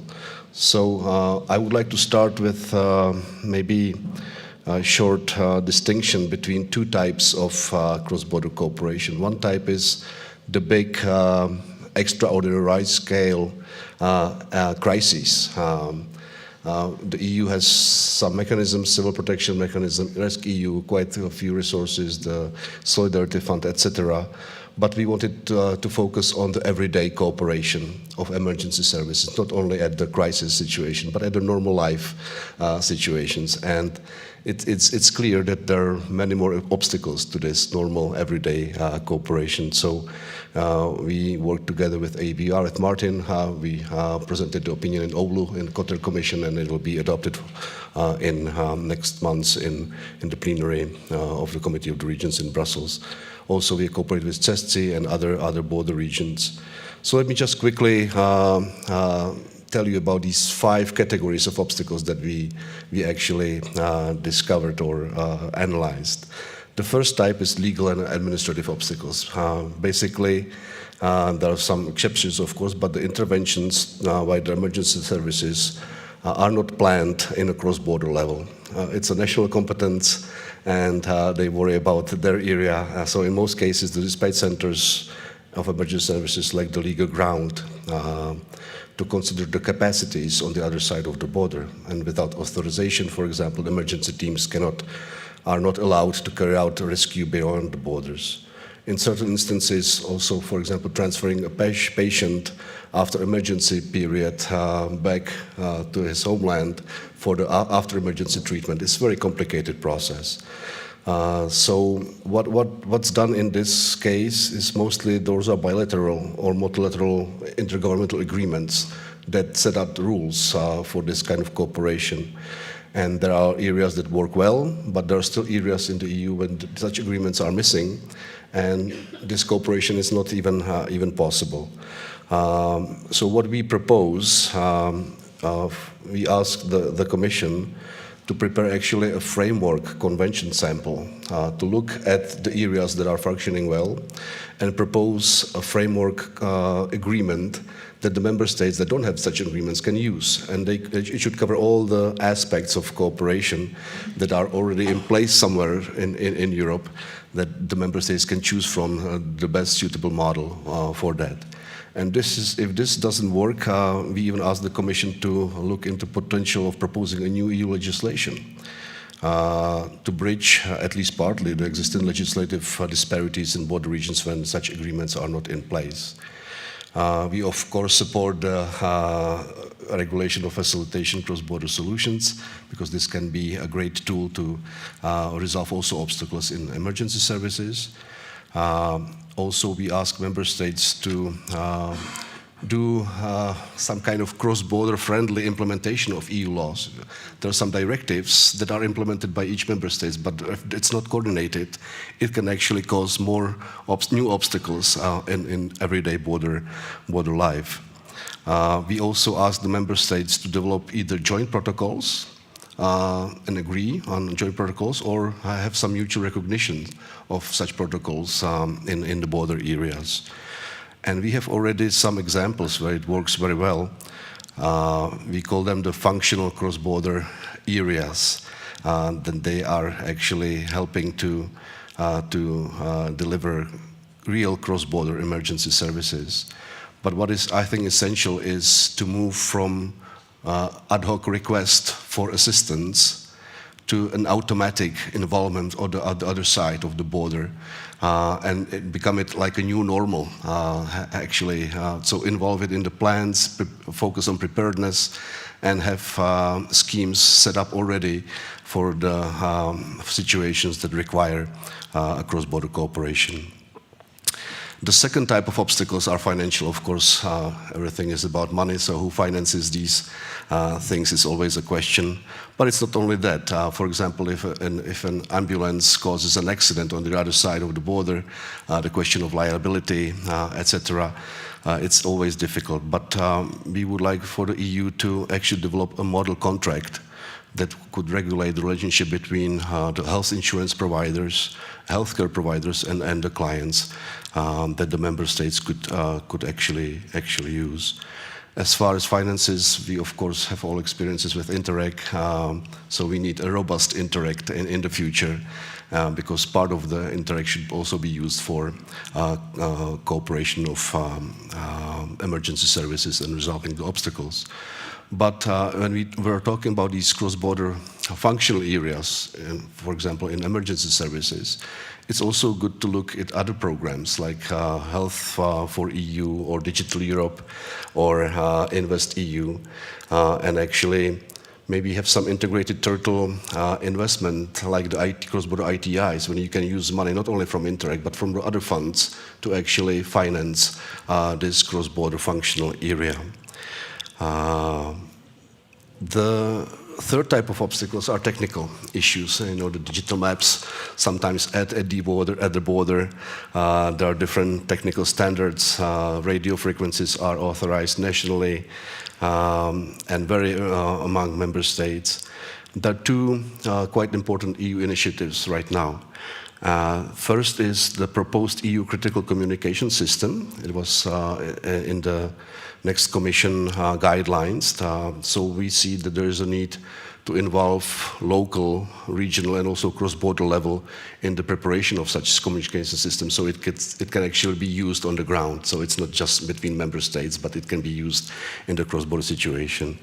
And we also welcome the European health data space that could actually significantly ease the transfer of passengers across borders if it's also fit for this. And we have another quite ambitious proposal, but we ask the EU to come with a regulation on the operational signals by foreign rescue services. This would especially solve the problem in multilateral areas where you have several countries and you need to ask for the recognition of the signals. If there would be EU-wide standard, that it would ease the situation. When we're talking about technical issues, there is a great potential, I think, in new technologies. For example, using automatic real-time translation, etc. The fourth area, somewhere it's not a problem, but in many borders it is, those are language obstacles. Because you need to find a common cross-border language for communication between dispatch centers and emergency services, between ambulances and hospitals, so with the patients. So it's quite an issue, but as I mentioned, the technical solution could help, but what we all feel, we should invest in our border regions into bilingual education from very early age, already from kindergartens, but we should also support language trainings and, for example, internships between the staff of emergency services so they know the language of the neighbor. And I will end with the fifth area, and those are mental and cultural obstacles. Overcoming these prejudices and false concepts, I think, is essential precondition to cooperation. Sometimes the lack of trust stimulates the need for cross-border solutions for patients to be treated by emergency services and health facilities in their homeland and not in the other side. So there is need to permanently focus on building mutual trust between institutions, but also between citizens. So here I think the role of people-to-people projects and small project fund is crucial.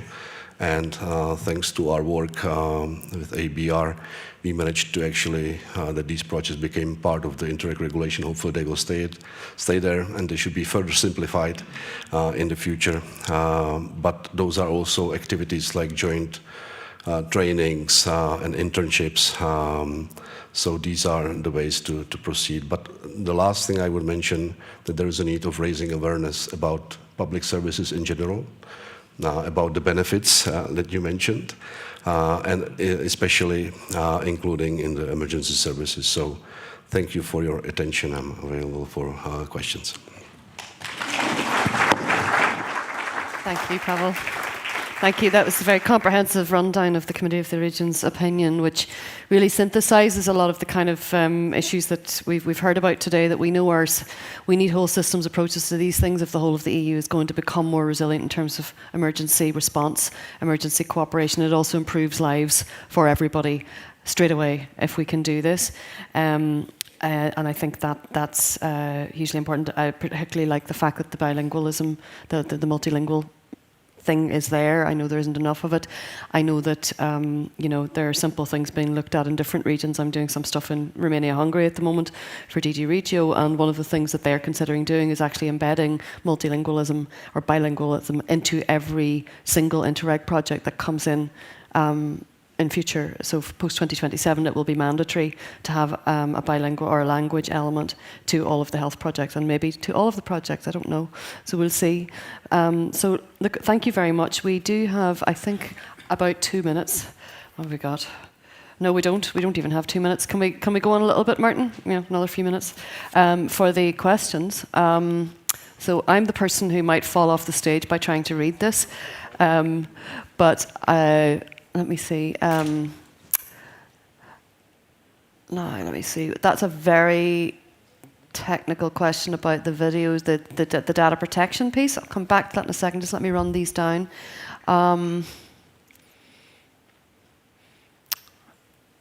Okay. Does anyone want to take the first one on the data protection piece? We did discuss the issue of data protection and privacy in general. Do you want to take that, Peter? Can we have Peter's mic on? The data protection, GDPR, we have worked on that for several years. And now we use video as a phone call. So we don't store any video when they're talking from the ambulance to inside a hospital. So that's no issue at the moment, but in the future we are going to have new regulations that says that the video is going to be part of the patient journal. Yes. Then we have another round with it, yeah. And we hope that the European Health Data Space will solve these things. Yeah, and we use always, every solution here is end-to-end encrypted, so we can use every kind of communication in between. Yeah. Very good. Yeah. Okay. Turid, there's a question here. Could we? Are there many more questions? Do we have 2 screens or 1 screen? 4 screens? 4 questions or 4 screens? 4 questions. Okay. Okay. So, Turid, what impact has Interreg had on your achievement in CETA? I mean, it is an Interreg project, correct? CETA is a project with the 4 municipalities. Yeah. And that's an Interreg project. It's an Interreg project, so. What impact?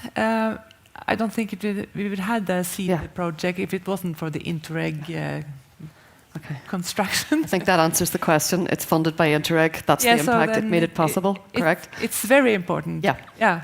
Okay. Cinzia, will there be more further calls for Resilient Borders program, or is the 30th of November the only one? It's the only one.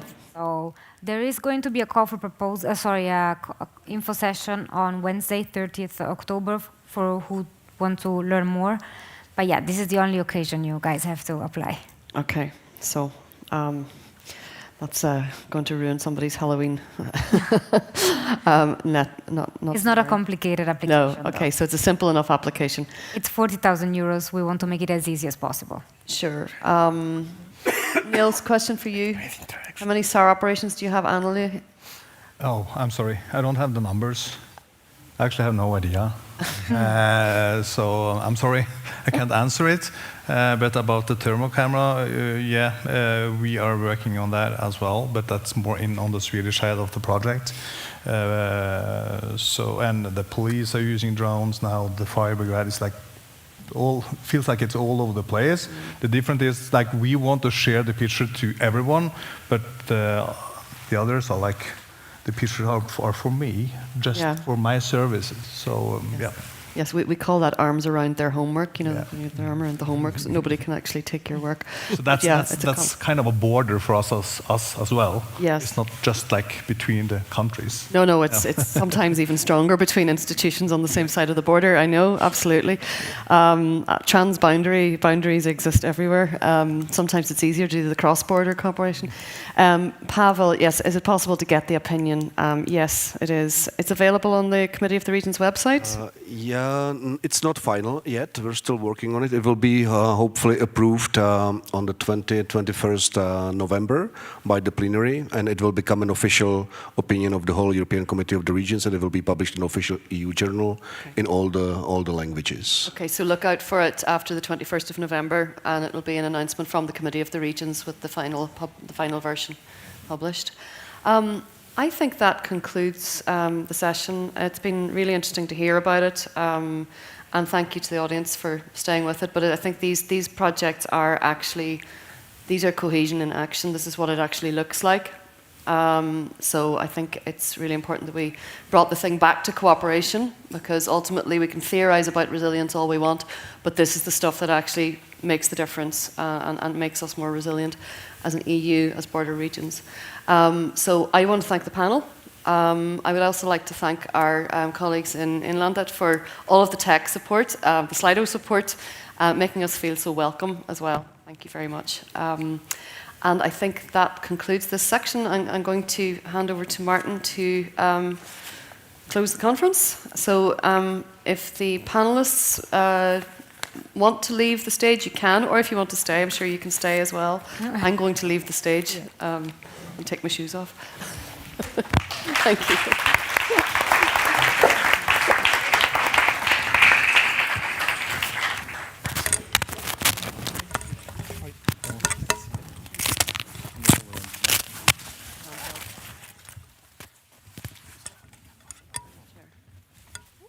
Did Pavel take it? No. Pavel had one.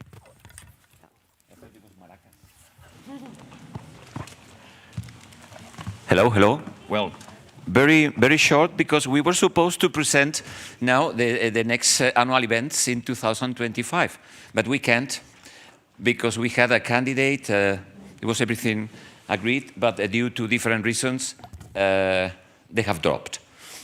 So I can announce anyway that in 2026 we have an agreement, a confirmation. Our colleagues from the East Border region will be 50, and then we will organize the annual events at the Irish border, between Ireland and Northern Ireland. This is confirmed. For 2025, there is a preliminary conversation, and it is not confirmed because we have been negotiating this yesterday, but I hope it will be successful at the Spanish-Portuguese border. So this is also an option that we are going to move forward in the next weeks. So by the end of the year, we should have this confirmed. Actually, in the last 3 years, we had the same problem. We didn't have a host for the following year. And at the end, we have found very good candidates, and probably we have had some of the best annual events ever. So this is, at the end of the day, could be good news. In any case, we will try to give you information in advance so you can make your arrangements. In general, it should be in the second half of October. So, and then, regarding the closing, we never make institutional closings unless our host asks for it. It was not the case, so it's just, and why we don't do it? Because this is not over. What can we close? We have to open a lot of things. In any case, we will have today a gala dinner at 7:30. It's going to be in this room. And so don't go to the other place because your food will be here.